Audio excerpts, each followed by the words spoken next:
The main character of this story, Rosianna Ebenheiter, cuts off a piece of steak and hears Marquis Schwarlen, her adoptive father, say that her little animal has not been eating lately. Schwarlen is sorry, but he hopes to tame him soon and see Rosianna off. The girl smiles sweetly at her father, saying that she is not worried about it, but notes that she behaved well. Rosianna asks Schwarlen if she can visit her pet today. Smiling affectionately, the Marquis gives the girl his consent. As evening falls, Rosianna heads to the tower, where her father keeps what he considers to be his daughter's pet. Our heroine took a basket of food with her, and approaching the cage, opened the heavy iron door with a key. At that very moment, a fiery light flashed in the darkness, emanating from the opened eyes of the creature living in the cage. Rosianna guesses that Schwarlen has added something to the food again, noticing it scattered across the floor. The girl greets Kadim Gartia, a slave from Kanten, who is chained in the corner of the cage. Rosianna mentally scolds the servants who bring Kadim food, because she has already told them many times that the drugs will not work. Our heroine hands the boy a basket of food, saying that this food is clean and can be eaten. Despite the girl's assurances, Kadim looks at the treats offered by Rosianna with distrust. Wanting to prove the truth of her words, Rosianna herself tries the food she brought. The girl shows Kadim that food must be put in the mouth. Kadim eats with great appetite, and seeing this, Rosianna asks him not to hurry so much. But the boy has been hungry for a very long time, and now he can't control himself. Marquis Schwarlen bought Kadim at auction to protect Rosianna, as he is a mixture of the blood of the Cantena tribe and savages. Rosianna knows that Kadim Gartia is one of the main heroes of this world. Opening the jar of ointment, the girl thinks that it would have been good if she had known about this earlier. She was reborn as one of the heroines of a book called The Miracle of the Rising Sun, and very soon she realized it. She became Rosianna, whose magical gift manifested itself as soon as she entered the academy. She will become a witch who has succeeded in mastering and using magic, but at the same time, she will be a puppet in the hands of Schwarlen, the main antagonist. And this is one of the biggest obstacles that hinders the happiness of the heroine of the novel. Subsequently, Kadim becomes Rosianna's faithful companion and accompanies her everywhere. The Kantine tribe had great vitality and the ability to drink dragon blood. And since Kadim is a member of this tribe, it is not easy to brainwash him. However, the night of the full moon is coming soon, and so Schwarlen is on the lookout for components that will change Kadim's brain. Our heroine carefully smears the wounds on the boy's face with healing ointment. Even though the wounds heal on him like on a dog, she asks Kadim to be patient for a little while. Rosianna's gaze falls on the boy's collar, and she remembers that she herself was sold at auction. Under different circumstances, Rosianna and Kadim could have become good friends. However, the heroine of the novel did not let him go, although she had a chance to do so. But the thirst for freedom forced Kadim to resist Rosianna's desire. At the same time, not only the young man's mind tried to resist, but also his heart. Despite Kadim's desire to be with Belle, the novel's protagonist, Rosianna made her suffer by manipulating the young man, and only regretted it at the moment of her death. Returning to reality, the girl warns Kadim that the full moon will soon rise, and on the day the Marquis leaves, he must escape. Rosianna returns to the estate and, while climbing the stairs, notices one of the Marquis's maids. The girl tells our heroine that Schwarlen is resting in his chambers after the experiments and ordered that no one be allowed to see him. The girl smiles politely, saying that in that case she will greet the Marquis tomorrow morning. As Rosianna heads to her room, she casts a thoughtful glance at the maid. After all, there are no people in this mansion who have memories. Schwarlen Ebenheiter is a former paladin and one of the Empire's war heroes, but at the same time, he is a madman and the main antagonist of this novel. He has control over divine power and incredible magic that combines the forces of light and darkness. As a paladin, Schwarlen was used to following his desires. He studied several forbidden books related to poisons, curses, and oblivion, and to hide this fact, he took away the memories of all the servants. Of course, he did the same with Rosianna, but in the end, he was unable to deprive the girl of her memory, and our heroine does not understand why he continues to care about her. Rosianna can't help but remember the most terrible dark magic that Schwarlen ever touched. One night, our heroine noticed a bright red glow coming from the Marquis's room. The door was ajar, and Rosianna, unable to resist her curiosity, decided to cautiously look inside. The glow was so bright that at first she didn't understand what was happening there. However, the next moment, the girl felt that she had stepped on something, and lowering her eyes, she saw someone's hand. Horrified, Rosianna immediately jumped back, screaming piercingly. Sitting on the floor, our heroine finally saw what filled almost the entire room of the marquise. The floor was covered in blood, with many hands lying in it, and hundreds of disgusting insects crawling over them. Rosianna wanted to step back, but desperate fear gripped her body, not allowing her to move a finger. At that moment, our heroine heard a familiar voice calling her name. The marquise calmly asked why Rosianna was not sleeping, and the girl noticed that the pupils in his eyes had doubled and turned red, and one eye had turned completely black. Schwerlin's tone remained as calm as he was, as he gently chided his daughter for not entering someone else's room without knocking. Rosianna could not utter a word, watching the marquise's eyes with horror. Our heroine guessed that Schwerlin was experimenting with the spirit of death, placing souls into the corpses of people and monsters, but this method of gaining immortality was considered forbidden. The marquis asked Rosianna if she was afraid of him after what she had seen here.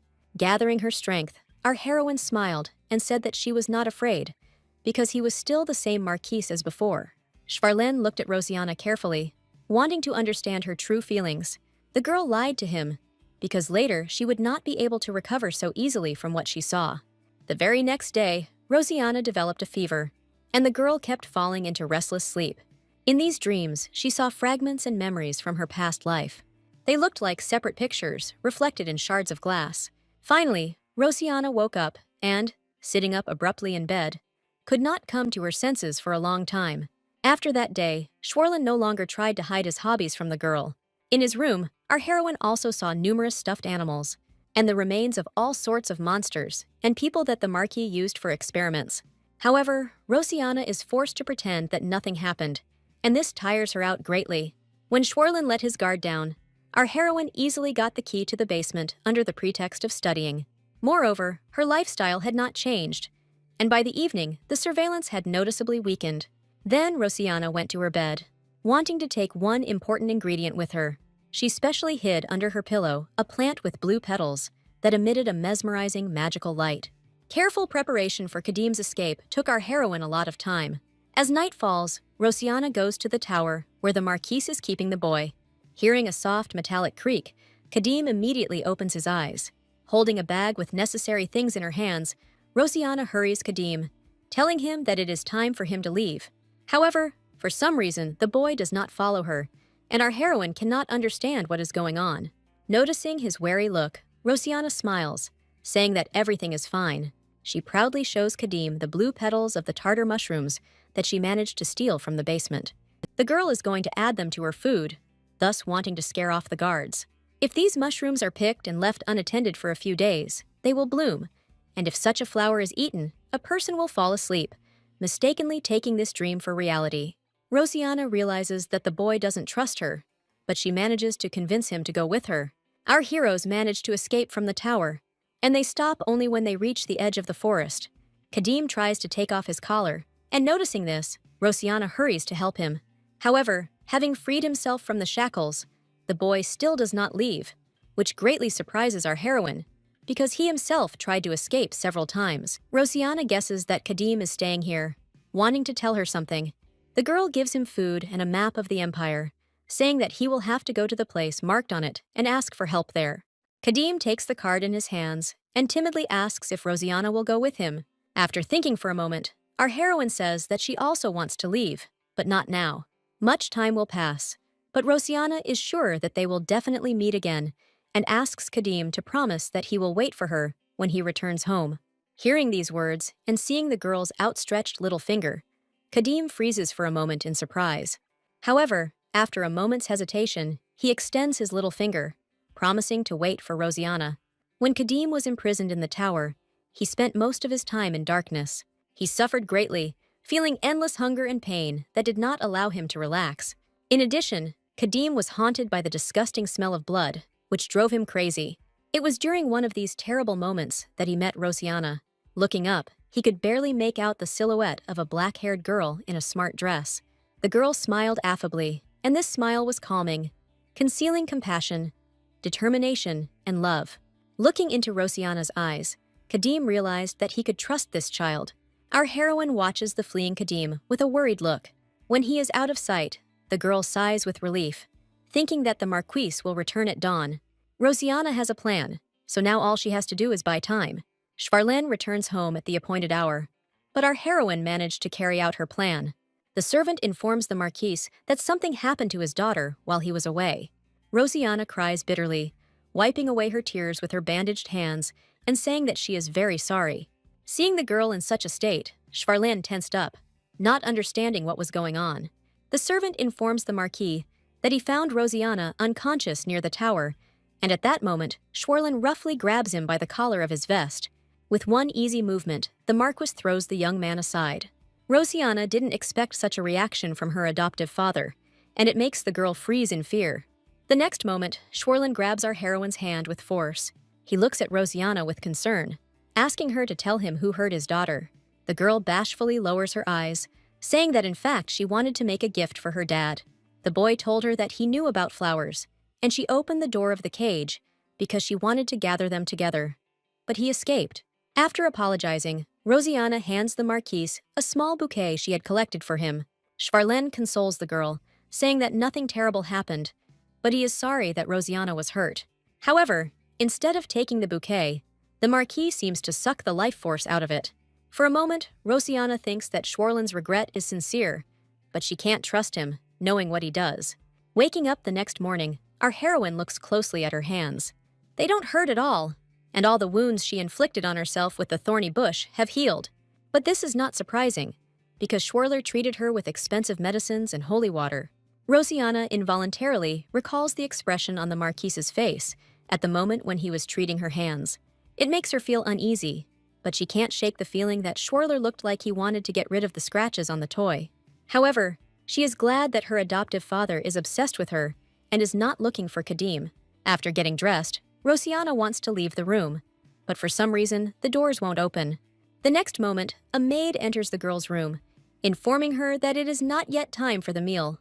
The girl wants to go for a walk, but the maid does not let her go, saying that the Marquise is still working, and he wanted Rosiana to wait for him here.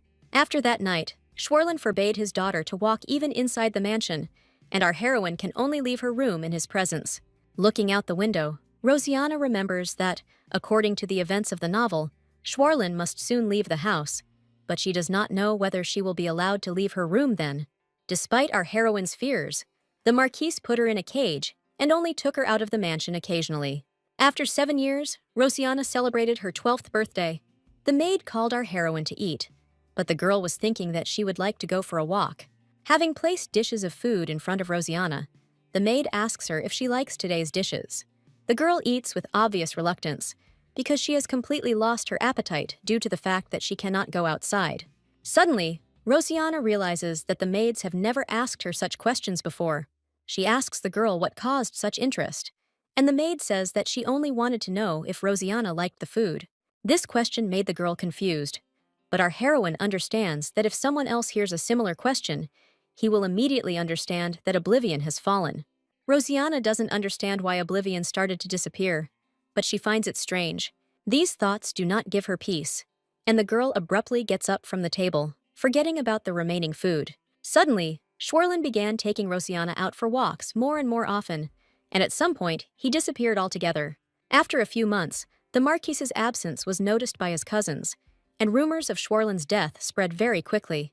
The Marquise's funeral was held without a corpse, and Rosiana had to attend this strange ceremony. Upon seeing the girl, the invited guests recognized her as the very child to whom the Marquise was very attached.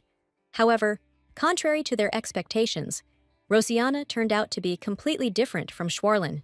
Our heroine hears perfectly well how these people discuss her, but does not show it. However, in the opinion of adults, the role of head of the family cannot be entrusted to an illegitimate child.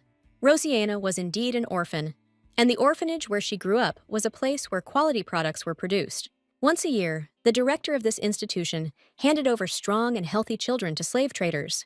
Rosiana was sold at auction when she was 5 years old, and it was Schwarlen who bought her. In any case, our heroine had no intention of fighting for the role of head of the family, because in fact the Marquise is not even dead.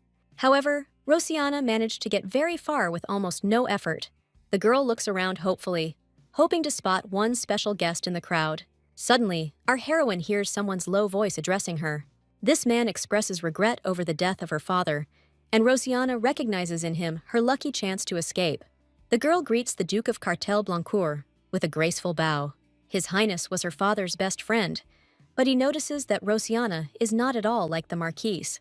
He was also lonely as a child, and according to the cartel, after Schwerlin's death, greedy hyenas claiming the inheritance will not be long in coming. Sighing sadly and lowering her eyes, our heroine admits that the Duke is right. Understanding the girl's feelings, Cartel asks if there is anything he can do to help her. This question makes Rosiana think, because in fact, the cartel can actually help her. After a moment of confusion, our heroine makes up her mind and asks the Duke to take her to his mansion. This is her chance, because in the original story, His Highness saved Rosiana from the cruel treatment of her cousins. Rosiana realizes that such a request sounds shameless, and the Duke asks why she asks him for such a favor. The cartel does not understand why he should take with him a girl he sees for the first time in his life. Rosiana's request probably came too suddenly, and now she found herself in a very awkward situation.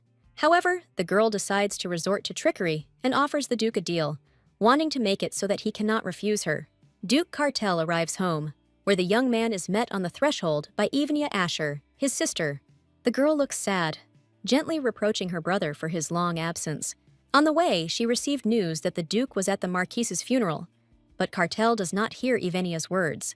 Taking Rosiana in his arms, he carefully carries her out of the carriage, because she stumbled when she got into it. Seeing the girl and assessing her brother's behavior, Evania is very surprised, but quickly pulls herself together and invites them into the house. The first thing the Duke does is ask the butler where his sons, Rachel and Joshua, are now. The butler says that Rachel left for the academy 2 weeks ago, and Joshua is currently training. Hearing these names, Rosiana involuntarily shudders, because the Duke's sons were one of the reasons why she had to come to the cartel's mansion. Rachel and Joshua are the main characters of the original work, and in the future, our heroine is destined to die at the hands of Rachel. However, the cartel itself, of course, does not even suspect this yet. His Highness asks a servant named Tanya to help Rosiana settle in, since she will now be living here. Tanya greets the little miss warmly, wanting to take her to her room. Left alone with her brother, Evania asks why Cartel brought Schwerlin's daughter to the mansion. She is indignant, not understanding what her brother was thinking when he made such a decision. But the Duke says that otherwise, Rosiana would have been eaten alive by greedy relatives. However, Evania is not touched by Rosiana's fate, because her brother left, entrusting her to the care of his 2 children, helping his sister only with money. She suspects that the Duke brought the girl only because she looks like Heston. However, seeing how upset her brother was to hear this suggestion, and glancing at Hestana's portrait, Evania immediately apologizes, saying that she is very sorry. Tanya offers Rosiana some hot tea, and the girl warmly thanks the maid for her care. Tanya asks our heroine to contact her if she has any questions or needs anything. The girl decides to ask her first question, and asks the maid to tell her about the Duke's children. According to Tanya, the Duke's eldest son, Rachel, is straightforward but sweet, but Joshua, on the contrary, is very hot-tempered, and therefore, Rosiana should be careful with him. Now he is training outside, and Rosiana wants to say hello to him, but Tanya dissuades our heroine, noticing that during training, the boy does not let anyone near him. However, the girl still wants to meet Joshua, because up until this point, she had neither friends her age nor freedom of action. Rosiana watches the Duke of Cartel's youngest son from a nearby tree. Joshua swings his sword with concentration, unaware of our heroine's presence, allowing her to get a good look at the boy. Rosiana mentally compares this child to the character described in the original novel. However, at some point, the branch under her hand makes a treacherous crunch, and Joshua immediately looks back. He approaches the tree, and Rosiana freezes in fear, hoping that Joshua will not notice her and pass by. At that moment, the girl's hand slips from the branch, and, unable to hold on, she falls down. Joshua reacts instantly, putting his sword to the little stranger's throat. He looks at Rosiana with bewilderment, not understanding who she is and where she came from. Realizing that her plan has failed, our heroine reveals that her name is Rosie, and Joshua assumes that she is the new servant at their estate. He grabs the girl by the hair with force, and she screams piercingly from the sharp pain. Without losing her composure, Rosiana also pulls the boy's hair, and he threatens to kill her. However, he was the first to pull our heroine by the hair, and besides, she is not a servant at all, and was brought here by the Duke himself. Taking advantage of Joshua's confusion, Rosianna hits him on the arm. Screaming in pain, the boy instantly pulls his hand away and involuntarily leans to the side. Rosie jumps to her feet and runs away, leaving an angry Joshua alone. Watching her go, Joshua wonders why his father brought this girl to the estate. The next morning, Rosianna goes to breakfast, driven by intense hunger. Suddenly, she runs into Joshua, and this meeting does not please our heroine at all. The boy immediately starts screaming, blaming Rosie for what happened last night. However, at that moment, his father appears in the corridor, deciding to find out what Joshua is talking about. The boy immediately falls silent and, breaking into a sweet smile, wishes the Duke good morning. Rosianna eats her first breakfast in this house, in the company of His Highness's family. She looks closely at Joshua, thinking about how she can become friends with him, because following the plot, Rosie must understand the reason for the boy's behavior. The Duke introduces our heroine to his son, saying that she is the daughter of the late Marquis of Ebenheiter, and since he is 2 years older than the girl, he should take care of her. To Rosianna's surprise, Joshua agrees to his father's request with a smile. Also, until Rosie enters the academy, she will need a mentor who will teach her everything. The Duke asks his sister to tell the girl about the rules of etiquette, but Ivinia says that it is not difficult at all, and therefore they are in no hurry. Once the cartel resolves the issue of Rosianna's guardianship papers, he will travel to the Duchy of Hamel, which greatly surprises Ivinia, as she did not know that her brother had found a way to cure Hestana. However, the Duke's expression makes the girl shut up and sigh sadly. Joshua is saddened to hear this news, but does not say a word. Rosie notices the boy's reaction, but the Duke's imminent departure does not surprise her, since this event was described in the original novel. The late Duchess of Heston was the princess of these lands, although in reality she is not dead, but sealed. Rosianna remembers the day she offered the cartel a deal. She told the Duke that she could lift the curse from the Duchess, and these words struck His Highness to the depths of his soul.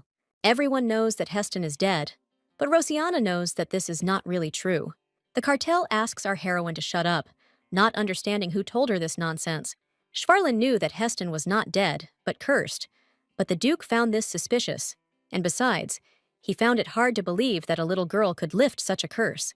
Rosianna confesses to the cartel that the Marquis practiced black magic, specializing in curses and oblivion. His Highness asks the girl if she knows how dangerous it is for a former paladin to practice such magic. The girl understands that if anyone found out about this, Schwarlin would immediately be stripped of his title of Marquis, and she, in turn, would have been executed as his child. But Rosie convinces the Duke that she can remove curses. That's why she offers such a deal at her own risk, begging the cartel not to leave her here. His Highness thinks hard, but eventually agrees to accept Rosianna's terms. However, our heroine now realizes that the cartel is going to the Duchy of Hamel because they don't trust her. At this point, Rosie notices that Joshua is very unhappy that his father is leaving again. His fist clenches involuntarily, and the girl notices that Joshua's hand is covered with numerous wounds. She doesn't understand where they came from, but she decides to find out at all costs. As Joshua leaves the dining room, Rosianna follows him, wanting to question the boy. She hadn't noticed the wounds on his hands before, and, strangely, they didn't look like ordinary scratches at all. However, Joshua forbids Rosie from touching him, quickly pulling his hand away. He doesn't consider Rosianna a member of his family, and when her father leaves for Hamel, no one will care about her. And if our heroine values her life, she should stay away from Joshua. Rosianna is kept awake by the worrying thoughts of Joshua's anger. However, at that moment, the expression on his face looked like he was about to cry. In the original novel, Joshua Blanchard was a unique idiot and asshole who had nothing aristocratic about him. He was always in the shadow of his brother, and later went completely mad after touching a holy relic and killing his father, as well as Viscount Portman. Rosianna asks Tanya if she can attend classes with Joshua. The maid promises to find out about this, noting that now the Confucianism lessons are taught by Viscount Portman, whom the boy loves very much. Our heroine realizes that something must have happened to Viscount Portman. When all the flowers are in bloom, there will be a birthday party for the first prince and a banquet in honor of the second. But it will be a long time before Rosie can influence the plot and meet the main characters. And until then, she has a lot to do.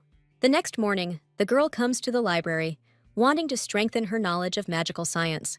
She is very sorry for the time she wasted watching Schwarlin, With his artifacts and magic scrolls, she could succeed in a short time. After all, even in order to break the seal, you need to be able to freely use magic. While walking down the hallway with her books and thinking about her skills, Rosie suddenly hears someone's voices.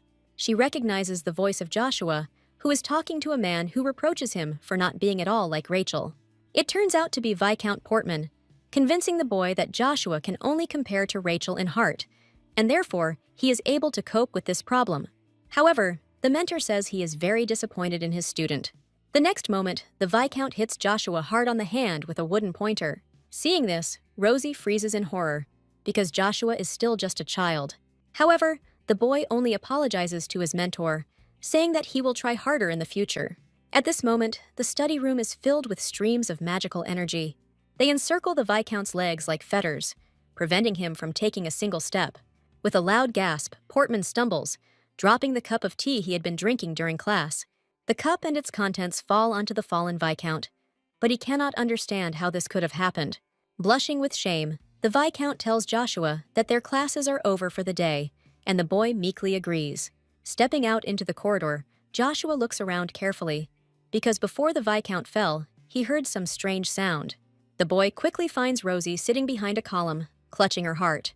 Joshua is not at all happy to see her, and our heroine asks why he didn't tell Portman anything. Rosianna tries to get up, but at that moment she becomes really ill and falls on Joshua. Picking up the girl in his arms, Joshua tries to call for help, but no one hears him. Rosie asks the boy not to scream, saying that she will feel better if she gets a good night's sleep. She only asks to be taken to her room and helped to lie down on the bed.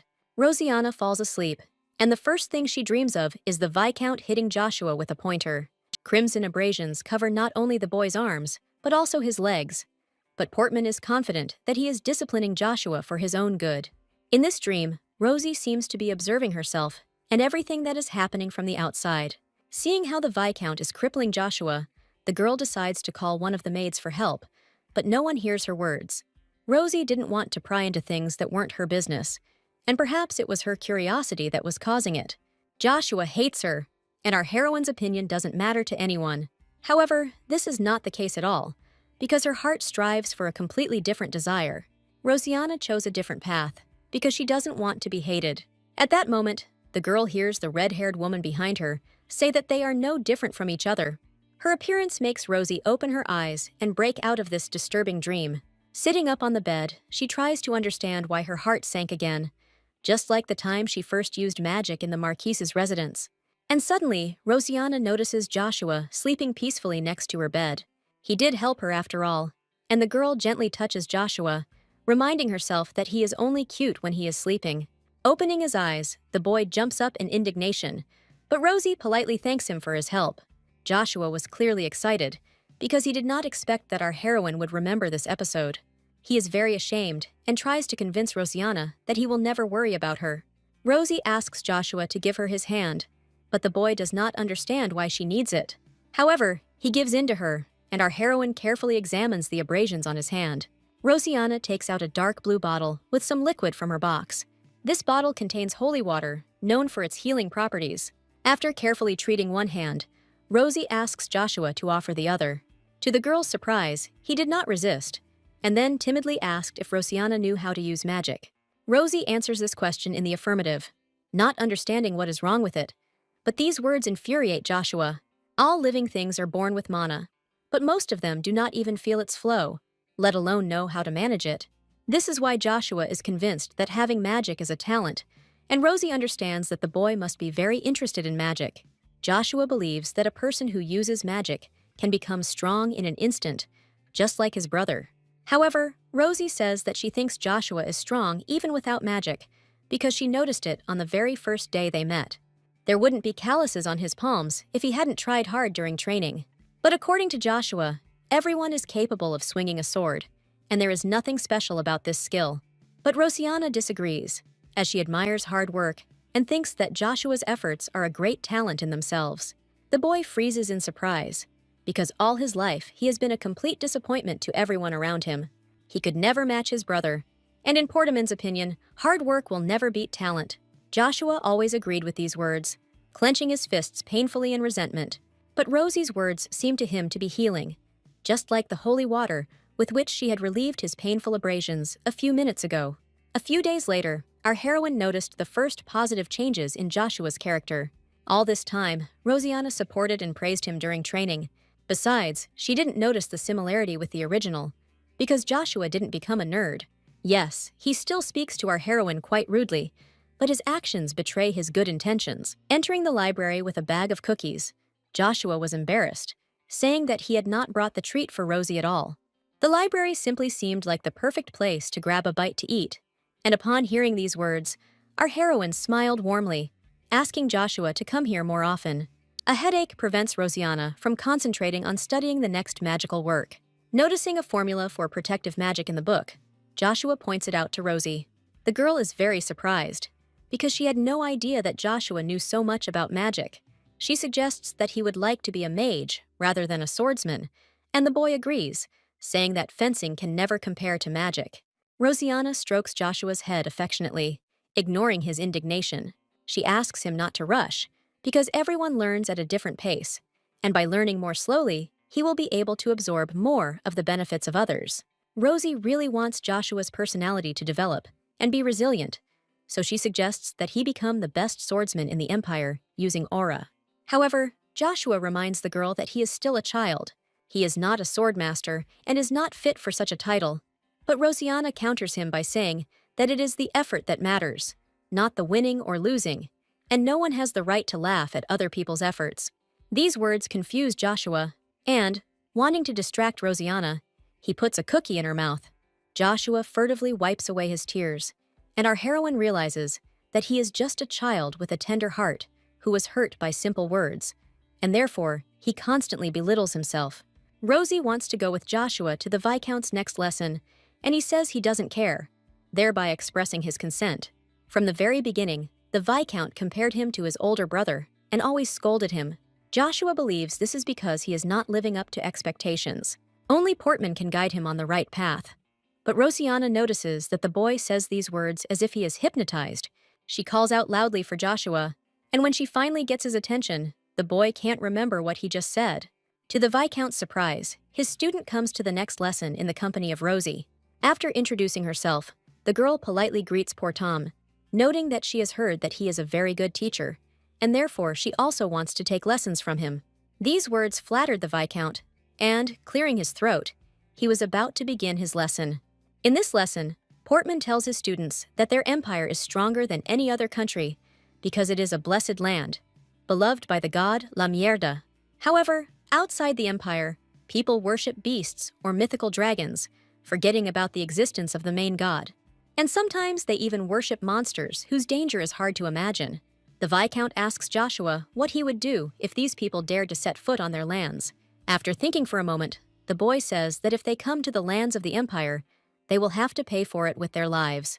Portman claps his hands happily, praising his student for learning the lesson so well. Rosie can't help but feel indignant as she realizes that the Viscount is teaching Joshua complete nonsense.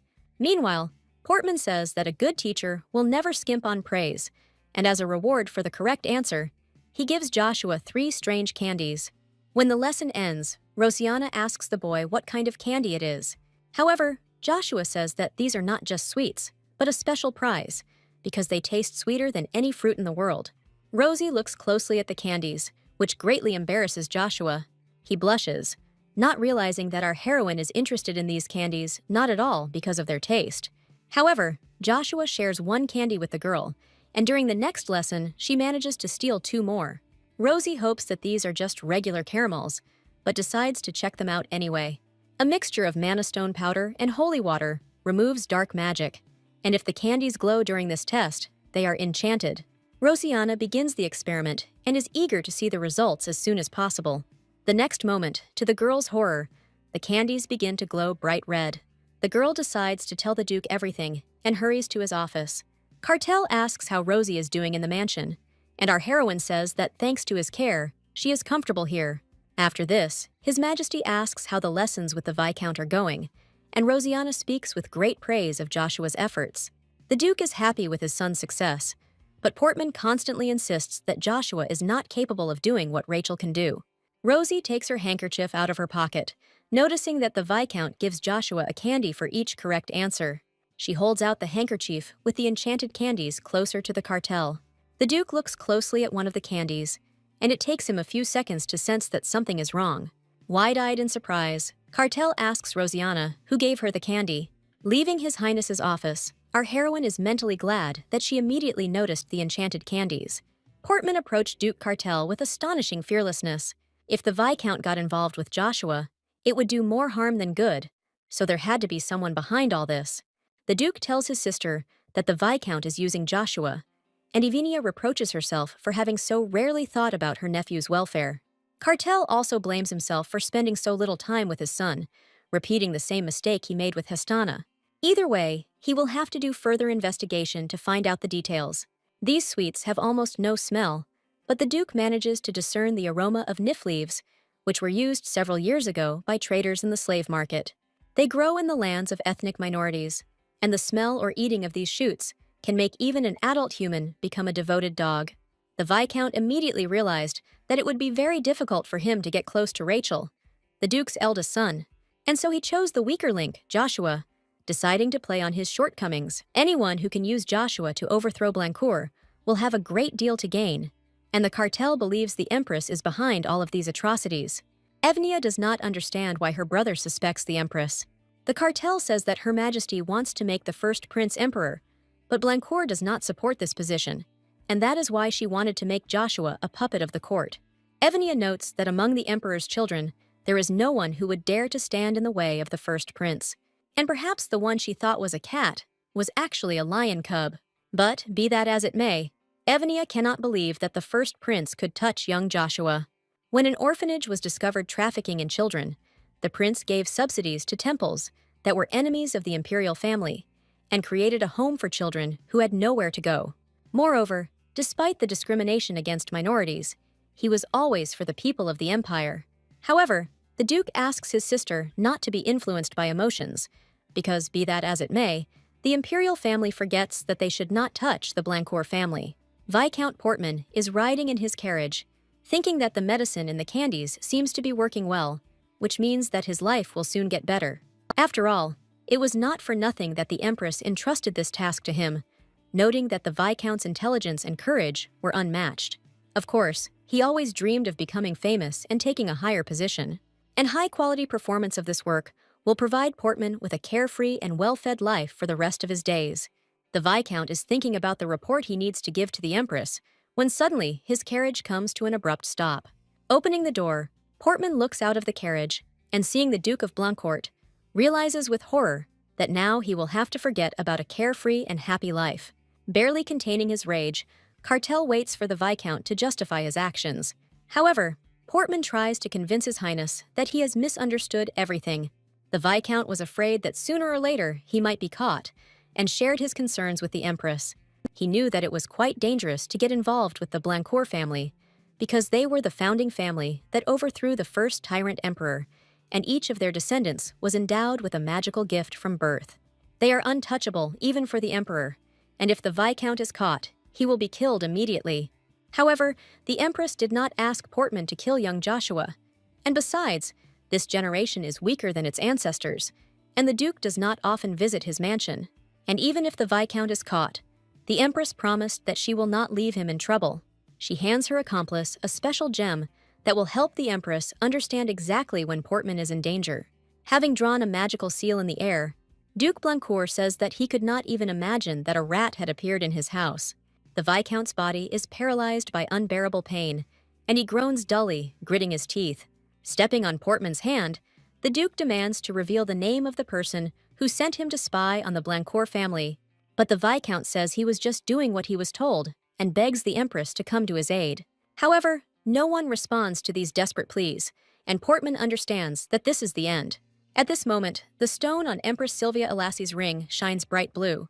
She suspects what happened, but is not going to do anything. Sir Robert, who was accompanying Her Majesty, became worried when he noticed that Sylvia had suddenly turned very pale. But the Empress says that everything is fine, and he has nothing to worry about. Having excited all the courtiers gathered around, two small children run up to Her Majesty.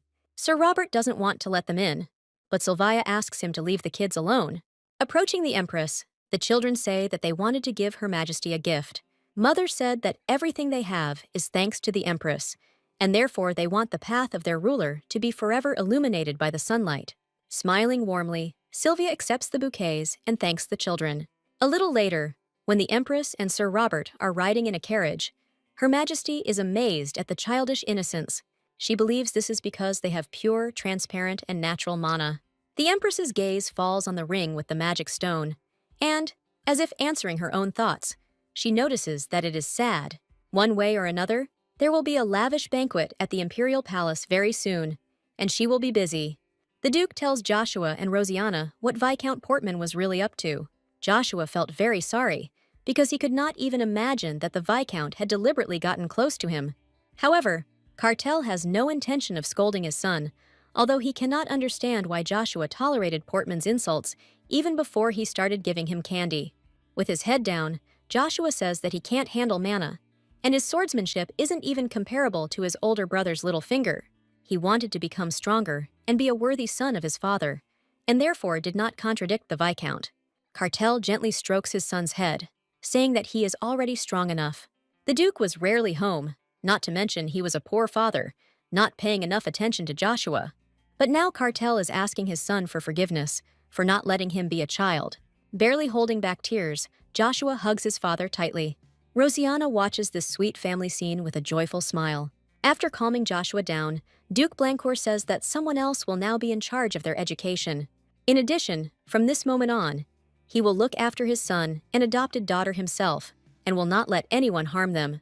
The cartel is willing to find them more teachers if they want to continue studying together, and Joshua says he's fine with that. Our heroine is very surprised by such an answer, and, noticing her look, Joshua immediately becomes embarrassed. The Duke watches the children with a gentle smile, happy that they were able to find a common language. At this point, Rosianna asks if she can learn magic, but the Duke didn't know that she could handle mana. Joshua wants to tell his father about Rosie using mana the other day, but our heroine quickly shuts him up, saying that she would like to improve her skills. After thinking for a moment, the Duke promises to help Rosianna, but not right now. After all, in 10 days he will have to attend a banquet at the Imperial Palace. On the eve of the banquet, Rosianna opens her special suitcase with magical potions. In the original, all the serious stuff starts after she enters the academy, but the banquet is also a key event in the story. This is where the main characters will meet, and our heroine must manage to do something. This is the only chance to slow down the growing corruption in the Second Prince, and so Rosianna must prepare a gift for him. Having opened the elegant bottle with the potion, our heroine turns from a sweet little girl into a beautiful young woman. Using the scroll of movement, Rosianna teleports outside the Blancourt estate. Now she just needs to get to one secret place where she can bring her idea to life. Pressed against the stone wall, the girl closes her eyes from fatigue. She didn't think she would be able to use the movement scroll inside the Duke's mansion, and on top of that, she was scolded for hanging around near the front door. However, the growth potion only lasts for 3 hours, so Rosianna must hurry. Having reached the central city square, our heroine winds through narrow alleys and finally reaches her goal. A girl enters a restaurant that popular rumor has dubbed a haven for travelers. Having sat down at the table, Rosianna casts an attentive glance at both the shabby interior of the establishment and the obliging waiter who is groveling before her. After looking at the menu, the girl says that it is rather mediocre, and today she wants something special. To the waiter's surprise, Rosie declares that she would be quite satisfied with the elf's tears. With a polite nod and a smile, the young man notes that such a dish is not on their menu, but he asks the guest to wait a little.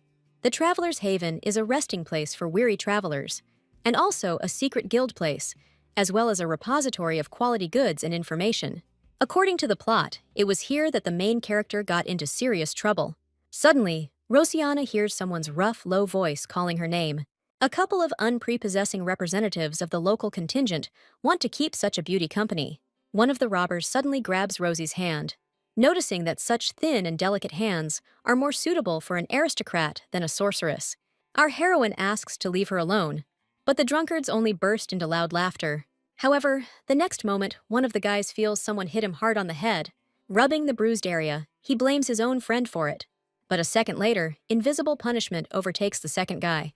The robbers begin to quarrel, blaming each other and forgetting about Rosianna's existence. Our heroine foresaw something like this, and therefore prepared protective artifacts for this sortie in advance.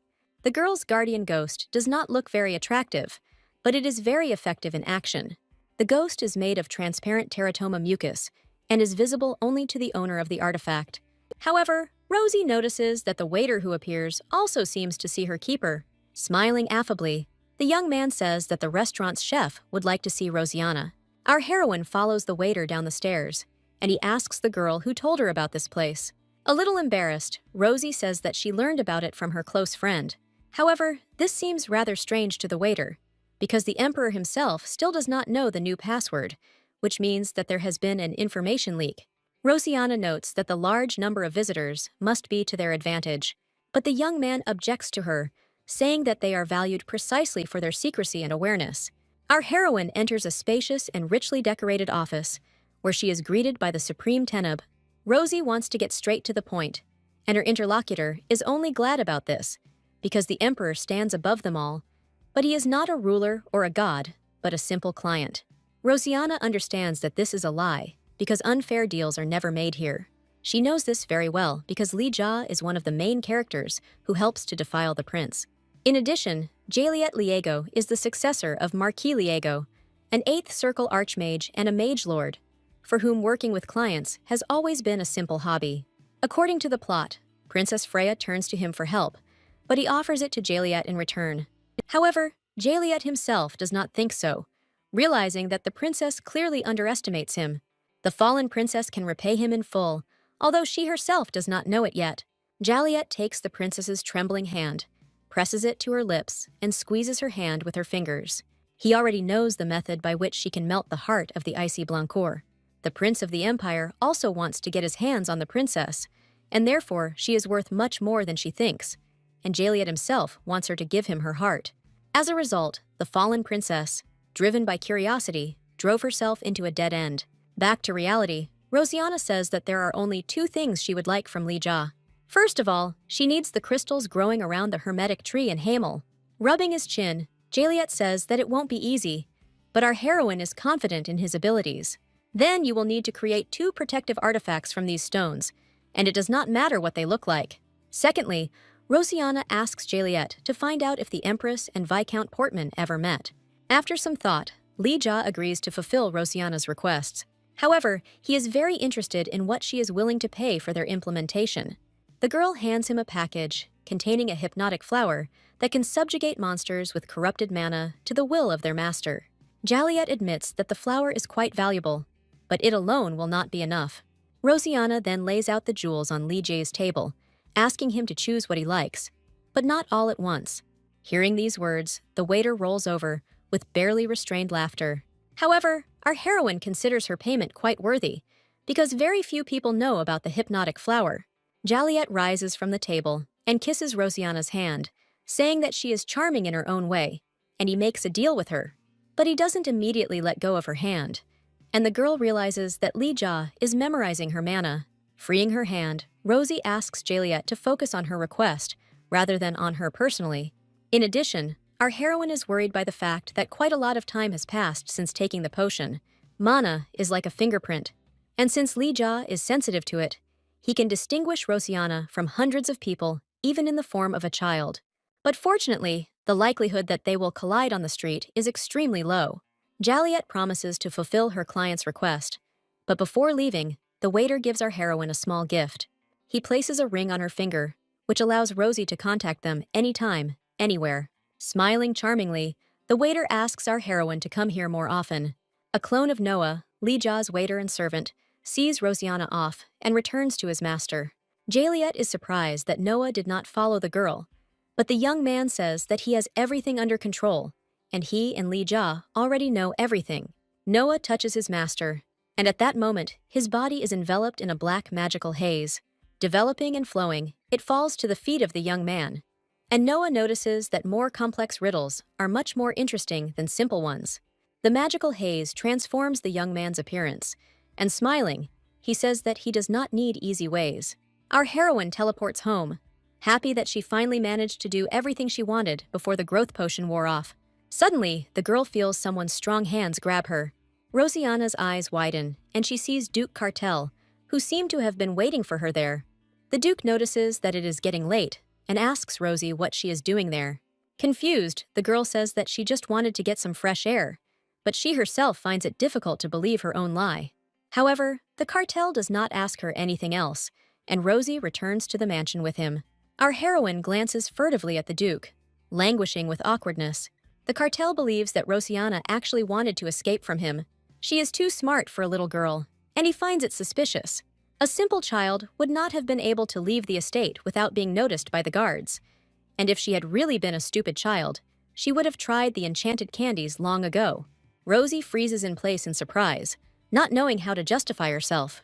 However, Cartel says that if he decides to harm the duchy, he will not hesitate to kill her. Our heroine understands that she is in a very disadvantageous position, and she needs to fix it as soon as possible. Collecting her thoughts, Rosianna admits that her behavior may indeed have seemed suspicious, but she would never harm the duchy. The Duke admits that her behavior was indeed sincere when she promised to lift the curse from Hestana and took care of Joshua. And Cartel is very grateful to Rosie for what she did for his son. It doesn't matter what secret she's hiding, because the Duke just wanted to thank our heroine. No matter how hard Cartel tried, he couldn't find a way to break the curse, so he wanted to be by Hestana's side until the very end. But in pursuit of this desire, he forgot about more important matters. And so Rosianna ended up having to take care of Joshua instead of his own father. The Duke recognizes Rosie as part of the Blancourt family, and moreover, as the protector and head of this family, Cartel will trust and protect our heroine. He extends his hand to Rosianna, and the girl understands that the promise of absolute trust is stronger than any order, because it cannot be broken. She met many adults who behaved like children and did not admit their mistakes. However, the Duke realized his mistake in time and stayed here for Joshua. After shaking Cartel's hand, Rosie says that she is very glad that they met on the day of the Marquise's funeral. At that moment, vague memories of someone from her past life flashed through the girl's head. Rosianna promises the Duke to never betray him, because he is the only adult in this world she can trust. After the ball, she will tell him everything she knows, from the secrets of Schwarlin to the way to remove the curse from Hestana. 10 days later, His Highness the Duke and his family will attend the imperial banquet. The guests greet Her Imperial Majesty Sylvia and her sons, the first and second princes. Noticing Duke Blancourt in the crowd of aristocrats, the Empress smiles at him affectionately. However, Cartel does not react to this smile, remaining cold and unperturbed. Meanwhile, Rosianna looks with interest at the second prince, Helaus Lafrancia Drago, a boy with golden hair and eyes.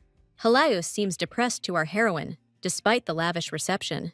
The Empress greets the guests of the ball warmly, expressing gratitude for their visit and on behalf of His Imperial Majesty. Today, they celebrate the birthday of the first prince and the appointment of the second to the monster fighting squad.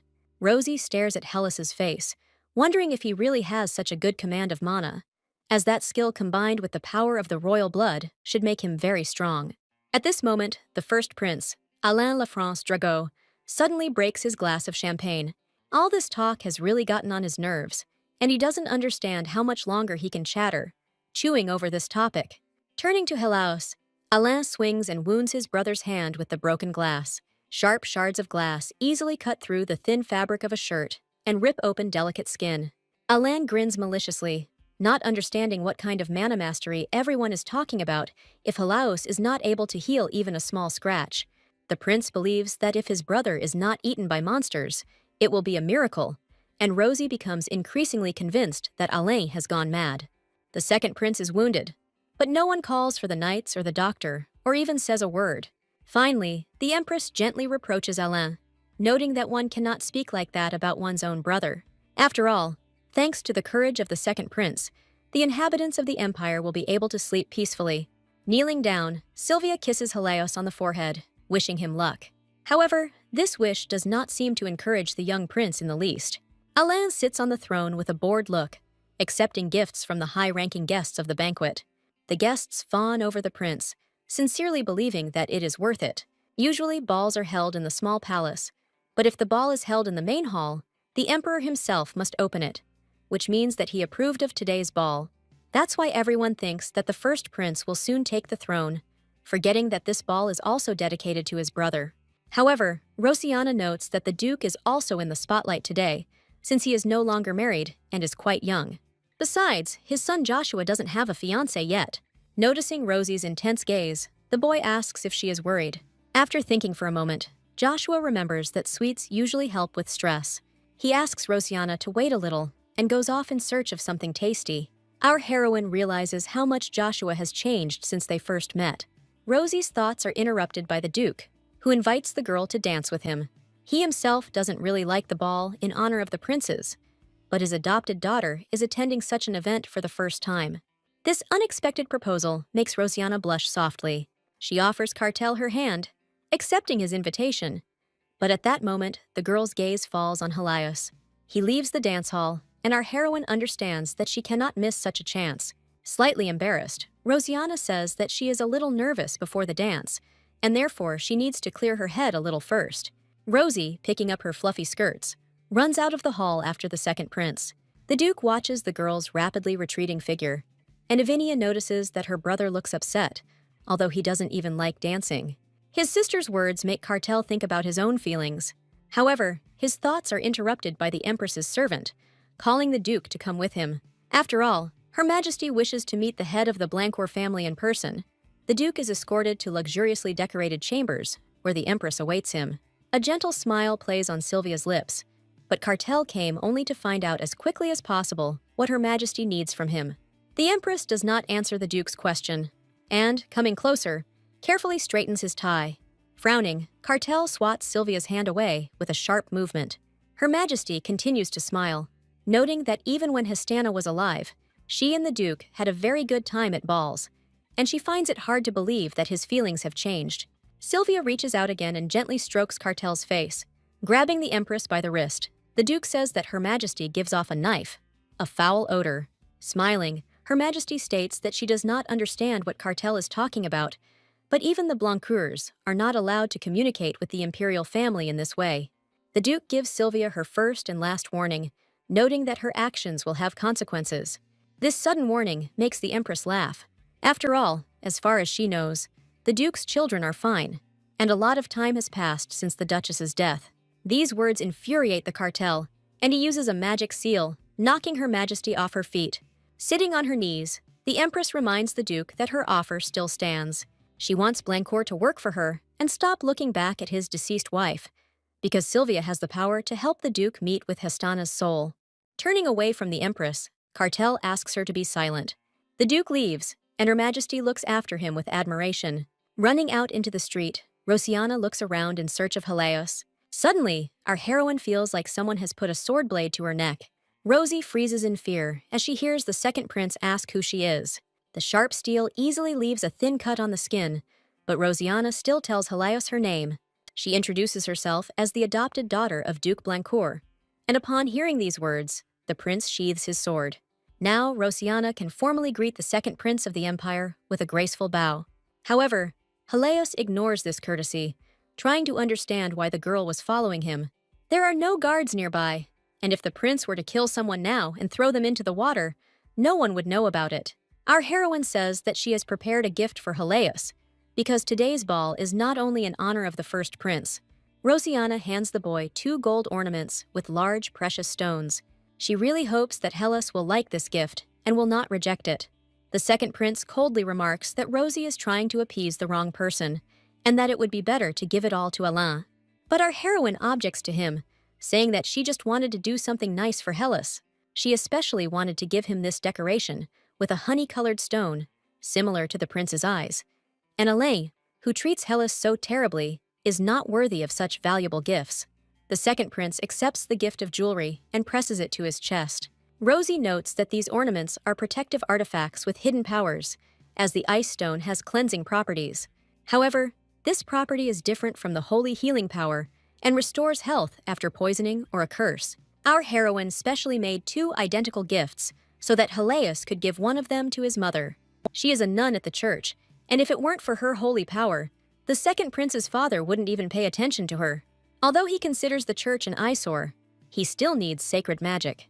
And since this magic manifests itself in extremely stressful situations, Helios's father locked him and his mother in the tower until the power awakened.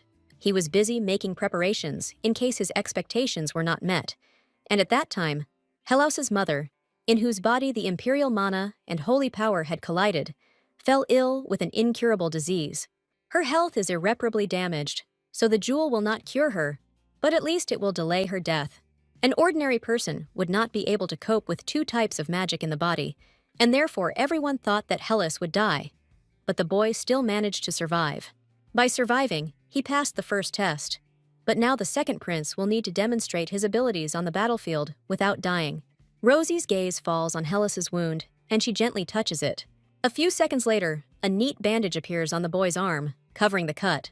The prince does not understand why our heroine did this, but Rosianna says that she just wanted to relieve Helaus of pain, because his wound is quite deep. The girl smiles warmly, hoping that this strange behavior won't make Helaus decide to throw away her gift. However, this manifestation of care made the boy remember his unfortunate sick mother and her difficult fate. Rosianna feels awkward and asks permission to take her leave. However, Helaus asks the girl to wait, suddenly touching her neck.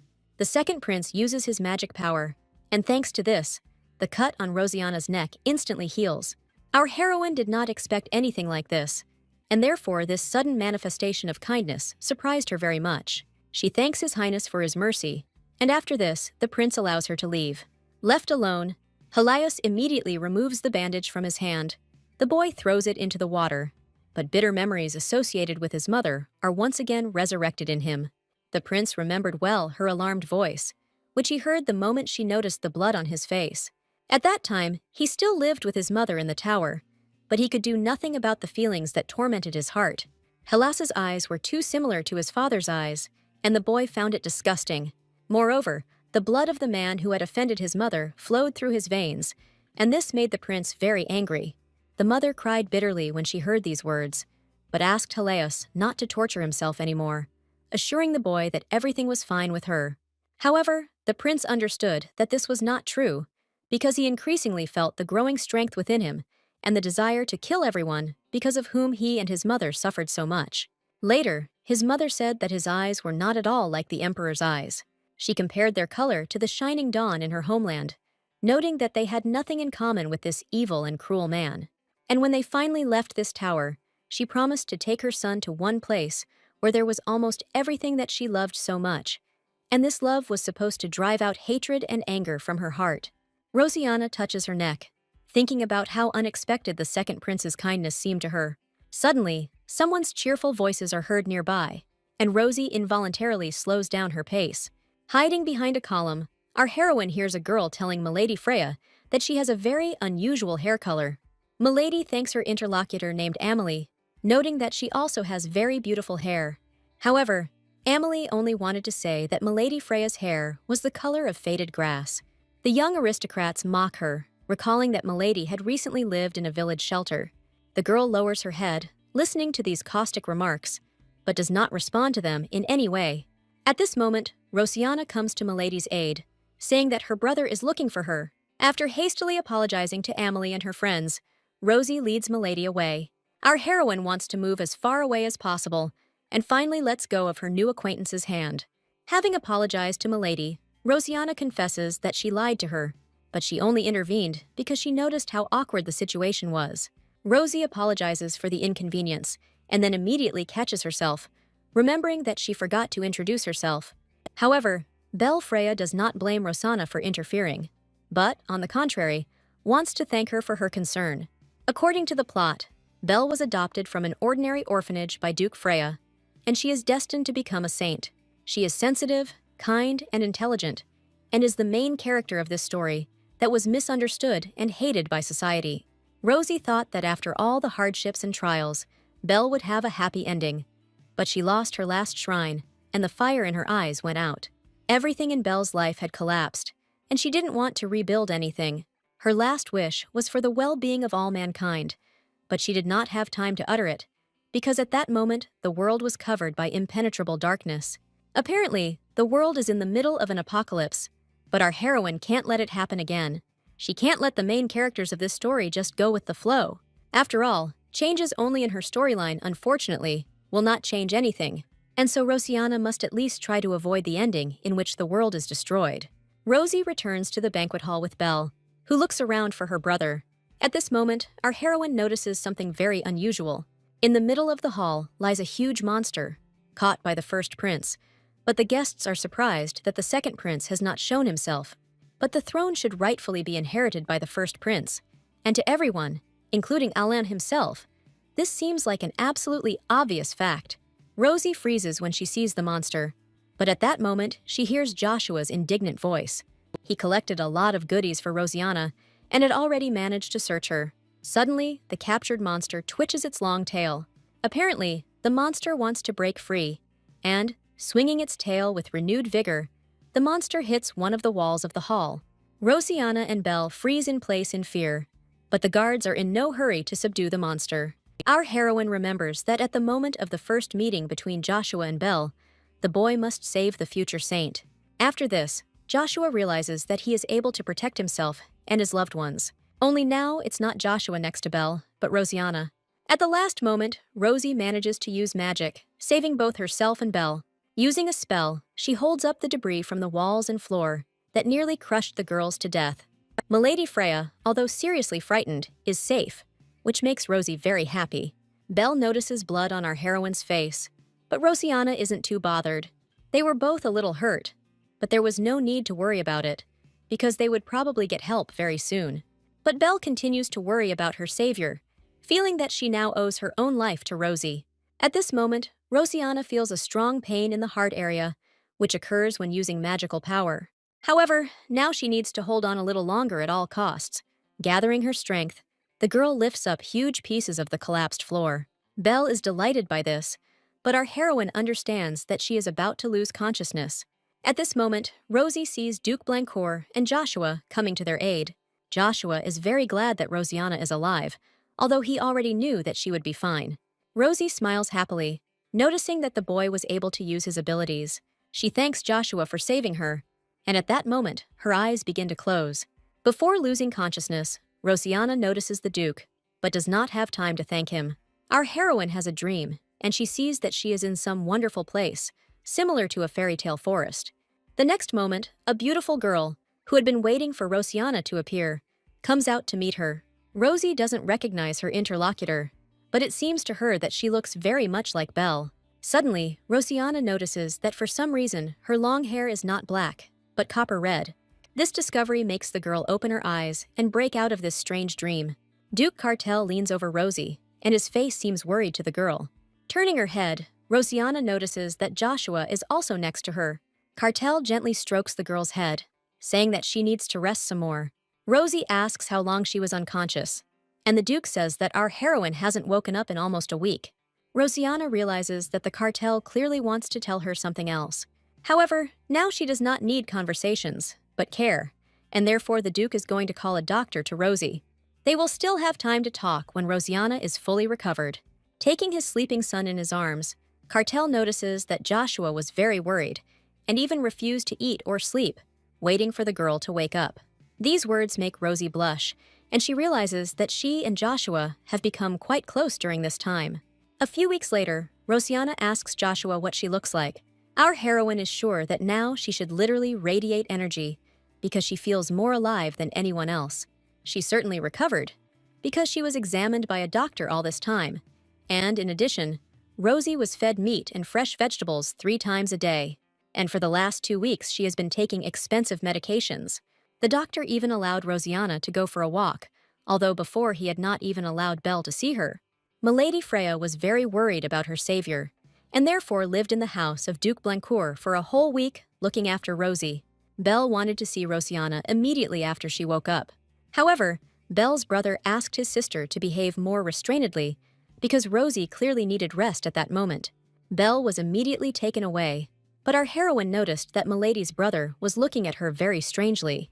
Joshua doesn't understand when Rosianna managed to become friends with Lady Freya. Rosie wants to see her as soon as possible, but Joshua snorts indignantly, not understanding who this girl is. Rosianna doesn't understand why the boy reacts so strangely to Belle, and fears that it is because she ruined their first meeting. Joshua enjoys a strawberry, noting that Rosie needs to eat too, as his father wanted to talk to her later. In addition, the boy hopes that Rosie does not consider herself a burden, since what happened was not her fault. Hearing these words, our heroine blushes, because Joshua has managed to grow up so much. However, Joshua asks her not to make things up, because he has always been like this. He is actually older than Rosianna, and besides, he even managed to reveal his abilities, albeit by accident. Smiling tenderly, Rosie thanks Joshua from the bottom of her heart, calling him her little brother. Such an unexpected address makes the boy involuntarily blush. Joshua turns away in embarrassment, noticing that he actually likes the word. Duke Cartel invites Rosianna into his office, wanting to talk to her. First of all, Blancourt is interested in the girl's well-being, because, unfortunately, he could not visit her often due to the abundance of work. Rosie says she feels great and has no pain at all. Even the deep wound on her forehead healed quickly enough. But the Duke is worried about the fact that Rosianna could not wake up for a whole week. He guesses that our heroine herself knows the reason, and in addition, the cartel knows that the girl has already fainted after using magic. The Duke has accepted Rosie as a new member of the family, which means he is committed to protecting her and helping her. But he can't do that without knowing the whole truth. Looking down, Rosianna says that she didn't want to cause trouble over something as trivial as fainting. She is completely fine now, but if something similar happens in the future, she will definitely tell the Duke about it. After all, Rosie considers Cartel her guardian and protector. The Duke asks if our heroine knows why she loses consciousness after using magic, but Rosianna knows nothing about it. Blancourt called a mage to the girl while she was unconscious, and he said that Rosie had used up so much strength and mana that a person should not have. Even though she is still a child, she has great power hidden within her, but Rosianna does not know how to control mana, and therefore exhausts her body. When the mage brought his hand to Rosianna to look at the source of her mana, something strange happened.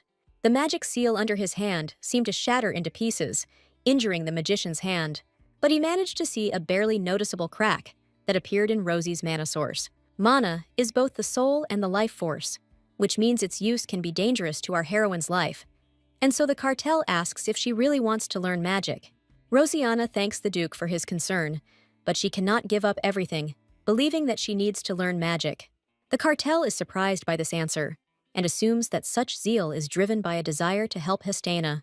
Rosie smiles sadly, noting that she was the one who suggested this deal and wants to keep her word. But she has other reasons as well. She promised the Duke to tell him everything she knew after the ball. But after the visit of the magician, Cartel already knows that something is wrong with Rosianna's body, and so the girl touches her shoulder with her hand, wanting to show him something.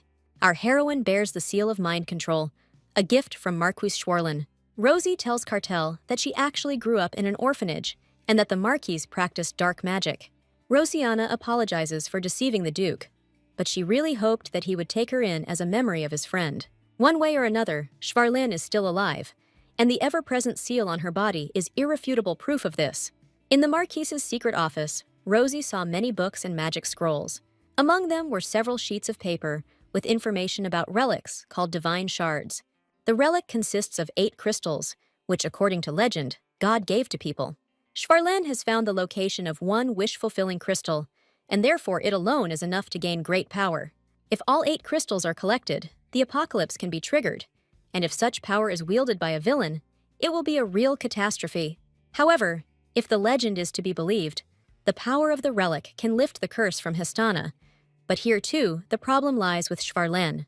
Rosianna doesn't dare say it out loud, but the Duke already knows that the Marquis was in love with his wife, and therefore he will not stop at just breaking the curse. After the spell is lifted, Schwarlin will likely want to bend Heston to his will, and if the curse is not broken, he will simply kill her, because with his power, the Marquis can imprison the soul of the deceased in another body. Our heroine looks down guiltily, apologizing to Cartel for telling him about all this only now. However, Blancourt does not understand why she is asking for forgiveness, since none of these events are Rosianna's fault. No one could have known that the Duke's greed would lead to such consequences, nor that Schwarlin would come into play. But Rosie worries that she is under the mind control spell, and that she might one day harm her loved ones, which she doesn't want to do. So our heroine needs to become stronger and destroy the stigma before Schwarlin returns, and she knows who could help her. Following Rosianna's plan, our heroes head into the gloomy forest. Suddenly, the Duke notices a strange magical creature that looks like a black dog and tells the children to hide behind his back. Growling menacingly and opening its mouth full of large, sharp fangs, the demonic dog rushes at the travelers. However, The next moment he screamed loudly from sharp and unexpected pain. A yellow-eyed red and white wolf, which seemed familiar to Rosianna, grabbed the demonic dog's throat. When she went into this forest, she really hoped that her old friend would keep the promise he had once made. But Rosie certainly didn't expect it to be that simple. Slowly approaching the wolf, Rosianna extends her hand towards him, intending to pet him. The wolf willingly offers her his muzzle, closing his eyes with pleasure. Smiling happily, Rosie is finally convinced that she was not mistaken. At that very moment, the wolf's fur begins to sparkle and shine with a reddish light. And Rosianna sees that instead of a wolf's head, she is now stroking a boy's head. Kadim kept his word and waited for our heroine, and now she is counting on his help. The gloomy forest borders the icy mountains of the Hamel Duchy and is like a labyrinth teeming with terrible monsters, so it is unlikely that an ordinary person will be able to leave it alive. Kadim leads our heroes to a small house where he lives with his teacher. However, he is in no hurry to go inside, frozen in place and thinking about the situation. Joshua asks irritably why Kadim stopped. The boy confesses that his teacher doesn't like meeting people, and Joshua reproaches him for not telling him about it earlier. However, Rosianna really needs to meet the teacher, and she asks Kadim to at least ask if he would agree to talk to her. Kadim agrees to fulfill this request and asks our heroes to wait outside for a while. At that moment, the doors of the house swing open, and Rosianna sees that the teacher has decided to come out to them himself. Asil Lustarif, the wizard of the gloomy forest, looks at the newcomers with obvious alarm. However, he comes closer, as if realizing that it was Rosie who was looking for a meeting with him. However, the Duke does not trust Asil, and therefore asks his adopted daughter to hide behind him. Asil calmly looks into Rosianna's eyes, and the girl understands that he will not harm her. After thinking for a bit, the magician invites our heroine to come into the house with him. The Duke and Joshua are waiting for Rosie in the living room, and Kadim decides to treat them to some hot tea. However, Joshua looks at Kadim with obvious hostility, jealous of his little sister. He asks his father if Rosie will be safe alone with that man. But Cartel is in no hurry to answer this question, although he really wants to believe that everything will be okay with Rosianna. From the very beginning, he didn't want to let our heroine go to such a dangerous place as the gloomy forest. However, Rosie insisted on her own, noting that a powerful magician lived there, famous for helping people free themselves from the spell of the forest and find their way home. In fact, the girl knew that Asil had incredible power, thanks to the original book. The Duke objected to Rosianna, saying that this mage might be powerful, but he might not agree to teach her. But Rosie was sure that now was her only chance to remove the seal, and this was only the first step necessary for the further path. Rosianna's second step will be to enter the academy, which is the best place to search for information from ancient scriptures of different countries. After entering the academy, the girl will continue to search for information about other shrines, as well as learn magic in order to break the curse of Hestana. Left alone with Rosie, Asil says that he already knows a lot about her thanks to Kadim. However, the magician cannot understand how she managed to find him, because he has been living in the forest for decades. Many wizards tried to find a seal, but they failed. But Rosianna knew for sure that he was here and contacted him through Kadim. Our heroine knew that the magician was looking for the key to the world tree, and reported this in her note, which puzzled him even more. Bowing to the great magician, Rosianna says that she has seen the future. Because of the global split, terrible natural cataclysms began in it, and the monsters began to destroy people, and this sight was simply terrible. Rosie knows that Asil is looking for the key to the world tree, because she also senses this split. The magician guesses that this girl probably knows the reason for his presence in the forest. Rosanna does know that Asil believes that the world tree is hidden deep within this forest. The gloomy forest is considered the most dangerous forest in the entire country, but in reality, its depths are filled with many spirits and natural mana. However, now monsters that have appeared out of nowhere are devouring the forest's guardian monsters, and because of this, the local spirits are gradually disappearing, and the dark force is luring more and more people into the forest. Asil decided that something had happened to the world tree, and so he came here to protect it. But he still doesn't understand what Rosianna wants from him. He is amazed that she knows so much, but he cannot trust our heroine just like that. The magician wants to test whether he can really trust Rosie, and she readily agrees. Asil knows that only this girl's mana is capable of telling the true truth. Closing his eyes, the wizard tries to concentrate on his sensations. Mana never lies, and Asil wants to touch its source. Finally, he realizes that this child is telling the pure truth, and suddenly sees someone's long hair of a bright copper color. Feeling a sharp pain in his palm, the magician opens his eyes in surprise. This feeling seems strangely familiar to Assel, and he looks at his injured hand in confusion.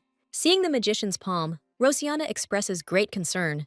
However, Assel says that everything is fine with him, because what is more important is that she was telling the truth, and therefore he is ready to listen to her. A little later, Rosianna says goodbye to the Duke and Joshua, because she has to stay here for 3 years. She needs to learn magic to enter the academy, and even though time is short, she should at least try. However, Joshua believes that 3 years is quite a long time. Tears stream down the boy's cheeks, and Rosie tries to console him, saying that they are not saying goodbye forever, and that she will write him letters often. Wiping away his tears, Joshua asks Rosie to stop comforting him and take care of herself. Even if she doesn't learn magic, she shouldn't worry, because Joshua plans to become even stronger and protect her so that the events of that ball don't happen again. Hearing these words, Rosianna tenderly thanks her brother Joshua and pats his head. Over the next 3 years, our heroine managed to learn a lot from Assel. By concentrating the required amount of mana in one point, Rosie holds it, preventing it from dissipating. Now, all that's left for Rosianna to do is strike, and she releases the accumulated mana into space. The girl smiles happily, because this time she succeeded. Only Rosie seemed to have overdone it a bit and used up too much power. Her legs are giving way, and Rosianna is sure that in a few seconds she will fall to the ground. However, at that moment, someone's strong arms grab her from behind. Gently supporting Rosie, Kadim gently reproaches her for once again disobeying the teacher and overworking herself. This year, Rosina turned 16, and preparing to leave for the academy, the girl says goodbye to her teacher. Asil is very worried about her ward and wants to equip her with as many useful things as possible. But Kadim notes that Rosie will not be able to take all this ballast with her. The wizard sighs sadly, because these 3 years have flown by so quickly. Asil asks Rosianna to turn to him for help at any time, because he, as a teacher, always sincerely cares about his students. He asks Kadim to take care of our heroine, and the young man nods in agreement in response to this request. Leaving the house, Rosianna waves goodbye to Assel. The magician sees off his students, smiling sadly and slowly returning to his empty home. Kadim is carrying 2 heavy suitcases, and Rosie, worried about him, offers the young man her help, but he politely refuses. Rosie decides to ask why Kadim is going to the academy, since he doesn't like being in society and would probably like to return to his homeland. She is worried that the young man is going with her only because of the teacher's instructions, but Kadim says that he is entering the academy of his own free will. He hasn't had a strong attachment to home for a long time, and so he can go there later. But if the issue is that Rosie doesn't want him to go to the academy with her, that changes things. This question makes Rosianna feel embarrassed, and she says that this is not true at all. In the original, Rosianna and Kadim had a mistress and servant relationship, but now this is not the case, and our heroine is confident that everything will be fine. Rosie is glad that her faithful friend will be there because she can rely on him. Using the scroll of movement, our heroes find themselves on the territory of the academy. Rosianna is transfixed by the stunning architecture and grandeur of the Lucarian Academy. This educational institution is intended for all those who are drawn to knowledge and is a boarding school, and therefore you can only enter here from the age of 16. Rosie suggests that Kadim take the things to the rooms and then meet in the central building. While waiting for her friend, the girl looks through the list of students. Suddenly, Rosie hears a familiar soft voice calling her name. Our heroine is very happy to see Lady Freya, who clearly stands out from the crowd of other students. Belle doesn't know if Rosianna remembers this young man, but she wants to introduce the girl to her older brother. Roxanne Freya bows politely and thanks Rosie for helping his sister at the ball that night. Rosianna politely returns his greeting, remarking that she is very pleased to meet him. Roxanne stares at our heroine, making her feel rather awkward. At that moment, someone calls out to Rosie again, and looking back, the girl sees her brother Joshua. She is happy to see him, noticing that over these 3 years, Joshua has turned into a real man. The young man gently chides his little sister for not writing to him for 10 whole days, and he is already beginning to worry. Rosianna smiles and says that Joshua has grown a lot since she used to ruffle his hair instead of the other way around. With a smug chuckle, Joshua says that Rosie has grown up too. At this moment, our heroine realizes that she has already met almost all the key characters of the original work. However, looking at Kadim, Rosianna cannot say that he fell in love with Belle at first sight. Just like Joshua, who didn't even deign to look at Lady Freya, Belle doesn't interest him at all, and he asks if his sister has had time to inspect the academy. Hearing the ringing of the school bell, Joshua notices that the ceremony for freshmen is about to take place. He ruffles Rosianna's hair again, telling her that they will see each other very soon. Lutra Koble, the academy's vice principal, gives a welcoming speech to first-year students. However, Rosie's thoughts are occupied with completely different things, because she is trying to understand why Kadim and Joshua, contrary to the plot, treat Belle with such indifference. One way or another, the main plot events will begin at the academy, and Lady Freya still has 3 more main characters to meet. The first hero is Helios, but now he is fighting monsters and is still far from being admitted. Belle must then meet Jaliet, but this is an undesirable meeting, and so she should stay away from the church and the Mage's Tower. And finally, Belle will meet Rachel, but he will not appear at the academy anytime soon. At this moment, Rosianna hears Mr. Lutra announce the name of the next student. This is Rachel Blancourt, and he will be the first year's mentor. Our heroine freezes in surprise, not understanding what Rachel is doing at the academy. In the original, he should have already graduated from the academy, and upon his return, be preparing to inherit the House of Blancourt. While Rachel is at home, a crack in the world must appear, and then, in the midst of all this chaos, he will receive God's blessing and gain true strength. The church will receive a prophecy and learn that the one destined to wield the power of the goddess is studying at the academy, and that she will eventually be the one to restore the church to its former power for the first time in hundreds of years. However, anyone who does not teach or study at the academy cannot set foot inside the educational institution, but the emperor will try to get to the chosen one first. At this time, the first Prince Alain will be struggling with a serious illness, and the second Prince Helios will successfully fight against hordes of monsters. The emperor, for lack of a better option, will send Rachel back to the academy, but this time as a teacher, ordering him to find the owner of the goddess's power. However, Rachel was a man of high morals, valuing the good of humanity above the orders of the emperor, and, moreover, he was a son of the House of Blancourt, who did not change his principles. He wanted to find the cause of the world's crack and save humanity by uniting with the goddess. But first of all, he had to protect the chosen one from the emperor, who was thirsty for personal gain. Rosianna realizes that Rachel's appearance at this moment clearly contradicts the original plot of the novel. He is probably here because the Duke did not go to Hamel a few years ago, but stayed with Joshua. Rachel's love was the healthiest compared to the other main characters, and in the end, Belle gave her heart to him, but he hurt her in a completely different way. Rachel sacrificed himself to protect Belle from a monster she could have defeated on her own. At that moment, the goddess realized that the only one who was ready to shield her in a moment of danger was in fact mortally tired. It was a real suicide, because he gave in first, although only Rachel constantly reminded Belle of the importance of hope and love. Thus, the goddess lost the most important person in her life. Everyone thought of Rachel as cold and calculating, but in reality, he was the kindest and most wonderful person of all. In order to find peace, Rachel stained his sword with the blood of many people, including his younger brother Joshua. If you divide the characters into black and white, then Rachel was absolutely good, but her relationship with Rosianna was, to put it mildly, difficult. Our heroine was so deep in thought that she didn't hear Belle calling her for a long time. Lady Freya noticed that her friend had become very gloomy while they were still in the main hall. Rosie apologizes to Belle, saying that she was just lost in thought, and asks her to remind her what they talked about. Belle wants to know which dorm Rosianna lives in, and when the girl looks at her report card, it becomes clear that she and Lady Freya were placed in the same room.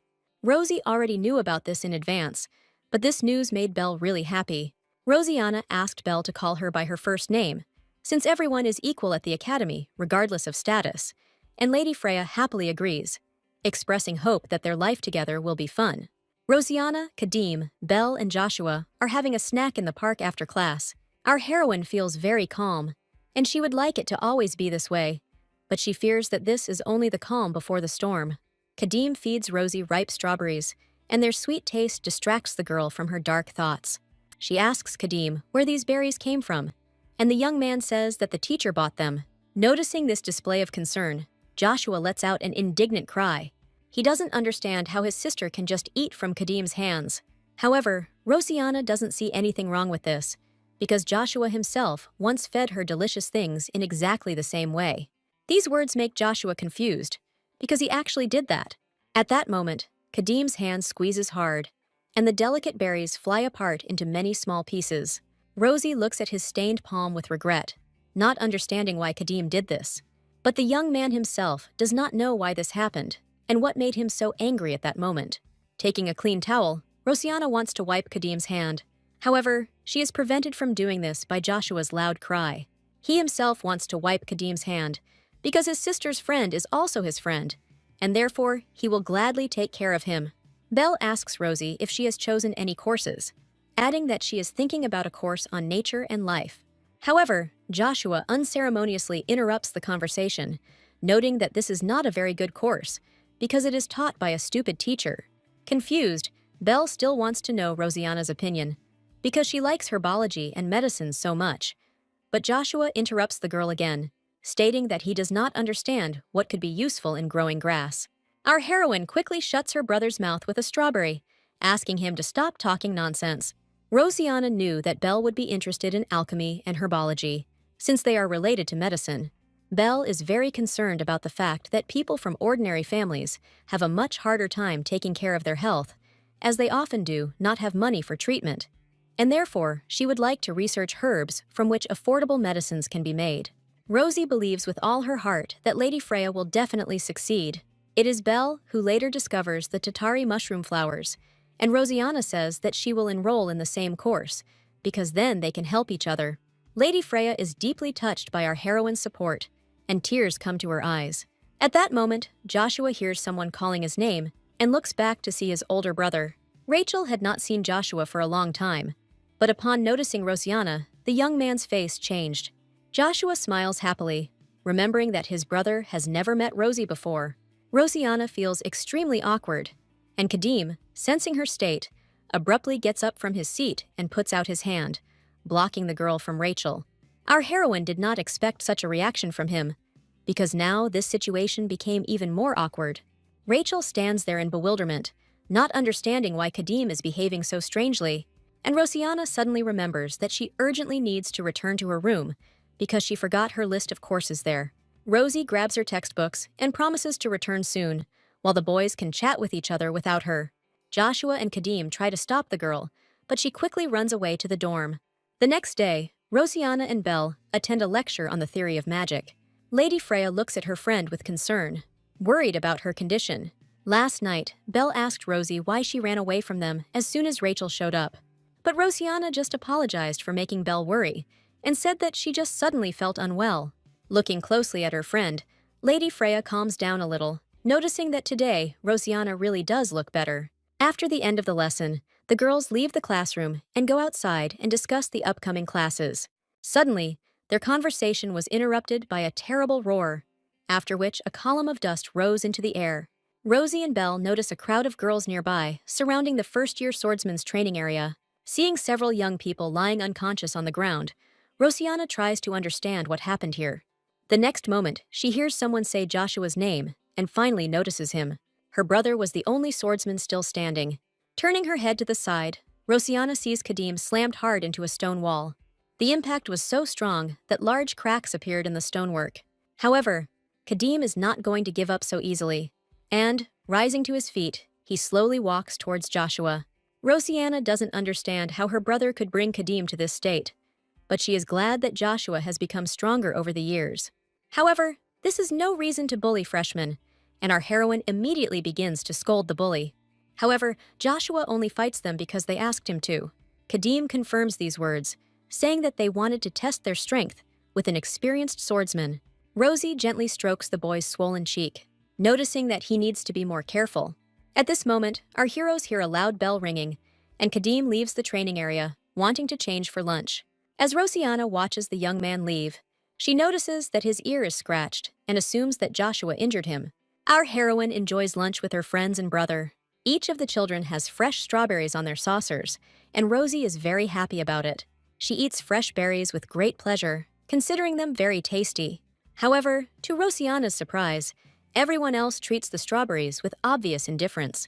Joshua has already managed to gorge himself on it, and Belle prefers fruit, but Rosie still persuades her to eat just one berry.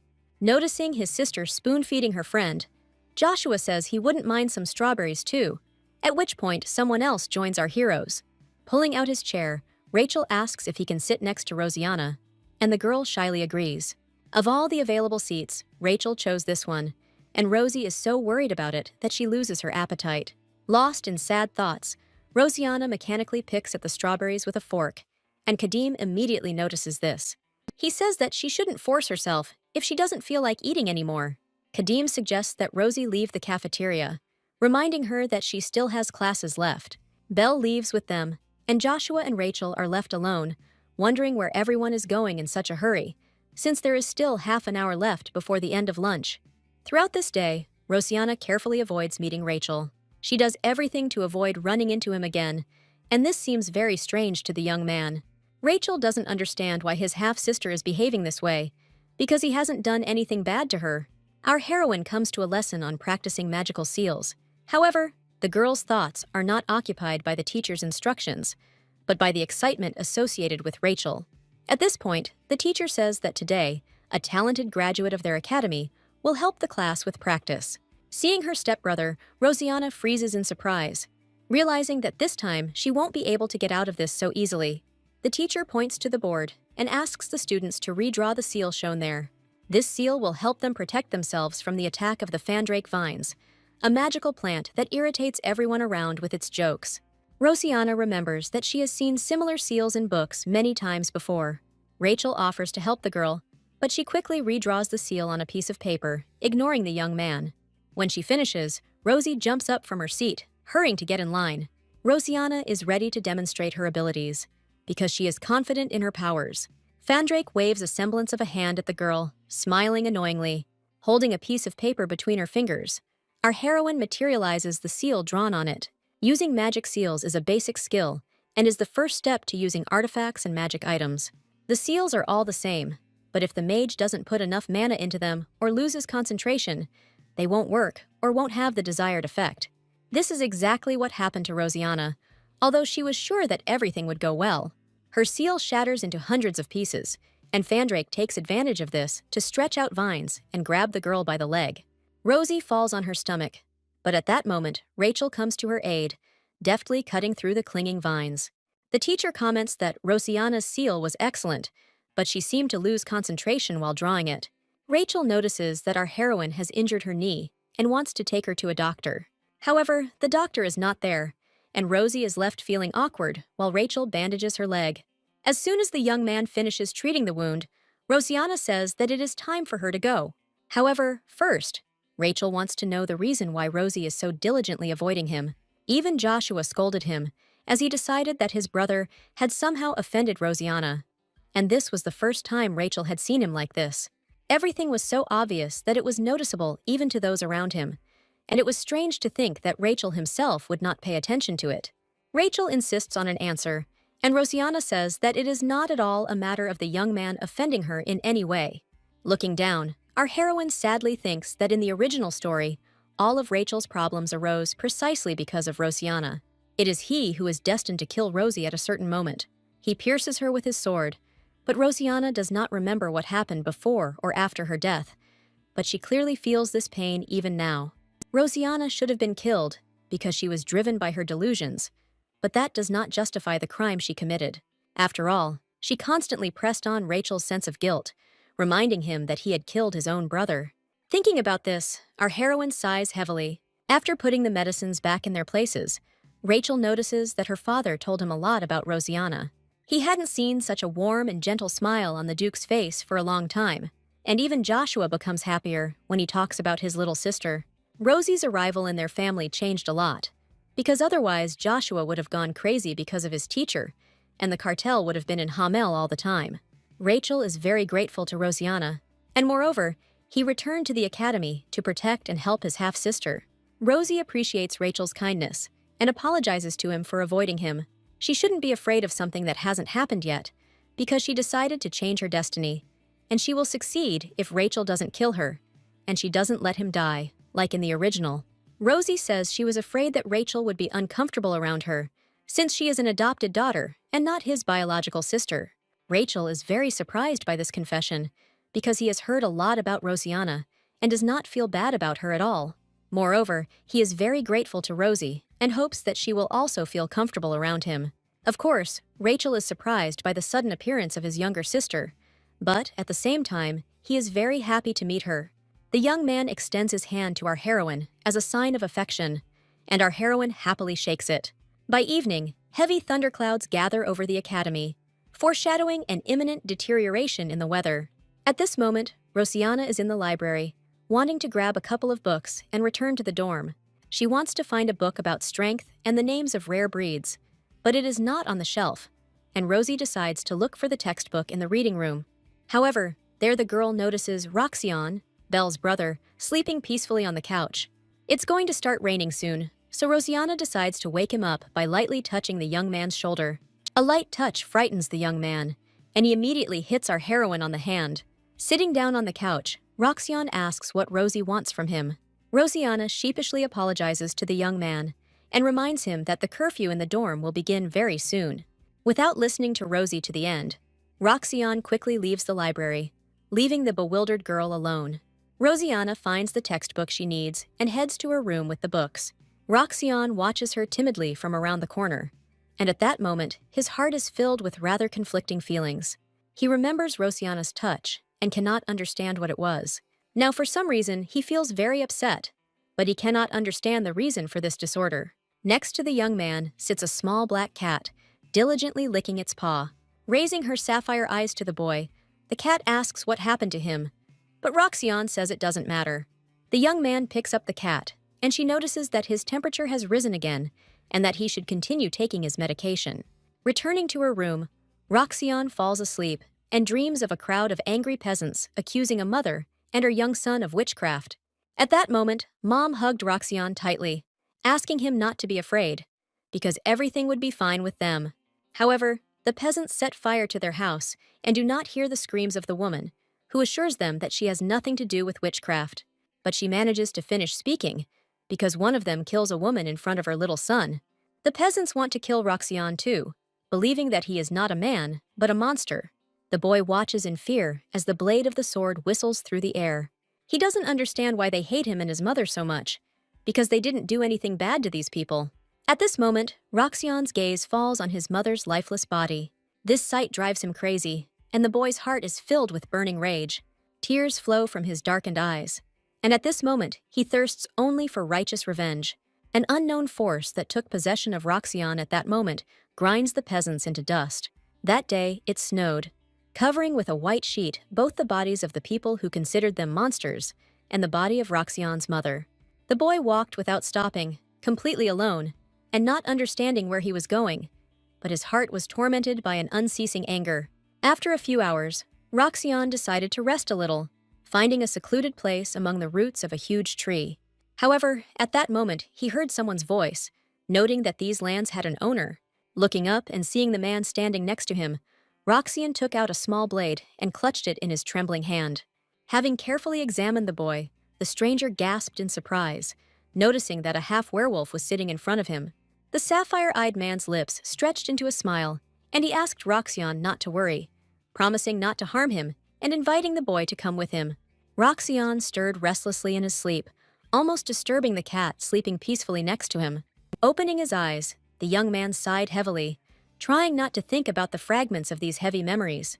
The next day, Rosianna noticed that Belle looked very worried. Looking down, Lady Freya admits that she is very worried about her sick brother.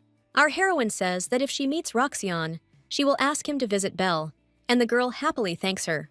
As she steps outside, Rosianna reflects on Roxion Freya and his role in this story. He is the heir of Duke Freya and the older brother of the main character. But Rosie knows nothing else about him. Even though he is a member of Belle's family, he remains a very mysterious character. In the original novel, the second Prince Helios brutally murders Roxion and his family due to their connections with magical creatures. While the Mad Prince would hardly have slaughtered an entire family of aristocrats without evidence of their connection to werewolves, Rosie doesn't know if Belle's brother used this connection for evil purposes.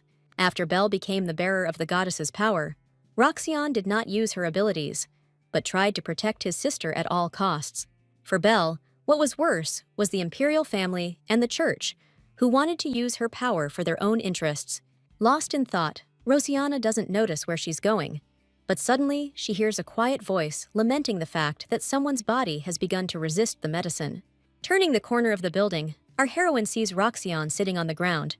He is clearly not feeling well, and Rosie wants to call someone for help right now. He is getting worse with each passing minute, but the young man asks her not to do this, because he cannot go to a doctor or to the hostel.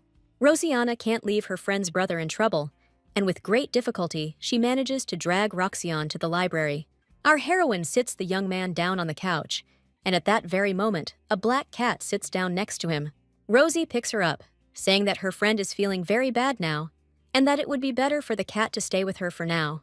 Roxion breathes heavily, and upon closer inspection, Rosianna notices that his aura is turning dark purple. In addition, the young man's eye turns black, and his ears stretch out, taking on a pointed shape. Roxion covers the girl's eyes with his hand, demanding that she not look at him. He won't touch Rosianna if she sits quietly, and our heroine asks Roxion not to worry, saying that she didn't see anything. Touching the half-werewolf's hand, Rosie asks him to relax and breathe as calmly as possible. Roxion must be over-nervous, but now he needed to calm down by concentrating on his breathing. After a few minutes, the young man feels a little better and falls asleep. Now Rosianna realizes that in the original, Helios destroyed Freya's house after learning that Roxion was a werewolf. However, now she must figure out how to help her friend's brother without revealing her secret. At this moment, Rosie hears someone offering her a solution to this problem, but she does not understand who is talking to her. Finally, our heroine realizes that a little black cat is talking to her. She looks up at the girl with her shining sapphire eyes and, as if reading her thoughts, declares that she really can talk. Touching Roxion's forehead with her paw, the cat says that there is power raging within him, and, since he is a half-werewolf, he needs to go through something like this to harness his inner power. Rosie wants to know if the cat is a monster or a guardian spirit, but the cat herself doesn't know who she is. But it doesn't matter, because now they have to help Roxion. She asks Rosie to extend her hand, and the girl readily complies with this request. The cat bites Rosianna's finger hard, and our heroine lets out a soft scream. Now she must feed the werewolf her blood, and then he will feel much better. After thinking for a moment, Rosie brings her bloody finger to Roxion's lips. The young man really likes the taste of her blood, and the next moment, his eyes open wide. Roxion grabs the stunned Rosianna's arm forcefully and pulls her towards her. His heightened senses cloud his consciousness, and he only occasionally hears the quiet pleas of his victim. Rosie asks Roxion to let her go, but he is too hungry to pass up the opportunity to satisfy his hunger. He feels a warm and pleasant force spreading through his body, and the excruciating heat slowly subsides. Waking up sometime later, Roxion cannot understand how he ended up in the library. However, the next moment, he notices Rosianna lying next to him, unconscious. There are even more questions, but the cat tells Roxion that this girl shared her blood with him. The young man does not understand what this means, although his health has indeed noticeably improved. The cat explains to him that the beast calms down only when it is saturated with human blood, but Roxion drank enough blood from Rosianna, and now he owes her. She shared her blood with him to stop the attack, and now they won't be chasing Roxion for the rest of the semester. Coming up to Rosianna's hand, the cat rubs against it with pleasure, saying that our heroine seems like an amazing girl to her. It would be a shame to erase her memory, but there's nothing to be done, because no one should know about the Freya family's connection with werewolves. The cat agrees with Roxion, and, gently touching her nose to Rosie's fingers, she materializes a magical seal above her forehead. However, the cat is confident that Rosianna can learn about Roxion's secret again if fate wills it. The whole next day, our heroine feels sleepy and tired. Belle is worried about her friend because she didn't return to the dorm before curfew yesterday. Smiling guiltily, Rosianna confesses to Belle that she doesn't remember last night. It seems she was in the library, but the memory of it is hazy, as if in a fog. Rosie notices that Belle looks happier today, and Lady Freya says that her brother is finally doing much better. She and Rosianna were also able to get out to the market, and Belle really enjoys walking with her friend. The girls are walking through a busy market square when suddenly a familiar, uneasy feeling makes Rosie look back. Belle immediately notices this, but our heroine reassures her that everything is fine. At that moment, Rosie did not notice the suspicious stranger in a robe hiding in the shadows. The girlfriends are having a great time in the city, enjoying the freedom and a beautiful warm day. However, at some point, the girls' path is blocked by armed robbers. They order Rosianna and Belle to follow them, and it seems our heroines have no choice. Half an hour ago, the friends were called out by the grandfather merchant, who noticed that the girls had dropped something. It turns out to be Belle's pass, and Lady Freya is about to thank the merchant when someone kicks him hard in the back. Belle immediately sat down next to her grandfather, wanting to help him, and Rosianna's attention was immediately drawn to the merchant's offenders. One of the robbers said that they couldn't trade wherever they wanted, but they were willing to spare the grandfather if he paid them only 3 gold coins. The grandfather said that he didn't have that kind of money, and then the bandits demanded that he cover the debt with goods. At this point, Belle decided to call the guards for help, but the robber only laughed at her, noting that no one would allow them to reach the guards. Wanting to resolve this situation as quickly as possible, Rosianna offers the bandits 2 gold coins and a precious brooch. As a student at the academy, our heroine cannot use her power against the townspeople, and this forces her to accept the bandits' terms. However, she and Belle have a self-defense spell on them, so Rosie wants to give the gold to the bandits and then call the guards. Turning the brooch over in his hands, the robber remains pleased with our heroine's compliance. The bandits leave, and the grandfather thanks his saviors with all his heart. Rosie suggests that Belle go to the guards and return to the academy immediately. However, the grandfather asks them to stay a little longer, because he is ashamed to let them go without even thanking them. He invites Rosie and Belle to have a cup of tea with him, but Rosianna politely refuses the merchant, saying that they really need to hurry. Grandfather understands everything, but tears come to his eyes when he remembers that he had a granddaughter who looked very much like one of his saviors. Noticing this, kind-hearted Belle can no longer leave her grandfather alone, and so Rosie finally agrees to a cup of tea. The merchant takes the girls to his home, located on the outskirts of the city. Rosie and Belle look around anxiously, but Grandpa says that they will be there very soon.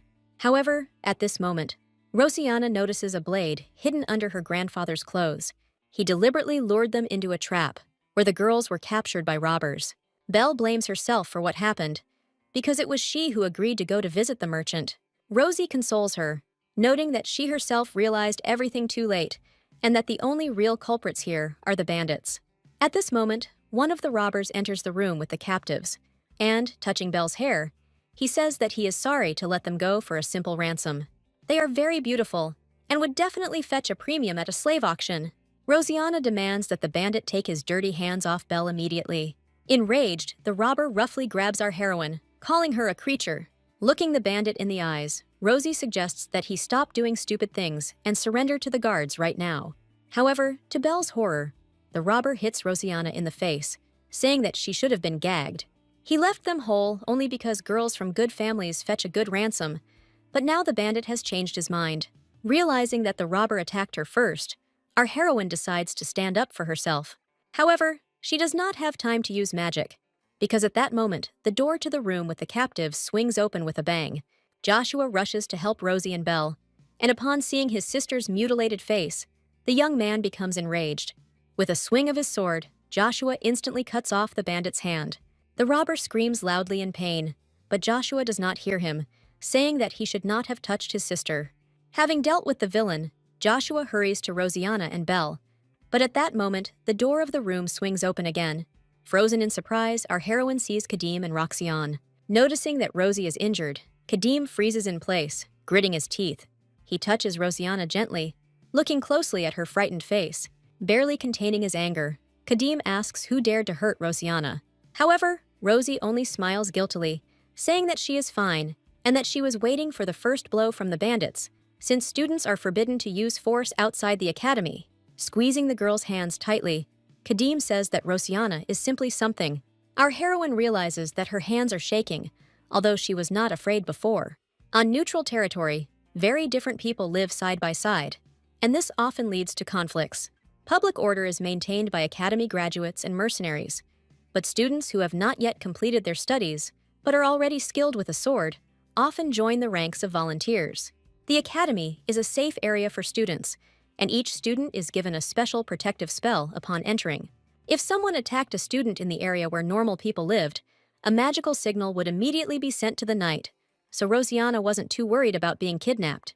Joshua gently chides his sister for her carelessness, noting that he was very worried about her. At this moment, Rosianna's gaze falls on Roxanne, and she cannot hide her surprise. He was probably there because he was worried about his sister, but luckily Belle wasn't hurt. However, Roxanne was worried about more than just Belle, although Rosie doesn't know it now. The young man stares at Rosianna's swollen cheek, and his heart is once again filled with strangely contradictory feelings. Joshua treats the wound and puts a bandage on his sister's cheek. Looking at the tied-up robbers, the young man says that they will still get what they deserve, because of them, Rosie couldn't even walk around the city in peace. There is a good pastry shop not far from here, and Joshua suggests that the girls go there if they want. Following a long-standing habit, Kadim carefully feeds Rosianna a strawberry dessert. Joshua is irritated by this, and, unable to control himself, he knocks another piece of dessert off his fork.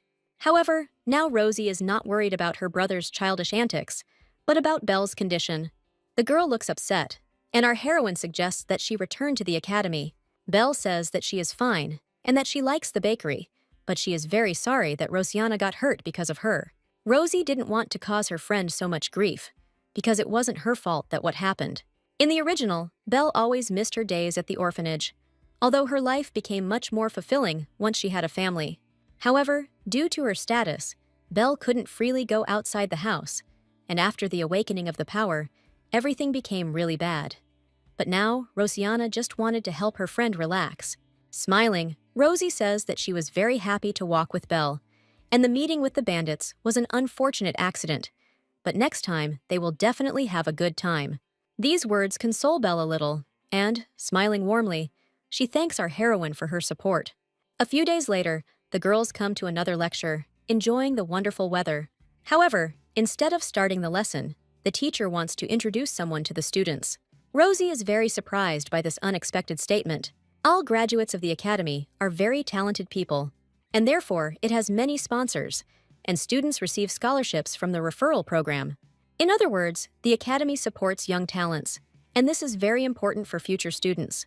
Commoners and nobles who have lost their titles are usually accepted into the academy at an early age, and although accommodation is not free, it can be paid for with a stipend. After the start of training, the academy often accepts new students, mostly nobles, but aristocrats up to the age of 16 are mainly taught at home. They don't chase recognition, because it's much more important for them to establish connections, and as a result, they not only receive a diploma, but also make useful contacts. Therefore, it is easier to accept into the academy someone who can pay than someone who needs to be paid a stipend.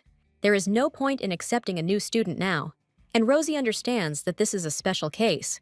The teacher asks the new boy to greet his classmates, and taking a step forward, the boy says that he has come from the kingdom of Iter, and his name is Jaliet Liego. At the sight of Jaliet, Rosie's mouth falls open, unable to contain her emotions. He wasn't supposed to be there, but the boy approaches Rosie and asks if the seat next to her is free. Smiling sheepishly, Rosianna says that this place is not interesting, wondering what Jaliet is doing at the academy. He was supposed to appear only in the wizard's tower, but not now, when Belle was still a first year. Staring at the young man, Rosianna tries to figure out if his premature appearance is a coincidence. There is no logic in Jaliet's appearance now, because he is a genius who is destined to lead the magical community, and in the original, he did not enter the academy at all, considering it a waste of time. During the break, Jaliet offers Rosie a jelly bean, and Rosie accepts it only out of politeness, without intending to eat it. The young man offers the treat to Belle, and the unsuspecting girl happily takes the marmalade. Belle brings the candy to her mouth, but Rosianna doesn't want her friend to eat the marmalade. Rosie snapped her fingers, sending out a magical pulse that knocked the candy out of Belle's hands. Belle laments her own confusion, but Jaliet is very curious as to why Rosianna hasn't tried the marmalade yet. Rosie says she doesn't feel like having anything sweet right now, and Jaliet has to settle for that answer. But he asks Belle and Rosie to give him a tour of the academy. The young man says that he has a bad memory, but Rosianna knows perfectly well that this is a lie. However, our heroine cannot refuse Jaliet, because otherwise he would ask for Belle's excursion, and Rosie did not want this at all. First, Rosianna shows the new student a greenhouse for growing plants, which Jaliet is delighted with. Then, it's the turn of the medical office, and the young man once again expresses his admiration. The alchemy room amazes Juliet with the number of potions, and Rosiana mentally wonders how long this circus will continue. Finally, our heroine shows Juliet a fencing class, and at that moment, someone calls her name. Turning around, Rosie sees Kadim in front of her, who has just finished his class. Kadim senses that something is wrong with Rosiana and looks around carefully. Noticing Juliet, the young man realizes that it is his presence that is bothering Rosie. Frowning, Kadim calls Rosie into the greenhouse to admire the blossoming flowers. Rosiana is eager to leave with him, and Belle offers to finish the tour for Juliet instead of her. But our heroine does not want to leave them alone. At this point, Juliet says that he already has a rough idea of the layout of the offices, and besides, they can continue the tour tomorrow. The next day, the girls meet Juliet in various places. Wherever they go, the young man, as if on purpose, ends up there too. Juliet is delighted with these lovely coincidences, but Rosiana is not at all pleased with them. Contrary to Rosie's hopes, the unsuspecting Belle is also pleasantly surprised by these amazing coincidences. Now Juliet is having lunch with them, and this depresses not only our heroine, but also Joshua. After classes are over, Rosiana comes to the library, thinking about the strange behavior associated with Juliet. The young man does not seem interested in Belle, but he constantly pursues Rosie. Our heroine tries to reach one of the books, but it is too high. Sighing heavily, the girl doesn't notice how someone quietly approaches her from behind. Juliet wants to help Rosiana, but for some reason, Rosie feels like she's trapped. The young man hands Rosiana the book she needs, and she thanks him discreetly. Only now she really wished that Juliet would move away a little. Smiling, the young man says that it is quite difficult because Rosie is so strict with him, and he is afraid of something that she does not like at all. Gently touching Rosiana's hand, Juliet asks what he can do to make her fall in love with him. Turning around abruptly, our heroine asks what Juliet is even talking about. Continuing to grin, the young man transforms into Belle, noting that it is indeed difficult, but very fun. Maybe if he looked like Rosiana's close friend, she wouldn't be so indifferent anymore. Rosie doesn't understand how Juliet managed to do this, but he is clearly trying to get something out of her. Taking Rosiana's hand, Juliet says that he never forgets people he meets by chance. Rosie asks him to stop this masquerade, noting that otherwise she will not talk to him. Realizing that Rosiana is bored with pretense, the young man once again transforms into himself. Juliet snaps her fingers, creating a protective dome around herself and our heroine. The dome instantly fills the library space, illuminating it with a dim greenish light. Although there is no one here, caution certainly does not hurt, because Juliet has something to discuss with Rosiana. Rosie decides to ask the young man directly what he wants from her. After thinking for a moment, Juliet asks our heroine what could be more important than a client's trust. He was still keeping an eye on those Rosie had asked for, and her second request, concerning the Empress and Viscount Portman, seemed rather odd to him. Rosiana reminds Juliet that he had already obtained this information for her, and now she knows that the Viscount and the Empress had met many times, and that their acquaintance took place at an auction when Sylvia bought flowers from Elasia, which cost a fortune, but immediately withered. The Elasia clan used to live on the border of the country, and the Empress is from there. But in the past, the clan's lands were destroyed by wars, and now this family is considered extinct. The Elasian flower is the clan's symbol, and does not fade even in winter, but it can only grow on the soil of Elasian lands. If it was put up for auction, it must have been planted on clan land, but Juliet can't figure out why the temperature-resistant flower still wilted. Rosiana guesses that by asking this question, Juliet wants to test her. She only asked for information about the meetings between the Empress and the Viscount, but he himself decided to tell her more. There is no further information about the deal between Sylvia and Portman.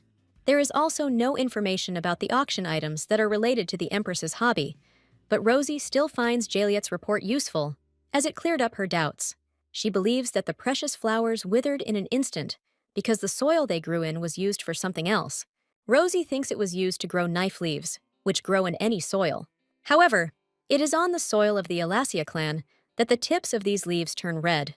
Knife leaves are an excellent material for subduing slaves, but due to their rarity, they were only used on special occasions. The auction house used leaves to tame Kadim, but it didn't work. In addition, Nif leaves only work on those who have not yet awakened magic. However, if the child is strong from birth, the leaves will be useless.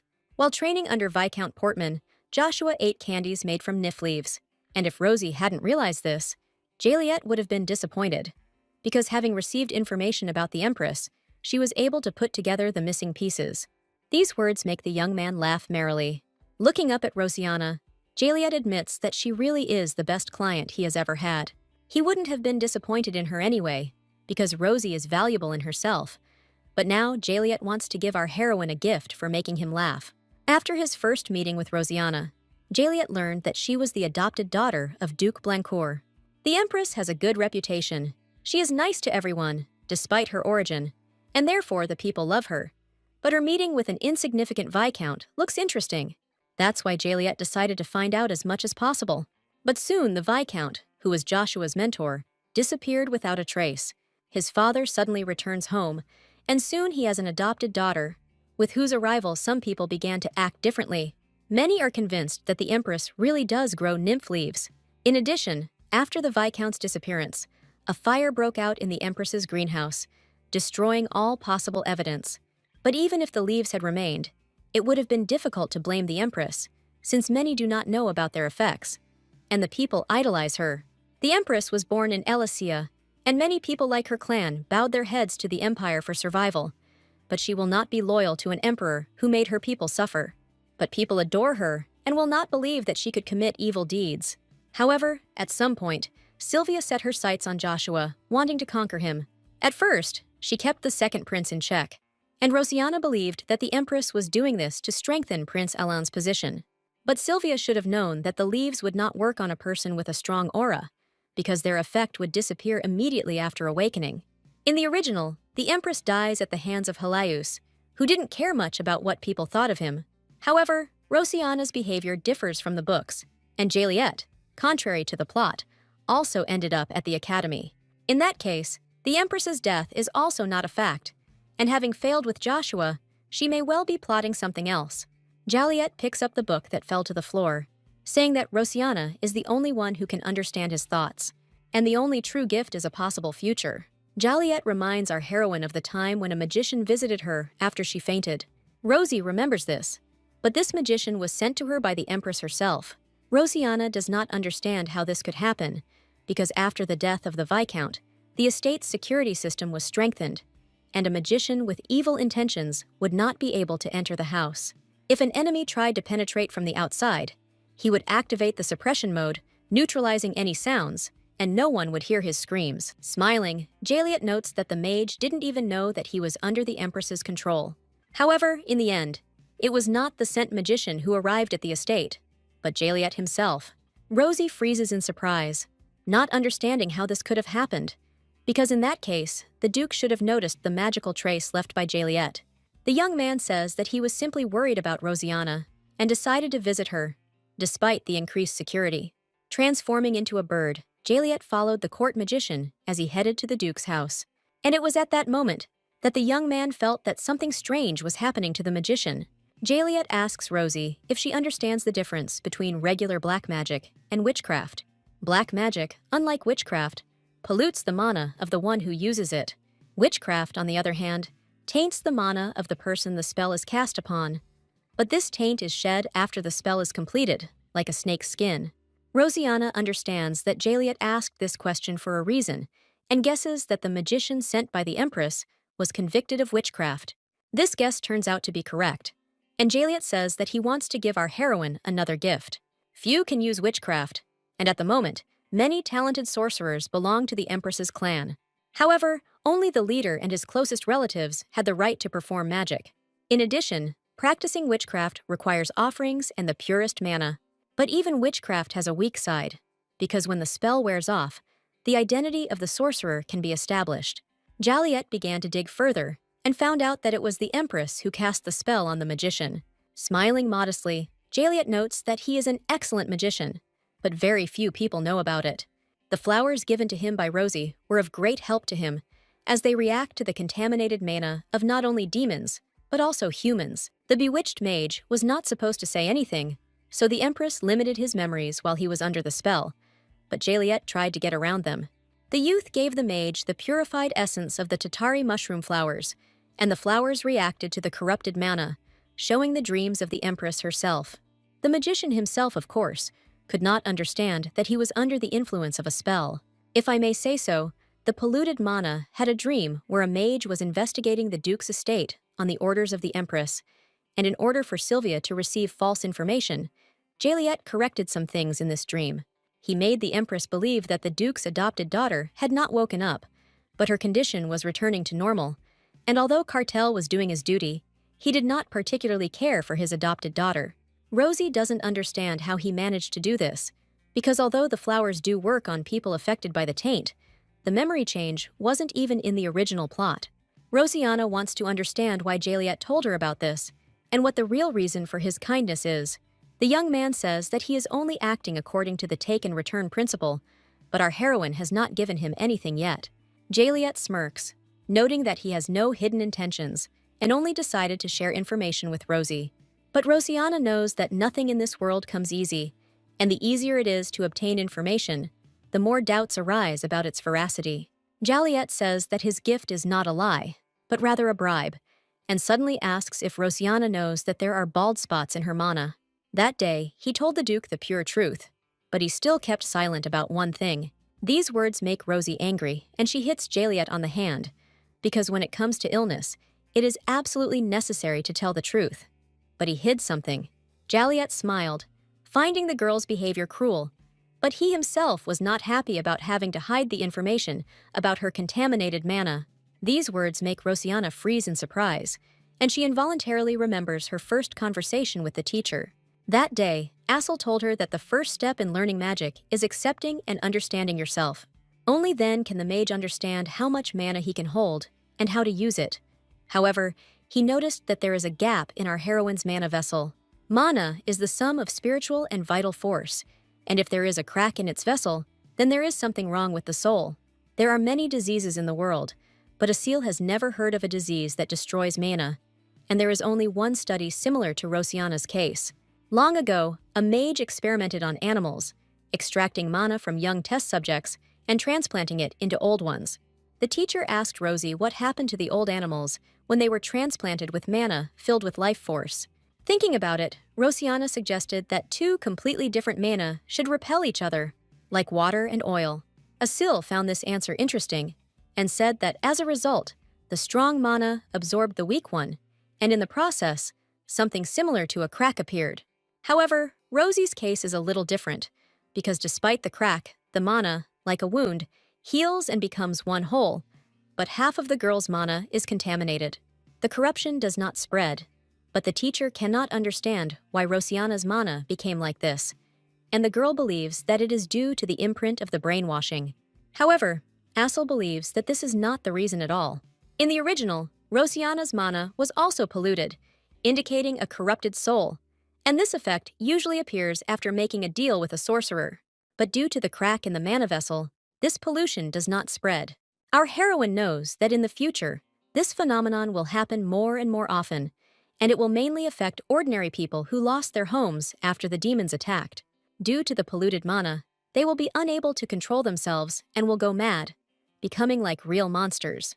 There will come an era of chaos, where people either died or killed, and according to the plot, Belle will want to stop the spread of filth. But even the priestess's healing power is not enough to cleanse the polluted mana. There will be no salvation for the infected, and there is nothing Belle can do to fix it. However, a little later, she learns about the purifying power of the ice ore from the Hamel Duchy and the branches of the harem tree. But even this information will be useless, because the ore will already begin to become contaminated by that time. Trying to remain calm, Rosianna says that she doesn't know whether her mana is contaminated or not, and Jaliet, not being a sorcerer, can't be sure either. However, the young man is convinced that he is right, noting that their cases are different, but nevertheless somewhat similar. Rosie remembers that Jaliet was a secretive character in the original, but she can't figure out how they could be similar. The young man does not want to reveal the whole truth to Rosianna, but says that even without this vile power, he is strong enough. Jaliet doesn't want to touch on the subject any further, returning to what he wants from our heroine in exchange for the information he receives.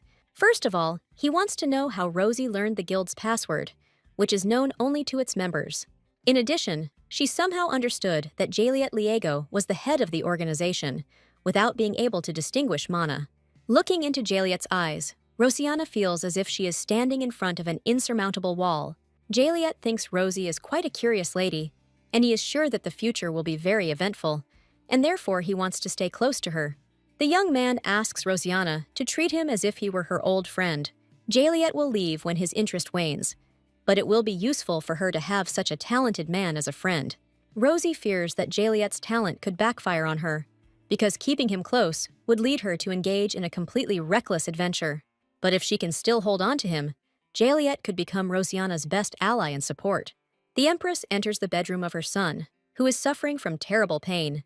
Alain feels like his skin is peeling off his body, and that something is crawling in his head, and he asks his mother to kill him. However, Sylvia cannot get rid of her worthless son, because he himself said that he wants to become stronger, and now all he does is cry, without bringing an ounce of benefit. Unlike the useless crybaby Alain, his brother Helaus was born with incredible power and now does incredible things, but it is the first prince who must be blessed. But if this continues, Alain will not become the crown prince and will die at the hands of his brother, and the Empress will not take the place that is rightfully hers. Sylvia's eyes glow red, and touching Alain's face, he asks him to accept this power. He must get the throne for his mother, no matter what it takes. Leaving her son's bedroom, the Empress wonders if what she gave him is enough, because the energy is gathering faster and faster. But it is still impossible to collect enough without desecration, and to feed Alain, even more despair and filth is needed. At this moment, the Empress notices one of her maids and orders her to speak. The girl in the bloody dress tells Sylvia that the second prince has returned to the palace. However, Helaus noticed her when she was taking the medicine from the mage tower, and now the prince plans to meet with His Majesty the Emperor. Sylvia thanks the maid for her help, but after Helaus noticed her, she became useless to the Empress. The Empress orders the girl to take a dagger and cut off her tongue, then gouge out her eyes, return to her room, and hang herself. And when she stops breathing, the spell will dissipate. Sylvia enters the palace, where the Emperor himself is already waiting to meet his son. Tereus Lafrance Drago notices that the Empress is in a great hurry to see the second prince. Sylvia is thrilled about the Empire Star's imminent return, saying that as a mother, she can't help but be eager to see her son. The Empress congratulates Helaus on his return, but he does not return the warm greeting. The Emperor pats his son on the shoulder, saying that he was confident of Helaus's success. However, the young man squeezes Tereus's hand tightly, making it clear that he is not craving praise at all, but the reward he has earned by fighting hordes of monsters.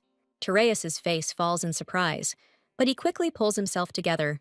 He is glad that his son grew up to be straightforward, and despite his arrogance, Helaus truly deserves the award. The Emperor is ready to fulfill any wish of the young man, but asks to voice it a little later, because now both he and the Empress need to rest. Helaus follows Sylvia, noticing that the man she thought should have died has returned alive, which is simply miraculous. The Empress pretends not to understand what the second prince is telling her. Then, Helaus asks her directly what happened to the man who pointed the poisoned dagger at him, and besides, before that, she poisoned his mother. Sylvia smiles calmly, stating that she does not understand why the prince says such outrageous things to her. He returned from the battlefield safe and sound, and as a mother, she is very happy about it. Hearing these words, Helaus calls the Empress crazy. After all, she tricked the Emperor into locking him and his mother in the tower. And when Helaus turned 13, Sylvia decided to poison his mother and simply cripple the boy. Apparently, the Empress did not think that the second prince could find out the truth, but he remembers all this pain and will make her suffer many times more. Having wished Sylvia good night, the young man leaves, leaving the Empress alone with her own bitter thoughts. Life at the Academy gradually entered into a familiar rhythm for Rosianna. Unlike the original novel, the Blancourt brothers became good friends.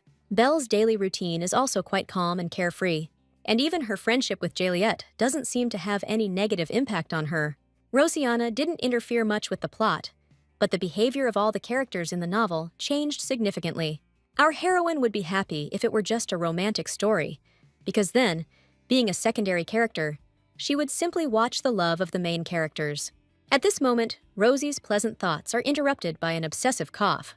Kadim immediately notices this and asks if everything is okay with Rosianna. The young man looks intently at our heroine, trying to understand her condition. Kadim's appearance makes Rosie think that he, too, is not behaving like in the original, and she herself is not obsessed with him, as in the book. However, their connection was still not broken, because Kadim voluntarily remains close to Rosianna and protects her. Rosie doesn't know what's on his mind, but she has one dream connected with him and Belle. If he falls in love with her friend, Rosianna will support him, because she hopes that this time he will be truly happy.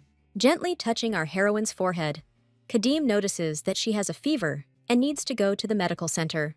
A little later, Rosie, Kadim, Belle, and Juliet are walking down the alley discussing the lectures. Suddenly, our heroine hears someone's pitiful cry, begging for help. Looking around the corner, Rosianna sees two young men, one of whom is begging the other for mercy. However, the blonde-haired boy pins the second one against the wall, noting that he has no other choice. It was to him that the traitor owed his life, and having become a spy, he must bear responsibility for his choice. The blonde boy's hand tightened around the spy's neck, trying to say that Her Majesty was simply worried about her son. At this moment, Rosianna recognizes the second prince, and, hearing the voice of our heroine, Helios immediately turns around. Not knowing what to do, our heroes freeze in place in amazement. The prince's hand reluctantly unclenches, and he leaves the spy alone. One glance at Rosianna instantly calms Helios, but Rosianna herself does not understand what the second prince is doing here, because he was supposed to hunt monsters. Coming closer to Rosie, Helios says that he did not try to kill the traitor even after he learned the truth. He does not bear evil like the rest of the imperial family, because he did not kill the spy immediately. The next moment, Helios tightly hugs Rosianna, who is speechless with surprise. Rosie has no idea how much the second prince wanted to see her. Wanting to be alone, Rosianna goes to the library. Ever since she came to the academy, there have been many inconsistencies with the original, and Helios and Juliet have given Rosie a headache. Hugging her, the second prince said that Rosie's gift had been very useful. Rosianna realized that he was talking about the ice ore artifact, and it was probably because of it that he ended his monster hunt so early. From the day Rosie gave him the gift until now, the desire for this embrace had been languishing in Helios's heart, and although he must leave now, he would return very soon. Rosianna doesn't understand how the prince could say such things to her without a shred of shame, and she suspects that Helios must have misunderstood something. One way or another, now our heroine must focus on preparing for exams. In the original story, Rosianna showed her magical talent in her very first exam. Rosie isn't worried about the written assignment, but for the practical test, she'll need a lot of mana and self-control. Thinking about this, our heroine slowly falls into a deep sleep. After some time, Kadim discovers the girl sleeping peacefully in the library. Taking Rosianna in his arms, the young man carefully carries her out of the library. The fresh evening breeze makes our heroine wake up, and she reluctantly opens her eyes. Rosie is very surprised to see Kadim, but the young man is very worried about her condition. She looks unwell, but completely forgot to go to the medical center.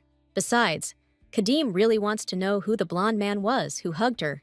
However, at the last moment, he holds back, deciding that this question would sound tactless. Kadim gives Rosianna the medicine that he took specially for her from the medical center. Rosie thanks him and asks how he knew where to find her. But Kadim knows very well that when Rosianna is restless, she finds a quiet place and reads abstruse books. Our heroine smiles cheerfully, noting that Kadim knows her even better than she does. The young man smiles kindly back at Rosie, telling her that she needs to take a pill and have a good rest. She worked hard, and Kadim is confident that Rosianna will pass all her exams with flying colors. But now her temperature is rising, and realizing that arguing is useless, Rosie thanks her friend for his care and kindness.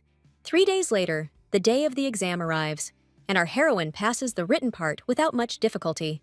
Belle is concerned about her friend's ill health and advises Rosie to ask the professor for time off. However, Rosianna says that she is fine, although in fact she is really not well. The professor warns students that those who abandon the exam midway will not be able to proceed to the second semester, and violators will not receive a grade and will have to attend classes during the holidays. Students going to the forest test will be provided with personal assistance, and there are 30 minutes left before the main task begins. While waiting for the exam, Rosianna sits down on a bench, thinking about how bad she feels. At that moment, our heroine feels someone poking her in the cheek, noticing that her face has turned the color of strawberries. Smiling warmly, Juliet says that Rosie can count on him if things get tough. But Rosianna refuses Juliet's offer, saying that she must pass this test herself. The young man is not eager to go into the forest, but he is offended by such a firm refusal.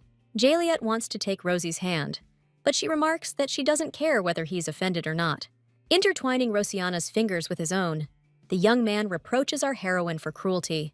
However, he guesses that Rosie seems to have already made a promise to someone else. At this moment, Rosiana hears Kadim's voice, standing a few meters away from her. He immediately notices that Juliet is holding Rosie's hand, and his teeth clench in anger.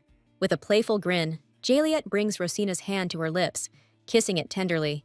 Looking our heroine in the eyes, the young man wishes her to pass the exam with flying colors. Jaliet acts like he's in love with Rosiana, and it really pisses Kadim off.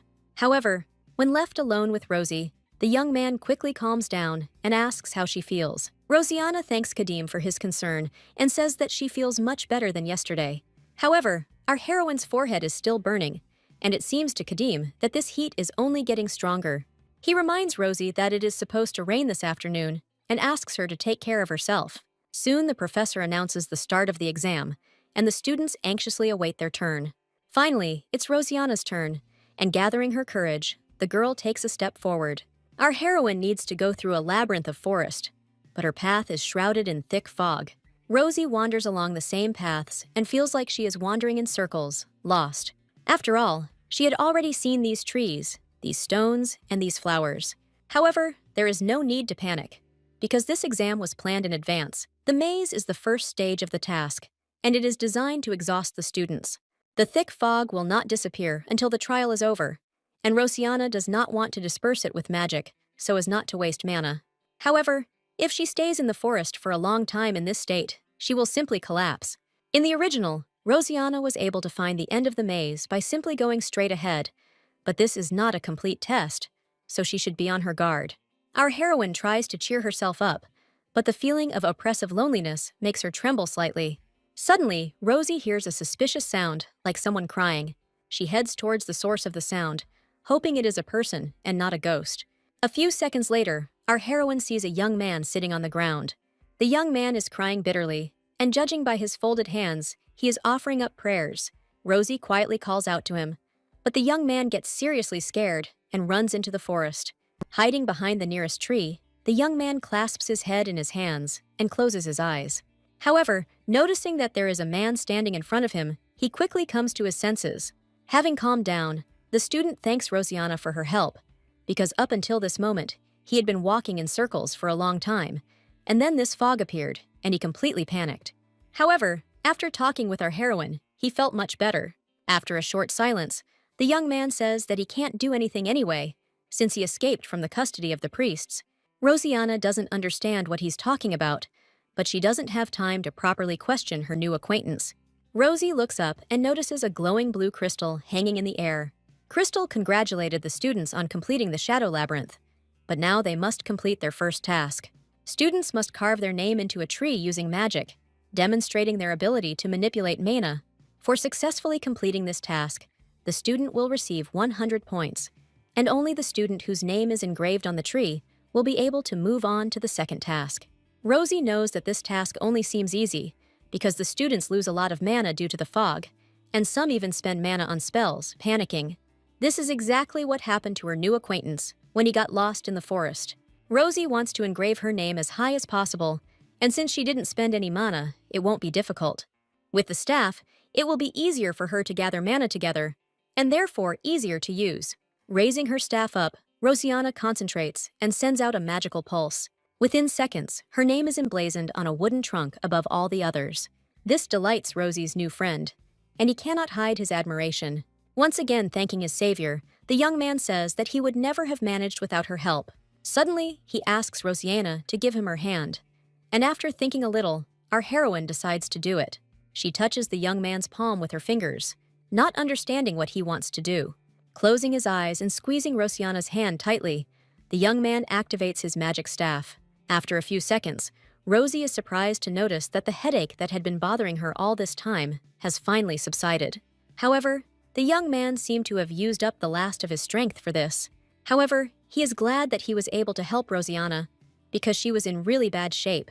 Rosie knows that only magicians who wield the power of light have the gift of healing, and she realizes that this young man must have mentioned priests for a reason. Our heroine thanks the young man from the bottom of her heart, admitting that this headache greatly interfered with her concentration. These words make the young man smile happily, and he suggests that Rosianna move on to the next stage of the exam. Rosie comes to the fork in the road for the second task and meets one of the students there. The girl breathes heavily, saying that this is her third attempt to guess the riddle. Her strength is clearly running out, and with a sigh, the student enters the portal located between the two paths, wanting to return to the beginning of the exam. In completing a task called the loop, the student must choose one of two paths, the first of which leads to the solution of the riddle, and the second to another fork.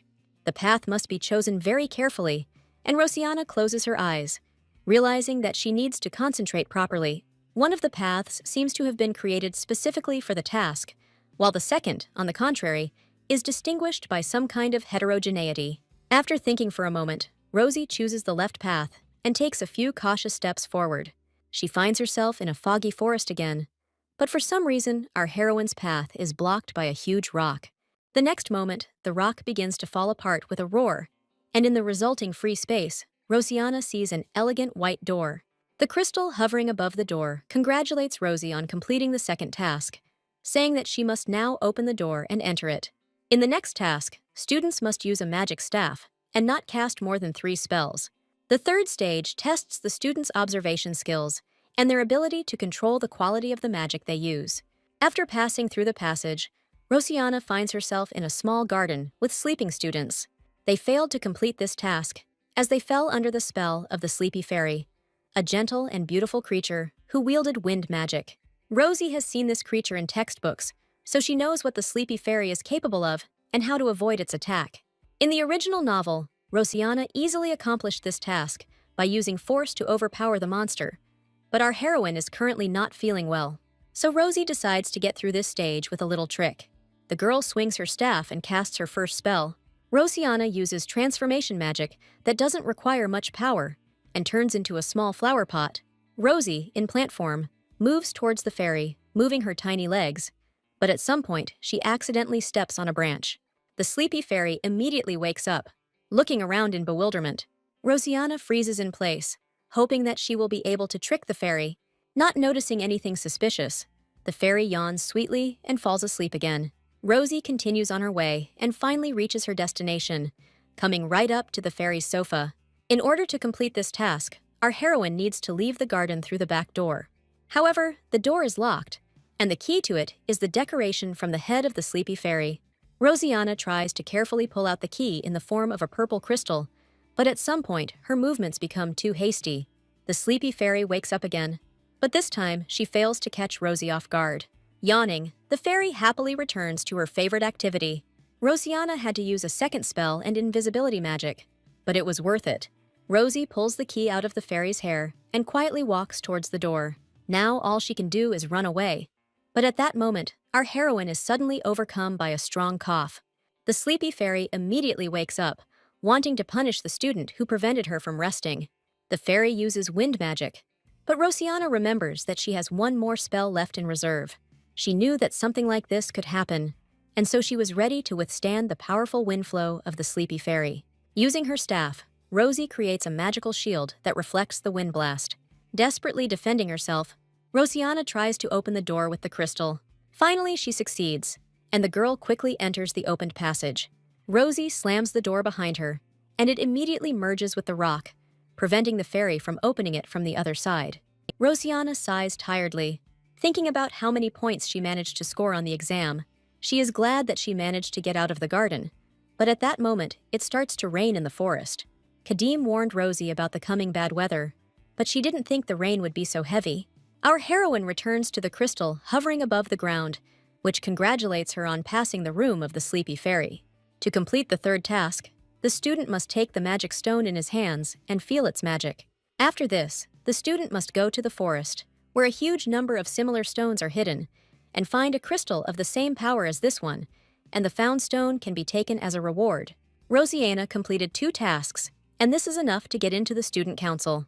On the one hand, Rosie understands that she should go back and rest, but on the other hand, she knows that such stones are endowed with special powers. Now that Kadim is not around like in the original, this stone could be very useful to her. This task seems quite simple, But Rosiana understands that it will be quite difficult to complete. Such a task requires a great deal of concentration, and only a powerful mage like Jaliet could easily handle it. Rosiana senses a huge amount of magic around her, but she only needs to find one true path. After concentrating hard, Rosie notices a curious magical flow, which she decides to follow. The stream leads our heroine across a flimsy wooden bridge, and Rosiana clearly feels that the stone is on the opposite bank. The bridge sways dangerously in the wind, but Rosie tries to calm herself by grabbing the rope railing. Rosiana crosses the bridge with caution and slowness. However, at that moment, a huge stone falls from the cliff towering above the bridge. The boulder easily tears off the base of the rope bridge, and Rosie realizes that now she can only hope for a miracle. She almost manages to reach the other bank, but she lacks just a split second before the last jump. Wooden fragments of the bridge and small stones fall into the turbulent mountain river. At the last moment, our heroine manages to grab hold of a wet, rocky ledge with her hand. However, Rosie feels that her strength is running out, and she cannot hold out for long. It becomes difficult for her to control the mana that keeps her in the air. And at that moment, Rosiana feels someone grab her hand with force. Her strength leaves her, but Rosie still hears Kadim's loud cry calling her name. Our heroine falls into a restless sleep and dreams of her first meeting with Kadim. Then Schwarlin said that this boy would have to become her protector. However, at that moment, Kadim was more of a danger to little Rosie. However, his anger was held in check by a magical collar that prevented the boy from breaking the metal chain that bound him to the wall. Schwarlin knew that as long as Kadim had this collar on, he would not be able to hurt his daughter. But Rosie wasn't afraid of Kadim, but rather worried about him, because at that moment he looked sick and exhausted.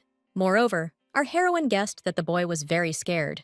Rosie was eager to make Kadim's life less painful, so she started bringing him food. At first, the boy did not want to eat the food brought by Rosiana, but Rosie didn't insist, and simply left baskets of food next to his cage. Hunger proved stronger than pride, and eventually, Kadim began to accept treats.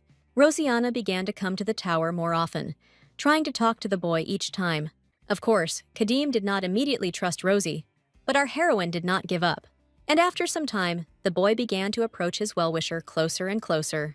Their meeting happened spontaneously, but Rosiana immediately understood that in the future, she would give Kadim the right to choose. He had to choose his own path and decide whether to leave or stay with Rosie.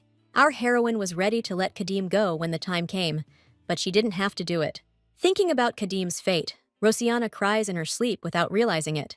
But at some point, she feels someone's warm fingers wiping away her tears. Rosie's eyes widen, and she realizes that she is in the arms of Kadim, who for some reason is naked to the waist. The young man is worried about Rosiana's condition and immediately asks how she feels. Our heroine does not immediately come to her senses and has difficulty remembering what happened to her. Kadim had asked her not to overwork herself, and now Rosie guiltily apologizes to him, noting that she must have been overexcited. Kadim is glad that Rosiana is okay, and besides, the cave he found seems to be restoring mana, and soon Rosie should feel much better from the herbs that Kadim gave her. At this point, Rosiana feels a strange taste in her mouth, similar to the chuchuri herb, but, following Kadim's insistence, she obediently swallows the medicine. Now, our heroine decides to ask one question that has been bothering her from the very beginning. She asks Kadim why he is naked, and this question takes the young man by surprise. After apologizing to Rosie, he reminds her that her clothes were soaking wet, so he changed her into his. Kadim asks Rosiana not to worry, noticing that he changed her clothes with his eyes closed, and these words make Rosie involuntarily blush. The young man believes that Rosiana should rest a little more, and, hugging our heroine to himself, Kadim reminds her that she has enough time to complete the third task. Rosie feels very comfortable and warm next to Kadim, and enjoying his embrace, she becomes completely calm. The young man clearly enjoys being her hot water bottle, and the thought makes Rosie laugh. Rosiana closes her eyes and wonders how Kadim managed to find her and come to her aid at the very moment she needed it. Rosie compares the young man to a knight from a fairy tale, because whenever she gets into trouble, he always appears next to her, like a guardian angel. Looking at the bright tongues of hot flame, Kadim indulges in memories. He clearly understood all of Rosiana's feelings from the moment they first met. And when they met for the second time, the young man again realized that he still felt Rosie and did not want to let her go. After the exam, Rosiana is taken to the infirmary, and a few days later, Joshua scolds his sister severely for not taking care of herself at all. However, Rachel asks her younger brother to calm down and stop swearing. Rosie had slept for 2 whole days and had only recently woken up, so his lectures could wait. Rachel is sure that Rosianna had a good reason for doing what she did, but she really should take better care of her health. Belle supports Rachel's opinion, remembering how Rosie fainted on the day they first met. Then, Belle was in fear the whole time until Rosianna came to consciousness. Rosie sheepishly reminds her friend that she is okay now and asks her to stop crying. But Belle asks our heroine to promise her that she will take better care of herself in the future. Wanting to reassure her loved ones, Rosianna makes this promise to her friend. Sighing, Joshua asks Rosie why she is trying so hard and ruining herself. She was already the best in the class, but this announcement comes as unexpected news to Rosianna. Although it was an accident, our heroine thought that she would be reprimanded for Kadim's interference, but she still managed to find the magic stone in the cave where they were hiding. Rosie suddenly felt a pulsation of power very close to her, the trace of which she had found in the forest. A strong aura led the girl deeper into the cave, and Rosianna boldly followed this path. In the end, she managed to find the magic stone and complete the third exam task. This helped Rosianna gain even more confidence in the reality of what was happening. According to the plot, Rosianna also found a stone before the end of the exam, but the stone found by our heroine amazed her with its enormous size. Rosie tries to figure out if this is the same stone as the original, but at that moment, Kadim calls out to her. Pinching the girl on the cheek, Kadim reminds his friend that it is time for her to get ready to go home, because the academy has started its holidays. Rosianna, Joshua, and Rachel go to the estate with Kadim, as he is worried that Rosie might get sick again. However, our heroine has not been home for a long time, and does not know whether she can invite a friend without warning the Duke about it. Rachel reassures her sister, noting that their father would certainly be only happy to see his daughter saved. At this moment, our heroes notice Duke Blancourt himself, who wished to meet his children in person. Rosie is very happy to see her adoptive father, and this joy is absolutely mutual. However, Rosianna never imagined that the cartel would decide to meet her in person. The Duke notes that all this time he has communicated with his daughter only through letters, but it is much more pleasant to talk in real life. Cartel asks his children what life is like at the academy, and Joshua immediately complains to his father that Rosie is overworked as usual. However, the Duke already knows about everything thanks to Rachel, and considers this case quite serious. The academy needs to do a better job of monitoring student safety, and the bridge incident was a case in point, and the cartel intends to make an official statement about it. But right now, he is most worried about Rosie's condition, because the Duke heard that she had a strong fever, and he would rush immediately if the parents were allowed to come to the academy. Rosianna smiles sheepishly, realizing who her brother Joshua takes after. The cartel notes that Rosie shouldn't be shy about asking for a reward for Kadim, since he saved his daughter. Rosianna thanks the Duke for his kindness, realizing that she was wrong to worry that the cartel would be unhappy with the appearance of an uninvited guest. After returning home, the Duke wants to listen to the stories of his children. Rosie smiles happily, wanting to tell the cartel what she promised to find out. Before doing so, however, she asks Joshua to leave the room for a moment. Joshua is confused by this request, because he does not understand what his sister could possibly say. Rosianna understands his feelings and explains that her story will touch on some of Joshua's most unpleasant memories. She's referring to Viscount Portman, the teacher who bullied him as a child. Joshua's hand clenches involuntarily, but he notices that he is no longer a small child who would tremble with fear. And even if something happens again, he has a father he can rely on, and a sister who will always help with advice, and a brother who will always get Joshua out of any trouble. Rosianna tells the Duke everything she has managed to find out about the Empress's clan, but it seems that he himself guessed all this.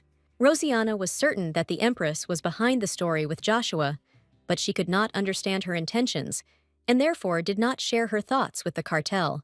The Duke thanks his daughter for her story and says that he has something to tell too. In fact, the Empress had always had a strange attraction to the Blancourt family, and that was probably why she decided to torment Joshua. Hearing these words, Rosie believes that in this case, Hestan's curse may also be connected to the Empress. Usually, such curses are cast through black magic or witchcraft, and such power is only within the power of the Empress's clan. Our heroine asks the Duke to tell her about the state Heston was in before the curse was placed on her. This question makes Cartel remember the last days spent next to his beloved wife. Hestana gently touched his face, begging her husband not to look at her like that. It was time for him to leave, but he could not part with his beloved wife. He couldn't leave her alone, especially knowing the situation she was in. However, Hestan would be very sad, because if the cartel had stayed with her, many people would have died at the hands of demons. Then the Duke asked if she was afraid of being left alone, and Hestan said that she was afraid, because this had happened twice already, but she regretted much more that she could not cover his back, since now she had to stay in Hamel. Cartel promised his wife that he would return very soon, but on the day of his return, Hestana did not come out to meet him. Someone sealed it before the Duke had time to return from the battle with the demons. And when Cartel touched it, he felt an ominous aura emanating from that ice. Inside him, time seemed to have stopped moving, and mana was gradually evaporating, and nothing would change until the curse was lifted. Rosianna remembers that Hamel is considered a place with a strong cleansing aura, and if the sinister aura there never disappears, sooner or later the duchy will be filled with filth. But if you try to unravel this ball, you can find a solution to both the curse and the pollution, and so Rosie decides to go to Hamel. That same evening, Rosianna hears someone knocking on the door of her room. Seeing Kadim on the threshold, our heroine invites him inside. Rosie pours tea and sits down at the table, but Kadim gently chides her for not even asking who was standing behind her door. However, Rosianna was waiting for Kadim, because she had one important request for him. Rosie hands the young man a small box, inside which is the magic stone she found. Rosianna cannot figure out what type it is, so she asks Kadim to give the stone to the master. The young man is ready to do this, but, in his opinion, it would be better if Rosie handed over the stone herself. Rosianna really wanted to visit the teacher, but this visit will have to be postponed, because tomorrow our heroine is leaving for Hamel. Rosie feels bad about bothering Kadim, but the young man takes the box and asks her not to worry about anything. However, in return, he asks Rosianna to remember to take care of herself during this trip. Smiling sheepishly, Rosie thanks Kadim for his help and concern. The magic stone found by Rosianna has the ability to weaken control. Our heroine remembers that the original Rosianna accidentally grasped the power of this stone, but without really understanding it, Rosianna decided that he would completely save her from control, and later regretted it. As long as Kadim and Shvarlan are alive, there's a chance they'll be brainwashed like in the original, so Rosie is going to study this stone up and down. No matter how hard Rosianna tried to break her connection with Kadim, she remained, and therefore she will try to protect him at all costs. Duke Blancour's carriage enters the territory of the Duchy of Hamel. Opening the window, Rosianna looks with delight at the wild lands covered with sparkling snow. When the carriage stops, Rosie hurries outside and admires the huge castle in which she and her family are about to live. The Duke smiles as he looks at his daughter, but notes that she should have dressed warmer, as it is very cold here. At this moment, Rosie notices an elderly man coming out to meet them, whom the Duke greets as Raymond. He is the current Duke of Hamel, and therefore hopes that his guests will feel at home here. Raymond's castle seems very beautiful to our heroine, and she can't wait to see it from the inside. Rosianna looks out the window thoughtfully, thinking about the place she finds herself in. In the second half of the novel, it is here that Joshua kills his father, and Rachel goes mad after killing her younger brother. At the same time, a holy relic falls into his hands, and the end of the world comes. But because the novel focuses more on Belle, it's impossible to know exactly what was happening in those moments. Rosie hears someone knocking on the door of her room and rushes to find out who has come to see her. Joshua and Rachel wanted to visit their sister, because she seemed quite worried all this time. Taking a closer look at Rosianna, Joshua is convinced that she is indeed excited. Rachel asks her brother not to scold our heroine, but Joshua already understands perfectly well that Rosie has a lot of worries and problems. But he doesn't want her to carry this burden alone, because Rosianna has a family she can ask for help at any time. Rachel smiles kindly at Rosie, saying that Hamel is a very calm and serene place, and she should like it there. Wanting to cheer up and distract our heroine a little, the brothers invite her for a walk in the city. The town square, decorated with small lanterns, looks truly magical. Admiring the mesmerizing play of light, Rosianna herself does not notice how she forgets about all her worries and anxieties. The first thing Joshua does is treat his sister to some local delicacies, and then he takes her to a jewelry store, where Rosianna decides to buy gifts for Joshua and Rachel. For the youngest of the brothers, Rosie chooses a small protective amulet in the form of an earring. As our heroes leave the store, Joshua calls out Rosianna's name. Taking out an elegant silver hairpin with lilac stones from his pocket, the young man attaches it to Rosiana's hair. He bought it just like that, but he really hopes that his sister will like the hairpin. Smiling tenderly, Rosie thanks Joshua for the wonderful gift and asks him to extend his hand. Joshua does as Rosiana asks and freezes in place in amazement. The young man finds a neat gift package in his hands, which he hurries to open. At first, Joshua doesn't understand what it is, but after Rosie explains, the young man immediately tries on the gift. Rosiana made the right choice, because the earring suits her brother very well. At this point, Joshua notices that one of the nearby shops is selling huge dolls and asks Rosie to wait a bit. At this moment, Rachel comes up to our heroine and hands her a glass of hot tea, which will help Rosiana warm up. His sister no longer looks sad, and Rachel is very happy about this, although he regrets that he could not help Rosie with the investigation related to the Empress. The young man worries about Rosiana because he understands that the more difficult it is to access information, the higher its price. The entire Blancourt family considers Rosie a good person, and so Rachel, Joshua, and the Duke want to help her share this burden a little. These words make Rosiana think, because maybe she is not a good person after all. In both her past and present lives, she has always tried to avoid the worst. And maybe she was just a selfish person, just wanting to survive. Now, Rosie is lucky because she knows the plot of the novel and tries to avoid tragedies. But good intentions do not make her confident in her own choice. However, due to her intervention, the Blancourt family was able to avoid tragedy. Rosiana still doesn't know if she made the right choice, and therefore believes that she cannot be called a truly good person. But she hopes that people who think well of her will be happy in the future, and so she wants to try even harder. Rosie thanks her brother for his kind words, noting that they mean a lot to her. A little embarrassed, Rachel says that he heard Rosiana call Joshua brother, and if she doesn't mind, he would be happy to be treated the same way. Of course, the young man does not expect this right now, realizing that Rosie must be ready for this. At this moment, Rosiana remembers that she wanted to give something to Rachel. She thanks the young man for today and hands him a gift package, and, calling him his brother, he expresses a desire to walk with him again. That night, Rosiana can't sleep and decides to do something useful. Perhaps a book from the library will help her fall asleep faster. Rachel handed our heroine the key to the library so that they could begin their investigation early in the morning. But Rosie can't wait to get started right now, because Histana's life is on the line. Rosiana walks into the library, not noticing two pairs of blue eyes watching her in the darkness. Having found the book she needed, Rosie hurriedly headed to her room. However, the animals, quietly moving their soft paws, continue to follow her unnoticed.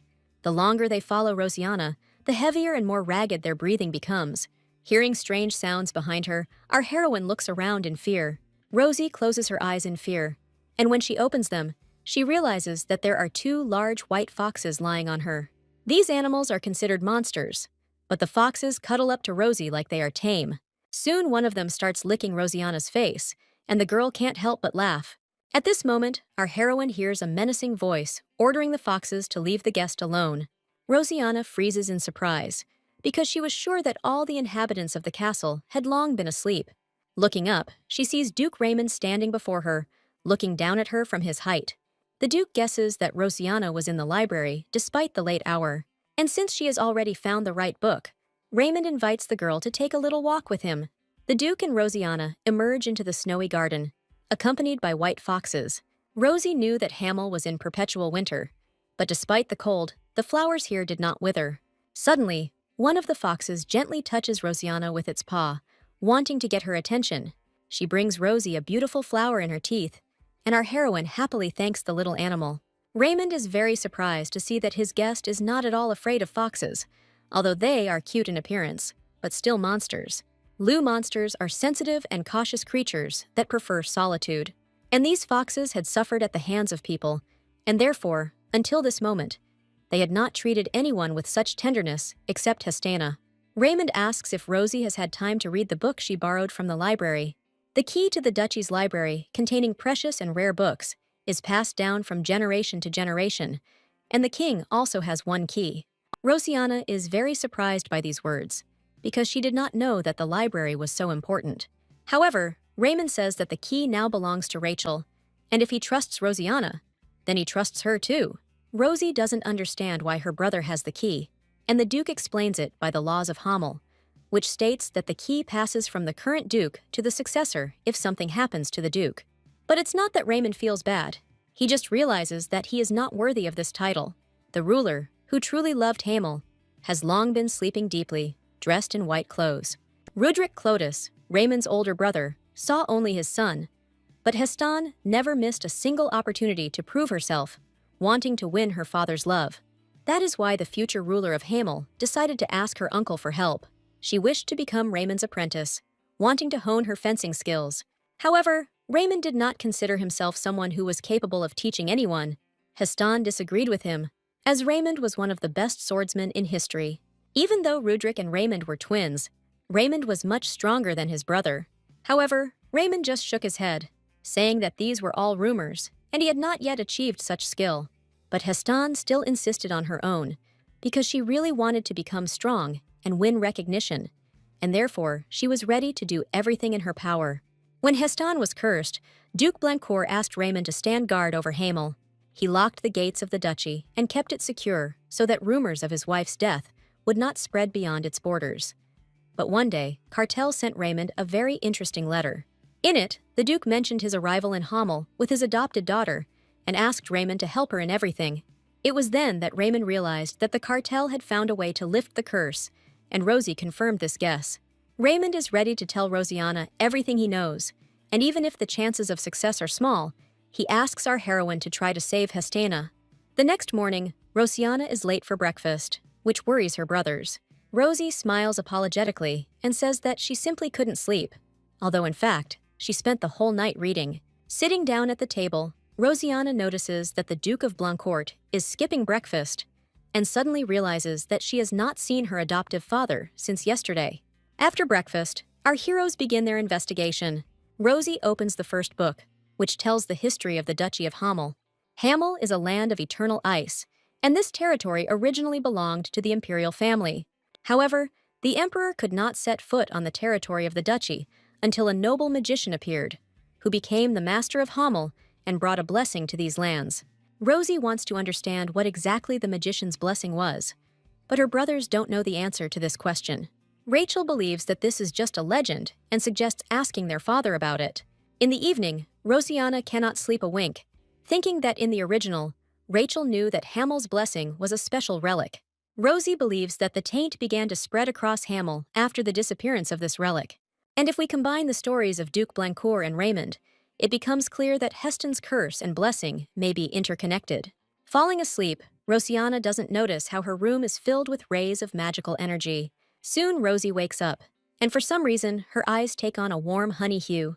Approaching the mirror, our heroine cannot understand why she woke up. However, she hears the call of some familiar aura and goes to the source of this call. Rosie can clearly feel the aura pulsating, and when her path is blocked by a wall, one of the cabinets suddenly slides aside. At this point, Rosianna feels like she is at her limit and can't control her own body. However, the golden color of the eyes gradually changes to purple. The next moment, Rosianna seems to wake up, not understanding how she ended up here. The girl is overcome by a strange feeling, and it seems to her that someone is following her. But at that moment, she hears the call of the aura again and decides to find its source. Rosie walks down the steps, knowing that this decision could be dangerous, but she wants to know the truth. Suddenly, our heroine is blinded by a bright white light, and for the first seconds, she cannot see anything. However, Rosianna soon sees Duke Blancourt standing in front of the cursed Hestana. Rosie quietly calls out to Cartel, but he doesn't immediately recognize his adopted daughter's voice. The Duke did not expect to meet Rosianna here, because she could not know how to get here. The passage leading to this room is a dummy, a magical illusion. And to open it, you need a special stone, without which it is simply impossible to enter this room. The cartel knows that Rosianna can't lie, but he is determined to find out what happened to the enchanted door. Rosie looks up and stares at Hestina's face as she is sealed in the block of ice.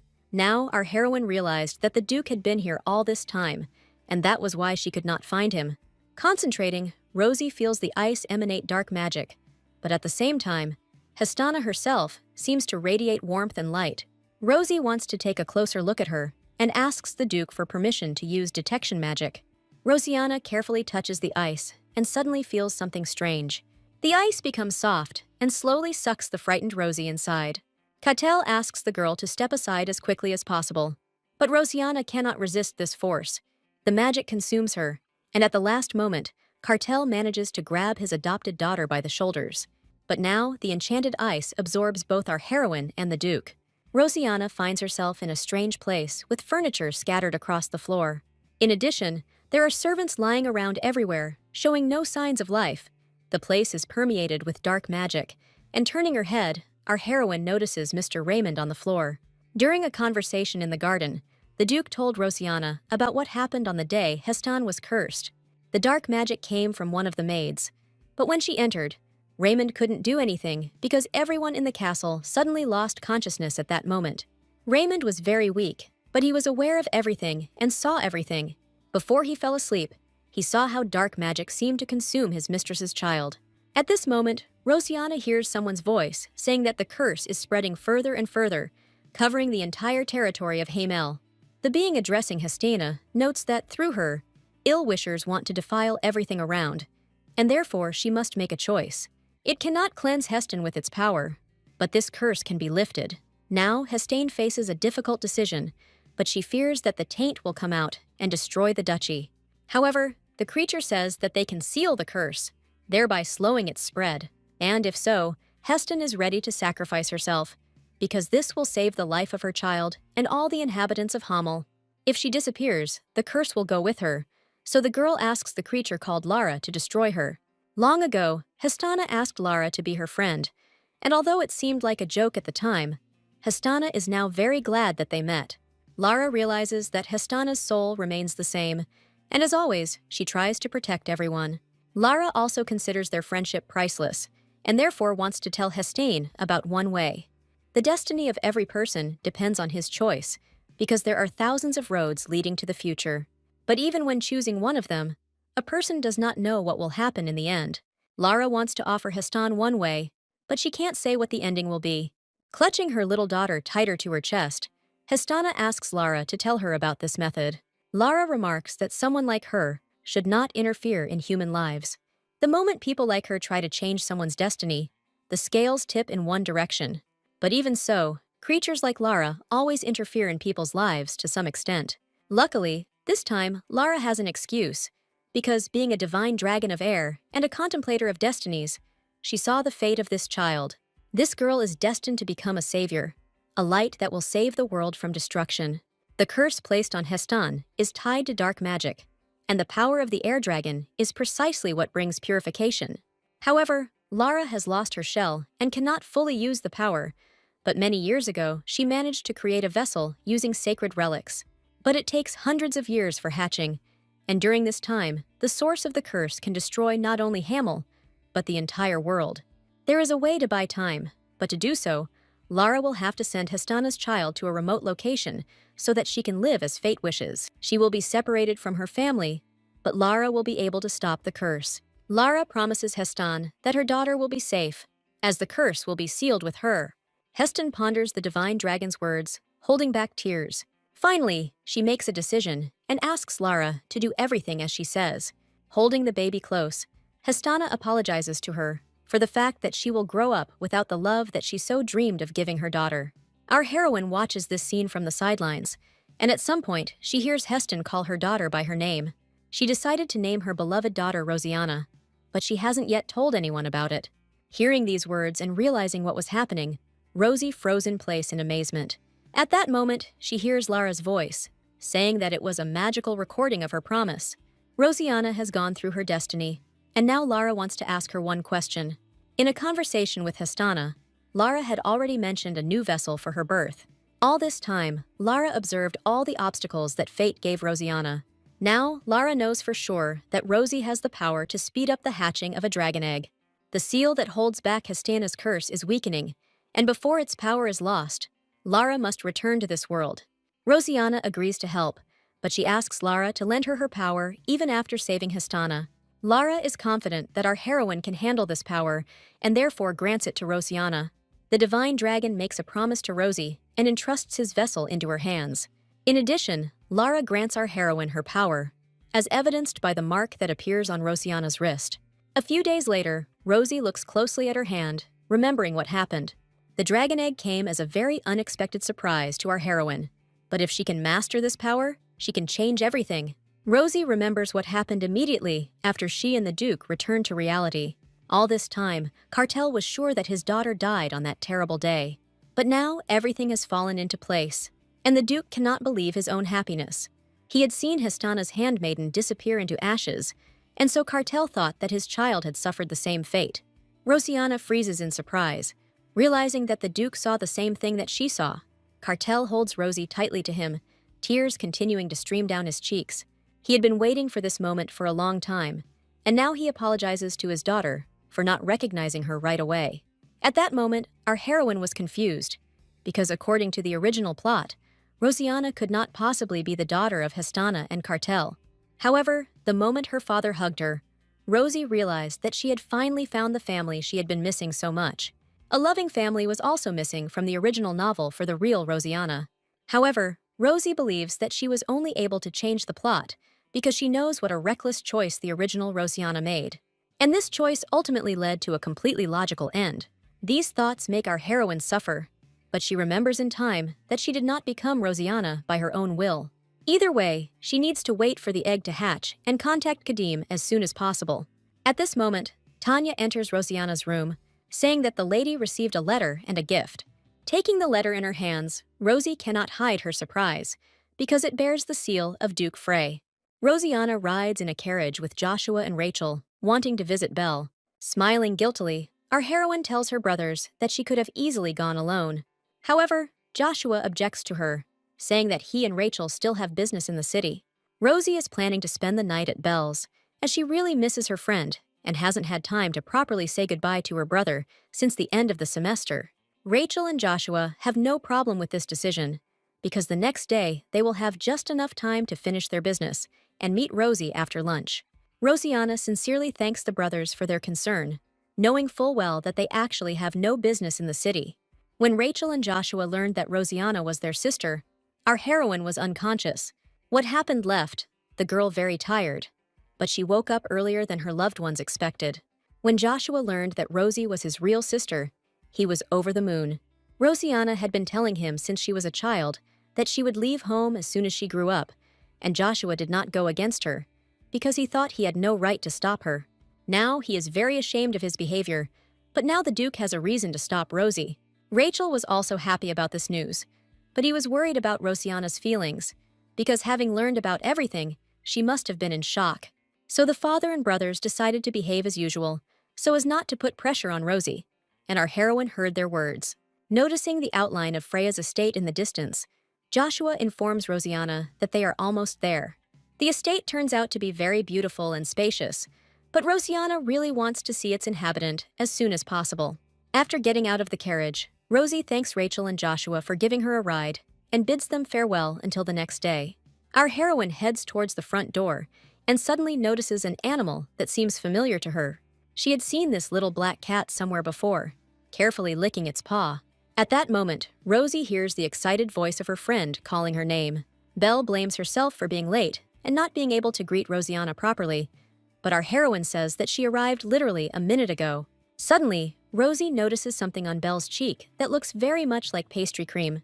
Belle immediately comes to her senses, remembering that she baked a cake for her friend's arrival, and her soul is filled with joy, because she has been waiting for so long to meet Rosianna. Lady Freya invites Rosie to a table laden with all sorts of sweets. The strawberry cake baked by Belle turns out to be absolutely delicious. Rosianna is overcome with pleasure, enjoying the sweet and sour taste of strawberries and cream made from fresh whipped cream, in harmony with the tender and soft sponge cake. Belle is very happy that the cake turned out well, and thanks Rosie again for coming. Belle always just accepted her help, and this made the girl feel both gratitude and regret at the same time. And before the start of the holidays, she didn't even have time to properly say goodbye to her friend. Rosianna rushes to console Belle, noting that when she was unconscious, her friend looked after her all week, and on the eve of the holidays, she had to leave because of her brother's illness. But now, Rosie has a cake made by Belle and feels quite happy. Remembering Roxian, our heroine inquires about his current health. Belle admits that she hasn't seen her brother since the holidays, but the Duke says that Roxian is much better now. And besides, it was the Duke who insisted on Rosie's arrival. The Duke himself takes care of his son during his illness, almost never leaving his room. And now Rosianna understands why she still has not seen either the Duke or Roxane.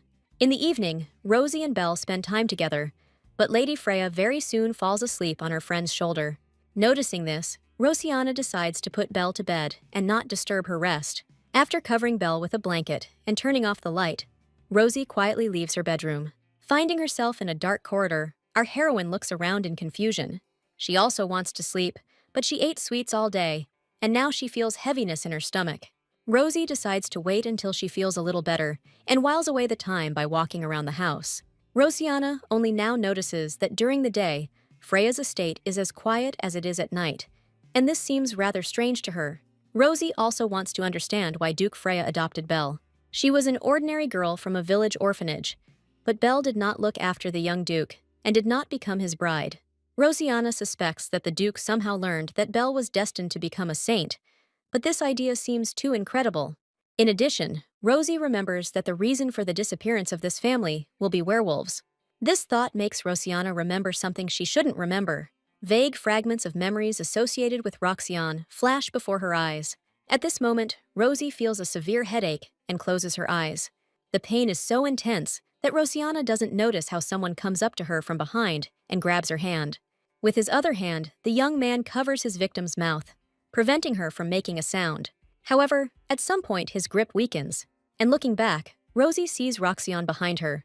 The young man is breathing heavily, his eyes closed, and Rosianna understands that something is clearly wrong with him. He continues to hold our heroine close to him, despite Rosie asking Roxane to let her go. However, the young man does not hear her, and the next moment he reaches for her neck, opening his mouth. Suddenly, someone's hand falls on Roxane's head, and the young man immediately falls to the floor. Stepping aside, Rosianna turns her surprised gaze from the bewitched Roxane to her mysterious savior. Suddenly, Rosie notices her friend's brother's pointy ears, and this stirs her memory. Rosianna feels a sharp headache again and closes her eyes, trying to stop the attack. Sighing wearily, Rosie's savior gently chides Roxane for not being able to leave him unattended for a minute. Rosie wants to know who she owes her debt to, and the stranger introduces himself to her as Duke Raphael Freya. This isn't quite how he planned his first meeting with Rosianna, so he'll have to erase her memory. At this moment, Rosie's already erased memories of the evening when she helped Roxane return. She remembers how she carried the young man into the library, not understanding what was happening to him. After this, a black cat appeared in the library and helped Rosianna save Belle's brother. And at that moment, our heroine learned that Roxane was a half-werewolf. The return of memory breaks the Duke's magical seal, preventing him from casting a new spell on Rosianna. However, this did not upset him, but rather pleasantly surprised and impressed him. Having invited Rosie to the table, Raphael continues to be amazed that she managed to remember everything. He apologizes for today's incident and hands Rosianna a cup of tea, hoping that the hot drink will make her feel better. Rosie wants to ask the Duke about the most important thing, but is afraid of seeming too curious. However, Raphael guesses her thoughts and says that Roxane and his family are both related and not related to werewolves, since his adopted son is only half a werewolf. It's quite an important secret, but our heroine has already encountered it several times, and Duke Freya considers it a will of fate. Wanting to dispel her suspicions, Rosianna asks why Raphael adopted Belle. After all, the Duke himself and Roxane are connected to werewolves, but Belle is an ordinary person. Anyone associated with werewolves in this country is under threat. However, despite this danger, the Duke still involved Belle, who had nothing in common with werewolves in this matter. The Duke is touched by such concern for Belle's welfare, and he says that he will answer all of Rosianna's questions if she fulfills his request. However, at that moment, an angry Roxane bursts into the room. Noticing Rosianna, he asks Raphael what she is doing here. But the Duke does not answer his question, and extending his hand to our heroine, invites her to follow him. Roxane also goes with them, and Rosie tries to guess what exactly Raphael's request will be. At this point, Roxane directly asks the Duke what he was planning and why he didn't erase Rosianna's memory. Raphael remains silent, smiling mysteriously, and at that moment, the young man finally understands where they have come. Seeing the outline of a tall stone tower ahead, Roxane becomes furious. He accuses Raphael of madness, not understanding how he could bring Rosie here. Grabbing the girl's hand, Roxanne asks her to return with him to the estate. However, at this moment, Raphael binds the young man with magical fetters. Smiling politely, the Duke remarks that they can now move on calmly. Rosianna follows Raphael and Roxanne down the stairs, still confused about what's going on. However, she increasingly feels the ominous aura that fills this place. Turning around, the Duke says that Rosie can leave here at any moment. However, if she fulfills his request, she will learn not only the reason for Belle's adoption, but also one more important thing. Rosianna decides to trust Raphael, and soon sees that they are in a room with an unusual door, from which a truly sinister force emanates. At this moment, the magical bonds that bind Roxanne crumble and free the young man. Huge black wings suddenly appear on the young man's back.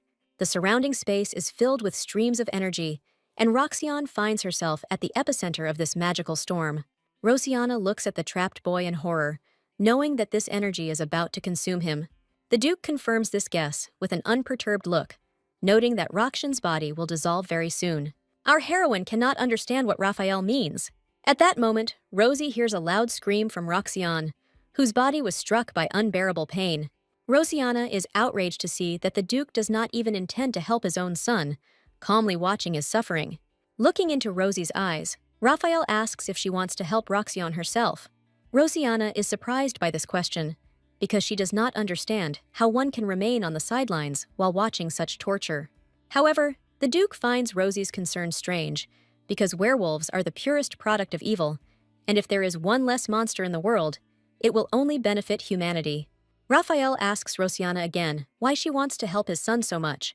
The Duke's indifference infuriates our heroine, and, pushing Raphael away, she orders him to get out of the way. It makes no difference whether Roxanne is a human or a werewolf, because now he is suffering greatly, and his life does not become less valuable. Having immobilized Raphael with magic, Rosianna hurries to Roxanne, determined to help him at all costs. Rosie shields herself, but Roxanne is blown away by the wind. Our heroine calls the young man by name, but it seems he doesn't hear her cries. Coming even closer, Rosie continues to call out to Roxanne, but he only groans in pain. Rosianna realizes that the situation is becoming critical and tries to think of a way to help the young man. Suddenly, Rosie remembers how the black cat advised her to stop Roxanne's transformation with blood. That's exactly what Rosianna did that evening, and it really worked. Kneeling down next to the young man, Rosianna asks him to accept her blood. Roxanne feels like his body is burning alive, and he rushes to quench his frantic thirst. Each sip brings the werewolf incredible bliss, soothing his burning throat. Rosianna closes her eyes from the sharp pain, but still patiently waits for Roxanne to be sated. Roxanne feels better with every passing second, and at some point, Rosianna's pitiful requests break through his clouded consciousness. She is in great pain, and finally breaking away from her neck, Roxanne peers into our heroine's face. Rosianna fainted, but she was willing to pay this price to save Roxanne. Coming to, Rosie immediately grabs the place where the werewolf bit her. Roxanne apologizes to our heroine, worrying about her well-being. However, the Duke notices that Rosianna looks quite good, and thanks to her efforts, the appropriation of magical power was successful. Rosie can't understand what kind of magical power Raphael is talking about. The Duke reminds Rosianna that Roxanne is half human, half magical entity, and that is the only reason his body was able to withstand so much mana. At the final stage of conversion, mana reaches its maximum, and to prevent it from dissolving the body, blood is needed to calm the magical force. However, the blood of other people had no effect, and Raphael believes that Roxanne imprinted on Rosianna after tasting her blood once. This means that now only the blood of our heroine can calm him down. Roxanne now understands why the Duke invited Rosianna here, but he is outraged by the fact that she was exposed to such danger. However, Raphael only wanted to check something, noticing that Rosie was very worried about the werewolf. He wants to understand why she ran to Roxanne in the center of the storm without the slightest hesitation, and tries to find out the truth by enchanting Rosianna.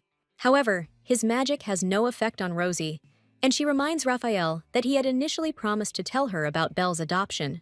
The Duke is once again amazed by Rosianna's abilities, noting that his real request is not to help Roxanne.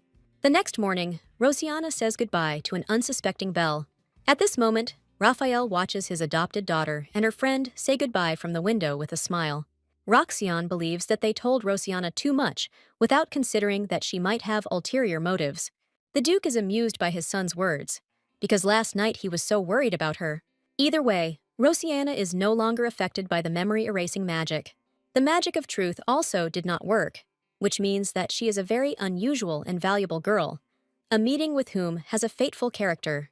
Once home, Rosie falls onto her bed, exhausted, and closes her eyes. Just yesterday, she couldn't even imagine that her guesses would turn out to be true, because Duke Freya really did know about Belle's holiness. Raphael told Rosiana that the doors in the tower open a portal to another world. The mana emanating from it has a calming effect on magical entities, but Roxion is half human, and therefore this mana is like poison to him. But the souls of magical entities are initially cursed. Rosiana's blood brought Roxion back to normal, but one day he will start to transform again, and so Raphael asked the girl for a favor. His request was that Rosie accept Roxion's imprint.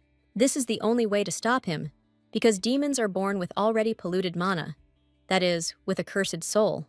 Filthy mana destroys its owner, causing him to destroy everything in his path. In the demon world, there is no life or death, and if one cannot control this mana, it will easily consume a person. And those who manage to escape will either die before they completely lose their minds, or will live among people like a parasite, stealing their souls. Pointing to the door, Raphael says that this is the gate leading to the demon world. Rosiana has figured out that Duke Freya is actually a demon, but she can't figure out how he managed to hide it. Shrugging his shoulders, Raphael notes that he was simply lucky, because these lands are close to the demon world. The reason Freya was given the title is because there were many people on this earth who were born with divine abilities. They played the role of guardians, eliminating the dangers that came from the demon world. After the death of the previous duke, who was called the Holy Knight, Raphael never appeared in public, and therefore no one solved his secret. One way or another, Raphael remains in this world for only one reason. He wants to break the chain of curses, and this means that the prophecy is destined to come true. The Duke specifically put his consciousness into the body of a black cat, because he himself cannot leave these lands. But Roxion, unlike him, is half human, and therefore can go anywhere. Raphael saw the prophecy, and it sounded quite clear. It ordered the Duke to go to the Golden Village in the 5th year after setting foot on human soil. The child he was to meet there in front of the old willow tree was destined to one day awaken divine power. And when the one who was half demon gains divine power, the hated will be burned. That is why Raphael must protect this child at all costs. And Roxion, in turn, must protect and master divine power. Rosie remembers very well that, according to the plot of the novel, the first god was Ramir, and Belle was supposed to possess divine power. Raphael offers our heroine to perform the imprint ritual, noting that he would not dare steal or desecrate her soul.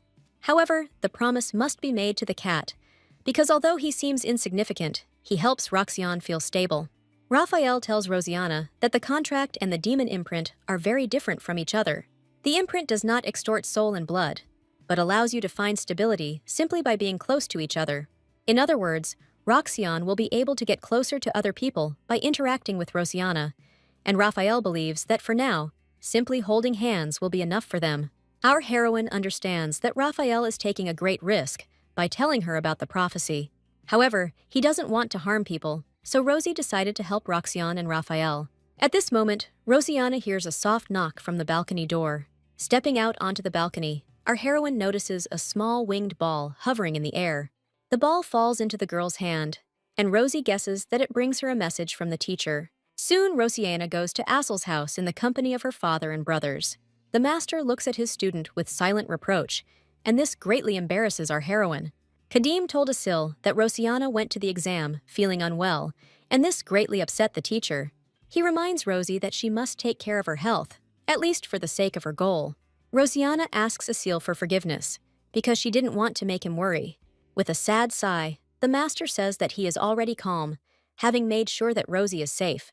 Taking the dragon egg brought by Rosiana in his hands, Asil realizes that much has changed during their separation. Deciding to take advantage of the favorable moment, our heroine asks the master if it is possible to somehow speed up the hatching of the egg. Asil is amazed by this question, because it seemed to him that his student would finally stop risking herself at every step. Frowning, the master says that he is only sure that the egg is strictly forbidden from being given more mana than it already has. One way or another, Rosiana is interested not only in the egg, but also in the magic stone that she sent with Kadim. It took Asil some effort to figure out what kind of stone it was. However, first he wants to go with our heroine to a special place. Rosiana follows the teacher for quite a long time through the gloomy forest. But at some point, she feels that there is an ominous aura in the air. Looking closer, Rosie notices a blurry clot of dark energy among the trees. She advises Asil not to approach the clot, but the master asks Rosiana not to worry and to take a closer look at what is about to happen. At this moment, a strange creature, resembling a lump of greenish slime, crawls out of the forest. The clot instantly sucks the forest dweller inside. However, to the surprise of our heroine, the dark energy does not devour the creatures. Soon the clot spits the slug back out, turning it into a monster. The master tells Rosiana that they are standing in front of a rift that creates disasters and monsters. Suddenly, the monster created by the crack decides to attack Asil, and Rosie screams piercingly, trying to warn it. However, the monster's slimy body instantly shatters against an invisible magical barrier. As soon as Asil discovered the crack, he immediately set up a protective barrier around it. And thanks to this, the monsters no longer rampage in the forest, but the clot still grows. The master thought he could contain the crack by simply observing it, but now he decided to try to unleash the power of the stone to temporarily seal it. According to Asil, the stone found by Rosiana has a special power, and he wants to conduct one experiment. The master extends his hand and asks his student to pour some of her mana into the stone. After a few seconds, the stone changes shape, as if filled from within with a soft white light. Looking up at the teacher, Rosie freezes in amazement, because now a real angel stands in front of her. Leaning over the stone, Asil reads a spell over it in a language unknown to Rosian. The next moment, a magical ring appears on the ground around the teacher, shining with a bluish light. Asil stretches out her hand and seals the crack with a stream of symbols unknown to our heroine. Rosie feels the ominous energy begin to fade away. However, she does not remember seeing any mention of angels in the original story. After performing the magical ritual, the master turns back into himself, and his snow-white wings seem to dissolve into the air. When Asil comes to, Rosiana asks what kind of magic he used. The master says that it was an ancient sorcery based on the divine power that he managed to extract from this stone.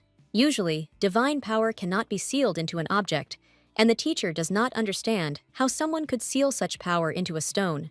He had never seen anything like it, but judging by the results of the experiment, it was definitely divine power. Having transformed the stone into a small pendant, Asil tells Rosie to always carry this valuable thing with her. Rosiana suggests that her teacher may indeed be an angel, but Asil says that he is an Elios. The Elios are the first creation of the god Rami, and their specialty is that they are all born with divine power. The teacher was once one of them before his power was sealed, and it was for this reason that he immediately realized that Rosiana's magic stone was endowed with divine power. Rosie had encountered magical stones before, but she didn't feel any particular power in them.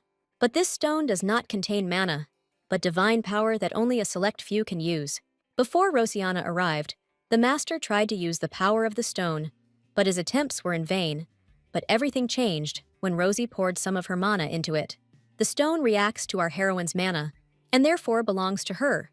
But Asil cannot understand how such an object could have ended up in the academy at all. But, one way or another, now Rosiana will have to deal with the stone herself and explore its power. After the holidays, the teacher decides to go to the academy with our heroine. Joshua doesn't understand why Asil is going with them, because it's too late for him to become a student. Feeling awkward, Rosie quickly pushes her brother towards the portal entrance, saying that the master will not be a new student, but a teacher of magic. Our heroine decides to use teleportation as one of the last, wanting to say goodbye to Duke Blancourt. Overcoming her shyness, Rosiana says goodbye to Cartel, but for now, it's as if she were saying goodbye to a duke, not a father. Cartel smiles warmly at his daughter, telling her not to overdo it and to take care of her health. Smiling back at the duke, Rosie promises to carry out his instructions.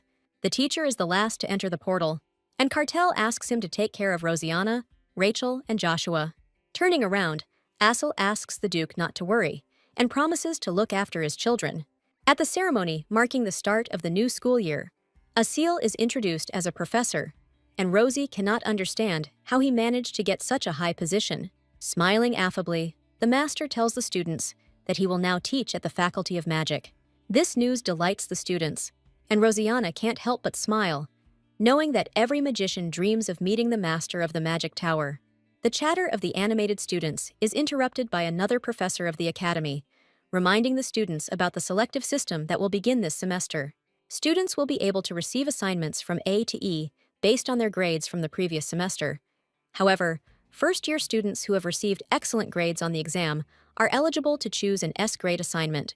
Hearing these words, Rosianna tenses up internally, because at this moment, the real events of the novel finally begin to come to life. After greeting the top students, Rachel hands them lists of criteria from the Student Council for the current semester. Each Student Council official must complete one S-rank task. Rachel asks students to review the list carefully and refer to it if they have questions. Our heroine knows that S-rank missions can be dangerous, but this increases the likelihood that Rosie might encounter something related to the holy relic along the way. At this moment, Rosianna feels like someone is literally burning her with their gaze. Rosie looks back and meets Roxion Freya's gaze. The young man immediately becomes embarrassed and, lowering his eyes, pretends to be carefully studying the list. Rosianna doesn't understand why Roxion decided to join the student council, since in the original, he didn't stand out at all. Looking at the young man, Rosie involuntarily recalls the night when she accepted Raphael's proposal. Then the black cat thanked the girl for her trust and said that they could begin performing the ritual. At that moment, Rosianna didn't think that this would happen right now, but it was too late to retreat. Taking the knife in his hands, Roxion made a small cut on his finger. Rosie could hardly comprehend what was happening, but when the young man approached her, she guessed what she would need to do. Raising his finger to Rosianna's lips, Roxion said that she needed to drink his blood. After hesitating for a few seconds, our heroine finally made up her mind. Taking Roxion's hand, Rosianna slowly pulled his finger to her mouth. She felt very awkward at that moment, but it was the only way she could help the werewolf. Roxion stood there, holding his breath, watching Rosianna's every move closely. When Rosie finished, the young man recited a spell in a language unknown to her and knelt down, kissing her hand. The imprinting ritual was successful, and Rosianna mentally rejoices that her friend's brother is not bothered by pain. That's probably why he was able to join the student council, but Rosie feels uneasy when she remembers the ritual. Trying to distract herself from these thoughts, Rosianna notices that Jaliet's chair is empty and hopes that he has taken an academic leave. Suddenly, Rosie's attention is drawn to Kadim, and his gaze seems worried to our heroine. Rosianna asks him what's wrong, but the young man says that everything is fine. As a result, our heroine chooses a task related to the magic tower. She is about to go to the opening of a magical festival, where an auction of new artifacts will be held. This task may seem simple at first glance, but only wizards with the appropriate level of mana can attend this festival. Moreover, you will have to pay a lot of money to attend the auction. But Rosianna chose this task for a reason. Our heroine hopes that she will be able to find one of the holy relics hidden in the magic tower. In the original, Belle asked for help from Jaliet, but this led to her being imprisoned in a magical tower, and thanks to this, she was able to accidentally find the tower's treasure. According to the plot of the novel, after the collapse of the tower, Jaliet became its new lord. That's why Rosie wants to get the relic before he does, before the tower falls. The miracle happens when the priestess Belle goes in search of a holy relic, and our heroine would be glad if this were a story about a journey, because then Rosie could find out where and how to find the relic. In the original, most of the holy artifacts were found by the villains or the main characters. But this time, Rosianna will have to deal with it herself. Lost in thought, our heroine does not notice the sudden appearance of Jaliet. Hearing the young man's voice, Rosie screams in surprise. Jaliet smiles kindly at the girl, clearly pleased with the effect produced. Without blinking an eye, the young man studies the sheet of paper with the description of the task chosen by Rosianna. This is a paired task, and Jaliet suggests her candidacy to Rosie, noting that he is the only student at the academy with the appropriate mana level. Smiling sheepishly, Rosianna says that only student council members can perform this task. However, Jaliet is very pleased with this remark, because to Rosie's surprise, he has also already joined the student council. Walking down the academy corridor, our heroine looks for a way to refuse Jaliet. She would like to complete this task with Belle, but Rosie doesn't want to put her friend in danger. And besides, her mana level doesn't meet the specified criteria. Suddenly, Rosianna notices Master Asil, clearly hiding from someone. He looks scared, and when Rosie calls out to the teacher, he involuntarily flinches. Rosianna asks why the teacher is acting so strangely, but Asil doesn't have time to answer her. At this moment, voices of students looking for the master are heard nearby. They would like to ask Professor Lusterif many things, and, realizing the reason for the teacher's fear, Rosie quickly takes him to a quieter place. Rosie brings the master into the reception room and asks him to explain what is going on. But the teacher only sighs heavily, and, guessing that popularity is not to his liking, Rosie suggests that Asil use an invisibility spell. The master really likes this idea, because he hasn't been in crowded places for a long time, and therefore feels awkward. After the ceremony, Asil was attacked by a whole crowd of students, and he was so shocked that he didn't even notice how he ran away from there.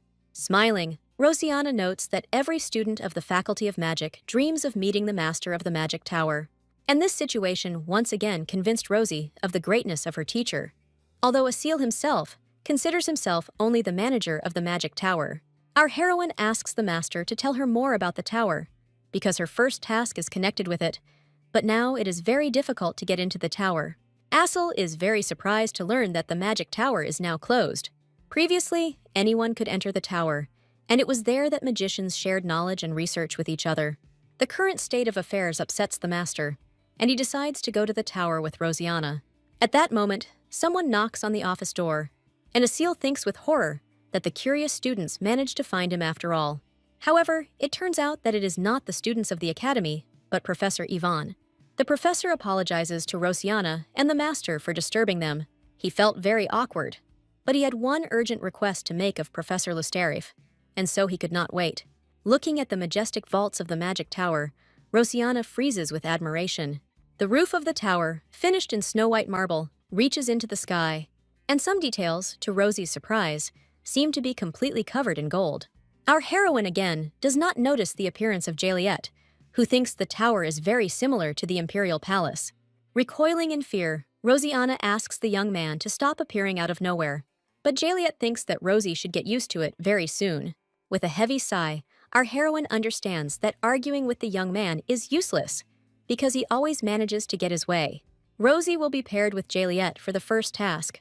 Otherwise, he would have offered his help to Belle.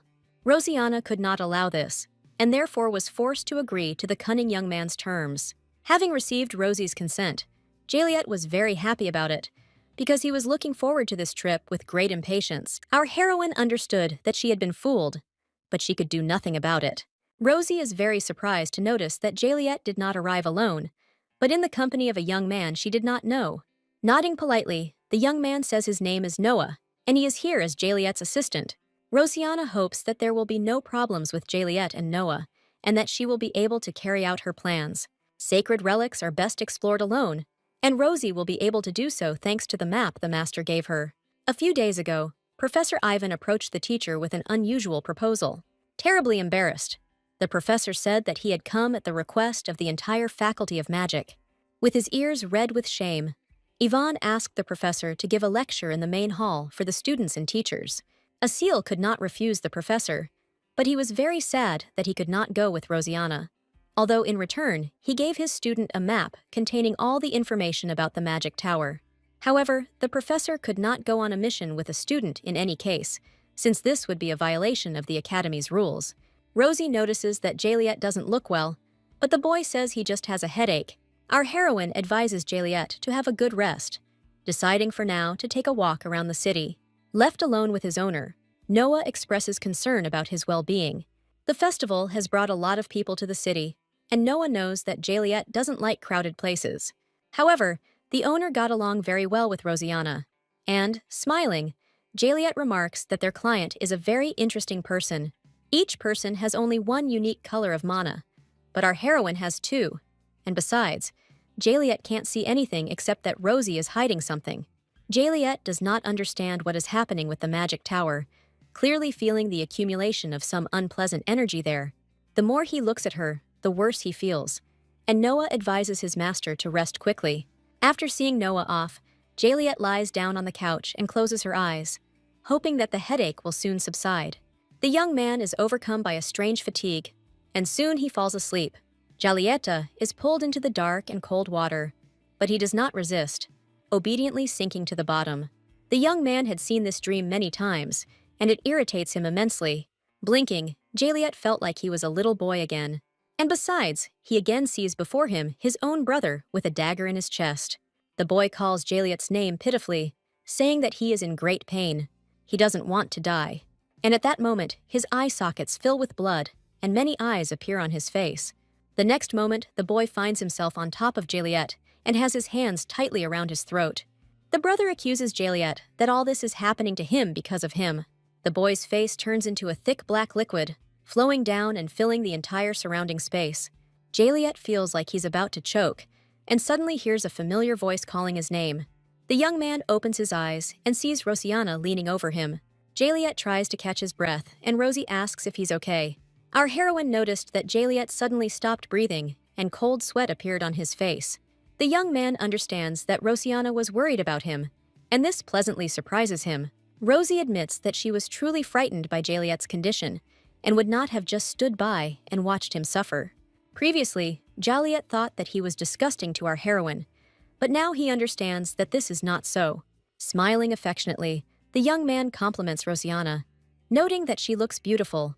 Hearing these words, Rosie is finally convinced that Jaliet has come to his senses and is rushing him, because the opening of the tower will take place soon. Many magicians dressed in luxurious clothes wish to attend the opening ceremony. A boy clutching a black plush rabbit in his hands watches the guest's appearance closely. The boy notices that this time many wizards have arrived at the tower, which means that his plan with the rabbit is working. Entering the main hall, Rosianna cannot contain her feelings and opens her mouth in admiration. Here she feels different, because the entire surrounding space seems to be filled with a wonderful radiance. Rosie's expectations were met, but Jaliet says that all the guests here are just putting on an act. For example, the luxurious necklace of one of the sorceresses is an illusion created with the help of magic. Just like the expensive outfits worn by most of the festival guests, Rosianna doesn't understand why the mages do this, but according to Jaliet, this is how they want to win the attention of the owner of the magic tower.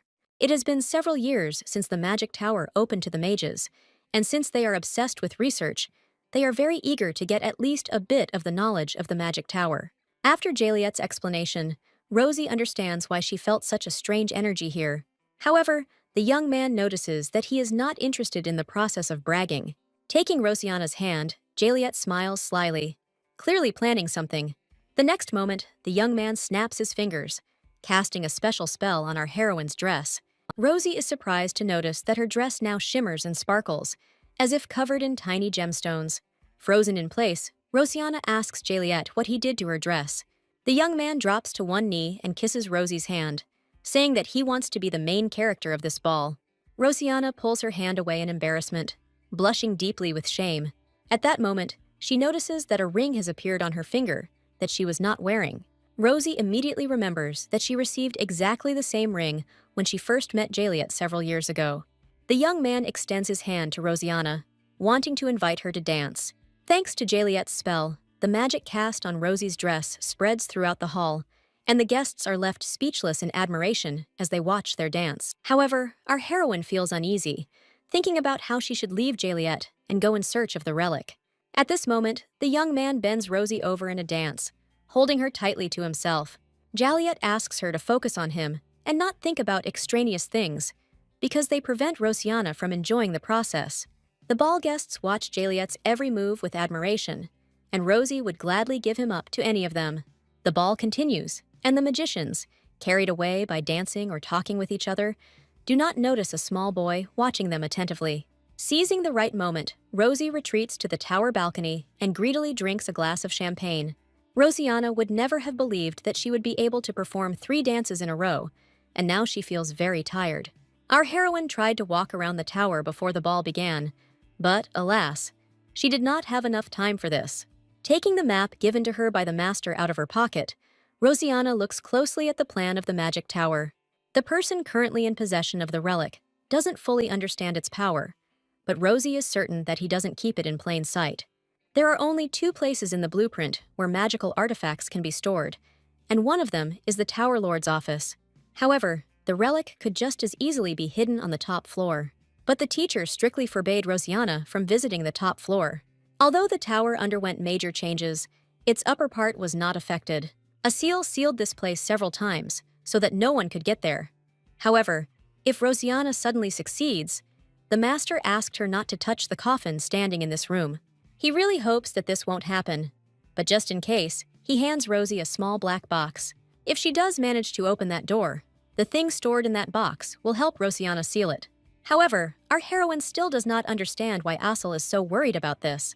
The teacher reminds Rosie of a wizard who experimented with mana many years ago. He did a lot of things he shouldn't have done, and that coffin on the top floor is where his body is. A seal has checked the coffin for life force more than once, but he hasn't felt anything. But the body of a wizard who conducted such experiments is dangerous in itself, and Rosie hopes that she won't have to approach it. Back in the ballroom, Rosianna thinks about how she can escape from Joliet. However, neither Jolieta nor Noah are in the hall, and our heroine decides that this is her chance. At that moment, a boy with a toy rabbit in his hands runs into Rosianna. Feeling the jolt, Rosie accidentally spills champagne on her dress.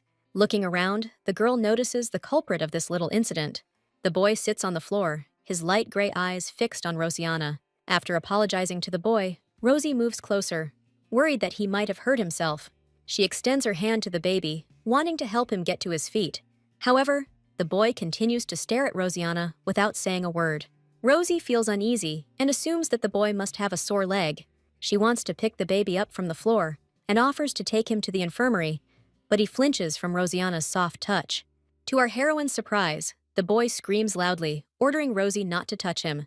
The boy stands up and quickly picks up a toy rabbit from the floor. Without looking at our heroine, the baby runs away, ignoring her attempts to talk to him. The boy hugs the rabbit tightly, apologizing to him for dropping him. Now Rosianna notices her wet dress, and at that moment she hears Joliet's voice. He smiles playfully and offers his hand to our heroine, wanting to help her up. Having thanked the young man for his help, Rosianna wants to leave, finding a convenient excuse for this. However, Joliet does not understand why she needs to change clothes when she can simply use magic. With a snap of his fingers, the young man instantly brings Rosie's dress into a proper appearance. At this moment, the guest's attention is drawn to a golden sphere, announcing the start of the auction. The sphere invites mages to follow the auction house, located on one of the upper floors of the tower. Rosianna looks at the magical items on display, realizing that all of these things were originally listed as artifacts in the tower. And probably what she wants will be presented before the end of the auction. Rosie's guess turns out to be correct, as the last lot of the auction is one of the new artifacts created by the Lord of the Tower of Magicians himself. The auction will be held by the Lord of the Magic Tower himself, and Rosianna is surprised to recognize the same boy who recently almost knocked her off her feet. The boy shows everyone present the Hourglass of Dreams, which can fulfill any wish of its owner. And since this item is very precious, the Lord will only give it to the wizard who can handle it. The boy asks the magicians to place their mana into the crystal ball, noting that the artifact will be given to the strongest of them. This method seems rather unusual to our heroine, and she notices that the balls of most of the guests glow orange. Turning her head, Rosianna notices that Noah's orb is turning bright red, but she expected something like this from Joliet's assistant. Rosie becomes curious about what is going on with Joliet's own ball. To Rosie's surprise, the crystal ball in the boy's hands shimmers with different colors, emitting a soft light. The violet color merges with pink and blue shades, and, transforming into energy flows, rays of light rush to the Hourglass of Dreams. Rosianna mentally admires Joliet's strength, but now she too must test how strong she is. Concentrating, Rosie fills her crystal ball with mana. At this moment, her pendant with the magic stone rises into the air, emitting a barely noticeable glow.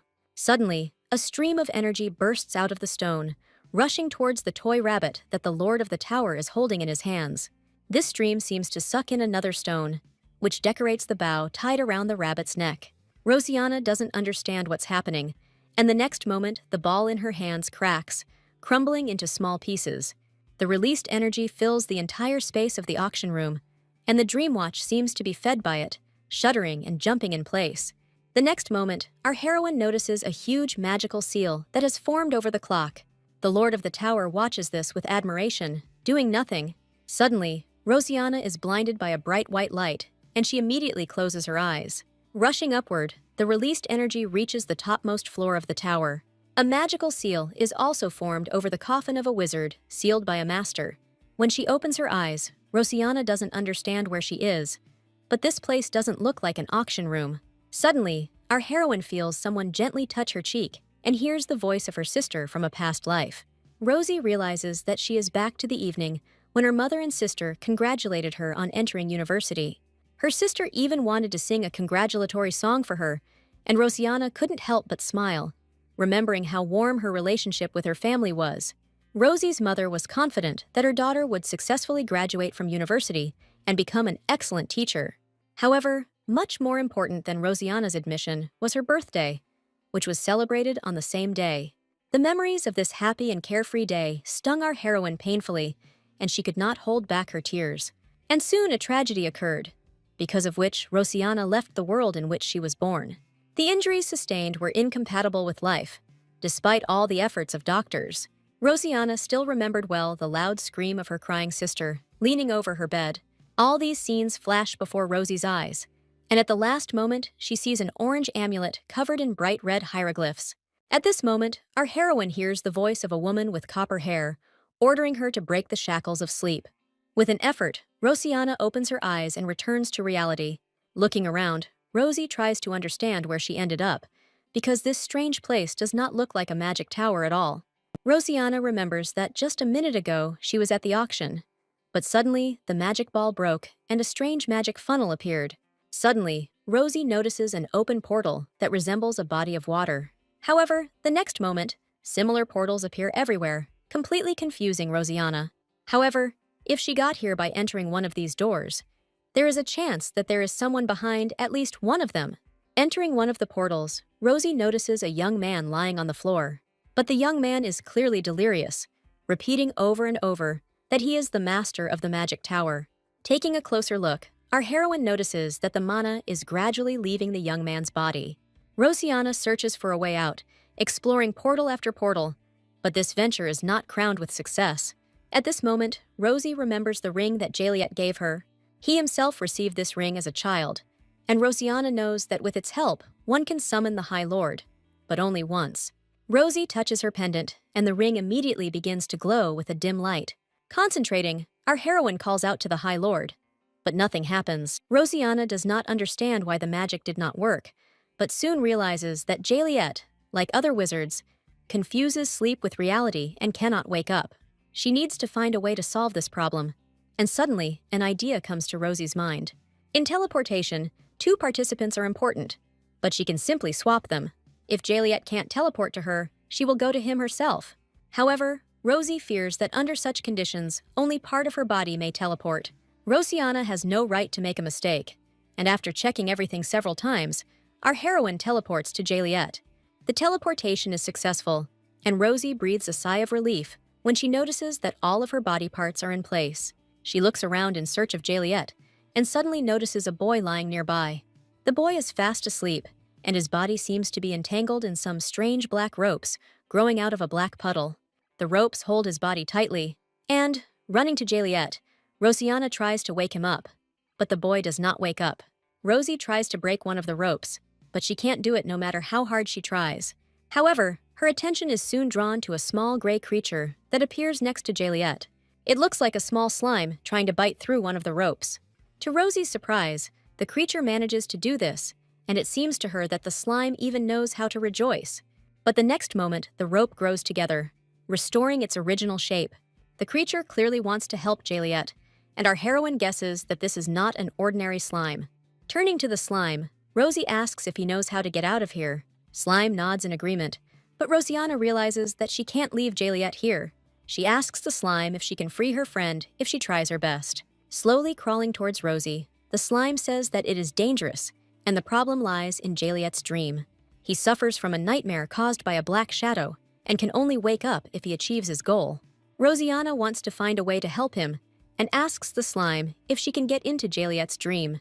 She can't just sit and wait for him to wake up, because she needs to get rid of the shadow as soon as possible.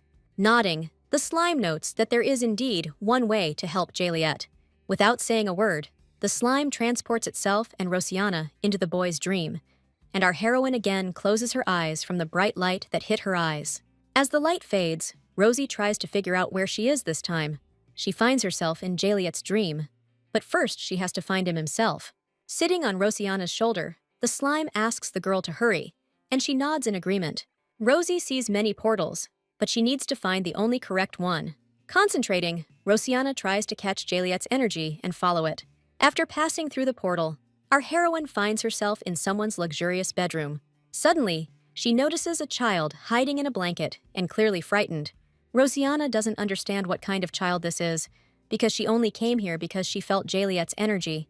And, despite the fact that it is now midday, for some reason the child says that it is dark and scary. Rosie comes back, not understanding what it was and why the child was so scared. At this point, the slime on her shoulder says that this is not the dream, and they must continue searching.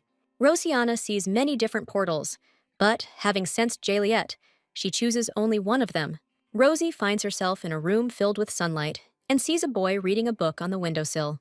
This is little Jaliet, who saw the word warmth in a book and is now trying to understand what this feeling is, because he has never felt anything like it before.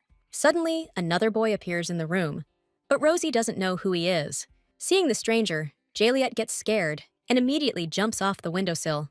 The boy who appeared says that his mother calls Jaliet cute, and now he himself is convinced that this is true.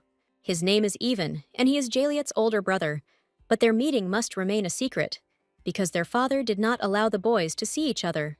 All the people Jaliet had met before had black and nasty mana, but Ivan's mana illuminated his dark world like a bright constellation. From that day on, the brothers were able to see each other more often, and Jaliet was happy to feel the amazing warmth emanating from Ivan's mana. Jaliet also wanted to please his brother, and one day he created a real snowfall for Ivan. Moreover, he learned this spell simply by reading a book. But for some reason, Ivan is not happy about this. Approaching his younger brother, Evan asks him not to tell anyone that he can use magic, and Jaliet promises to keep this secret. But one day, when their family's carriage is in danger, Jaliet still uses magic in front of her parents. Seeing what his son is capable of, the boy's father is truly delighted. But in the end, this incident becomes the beginning of the end. Jaliet is certain that it would have been better if both he and Ivan had died that day. After all, the day after the incident with the carriage, Ivan stabbed Jaliet in the eye with a dagger. Upon learning of this, the father took the boys to a secret room, wanting to put his sinister plan into action. Rosiana shudders in horror at the sight of Jaliet and Ivan lying on the sacrificial table. Shaking his head, the father scolds Ivan for his misdeed, noting that he had planned to give the throne to his eldest son, but Ivan damaged his material, and now he must pay for it. However, thanks to such a sacrifice, Jaliet and Ivan's father finally manages to summon the spirit. Now he will be able to use truly powerful magic, because all the annoying obstacles are left behind. Choking with horror, Jaliet asks her father why he is doing this to his own son. However, the man only grins, saying that to summon the spirit he needed dead and living flesh with strong mana. And if Jaliet had continued to hide his abilities, he would now be in Ivan's place. However, for some reason, the spirit accepted Jaliet's father as a living sacrifice in his place and entered the boy. The next moment, the room is filled with a rapidly spreading dark substance.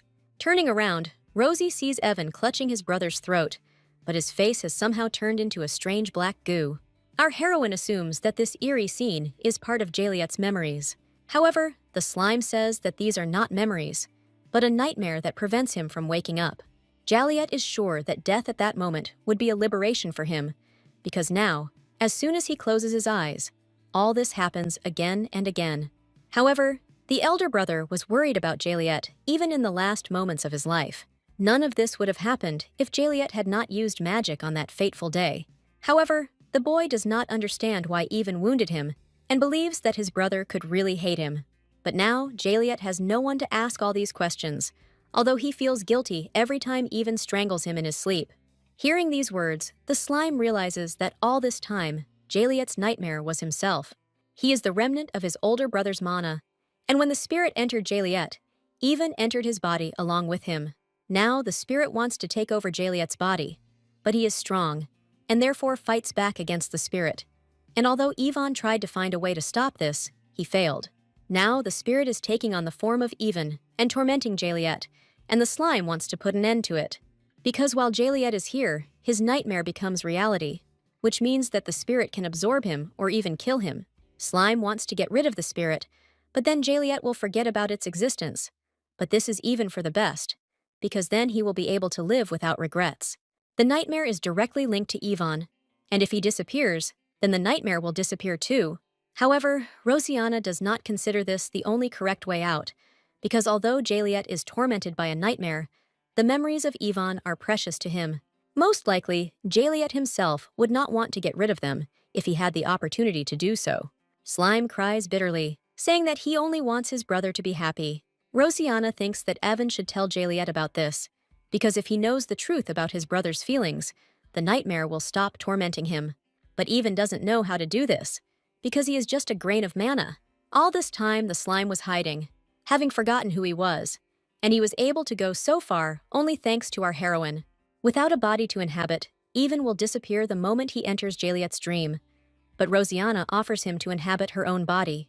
He must rid Jaliet of this nightmare once and for all, putting an end to this tragic story. Having inhabited Rosie's body, Evan approaches his brother, easily breaking the bonds of the dark matter. He gently touches Jaliet's shoulder, calling him by name.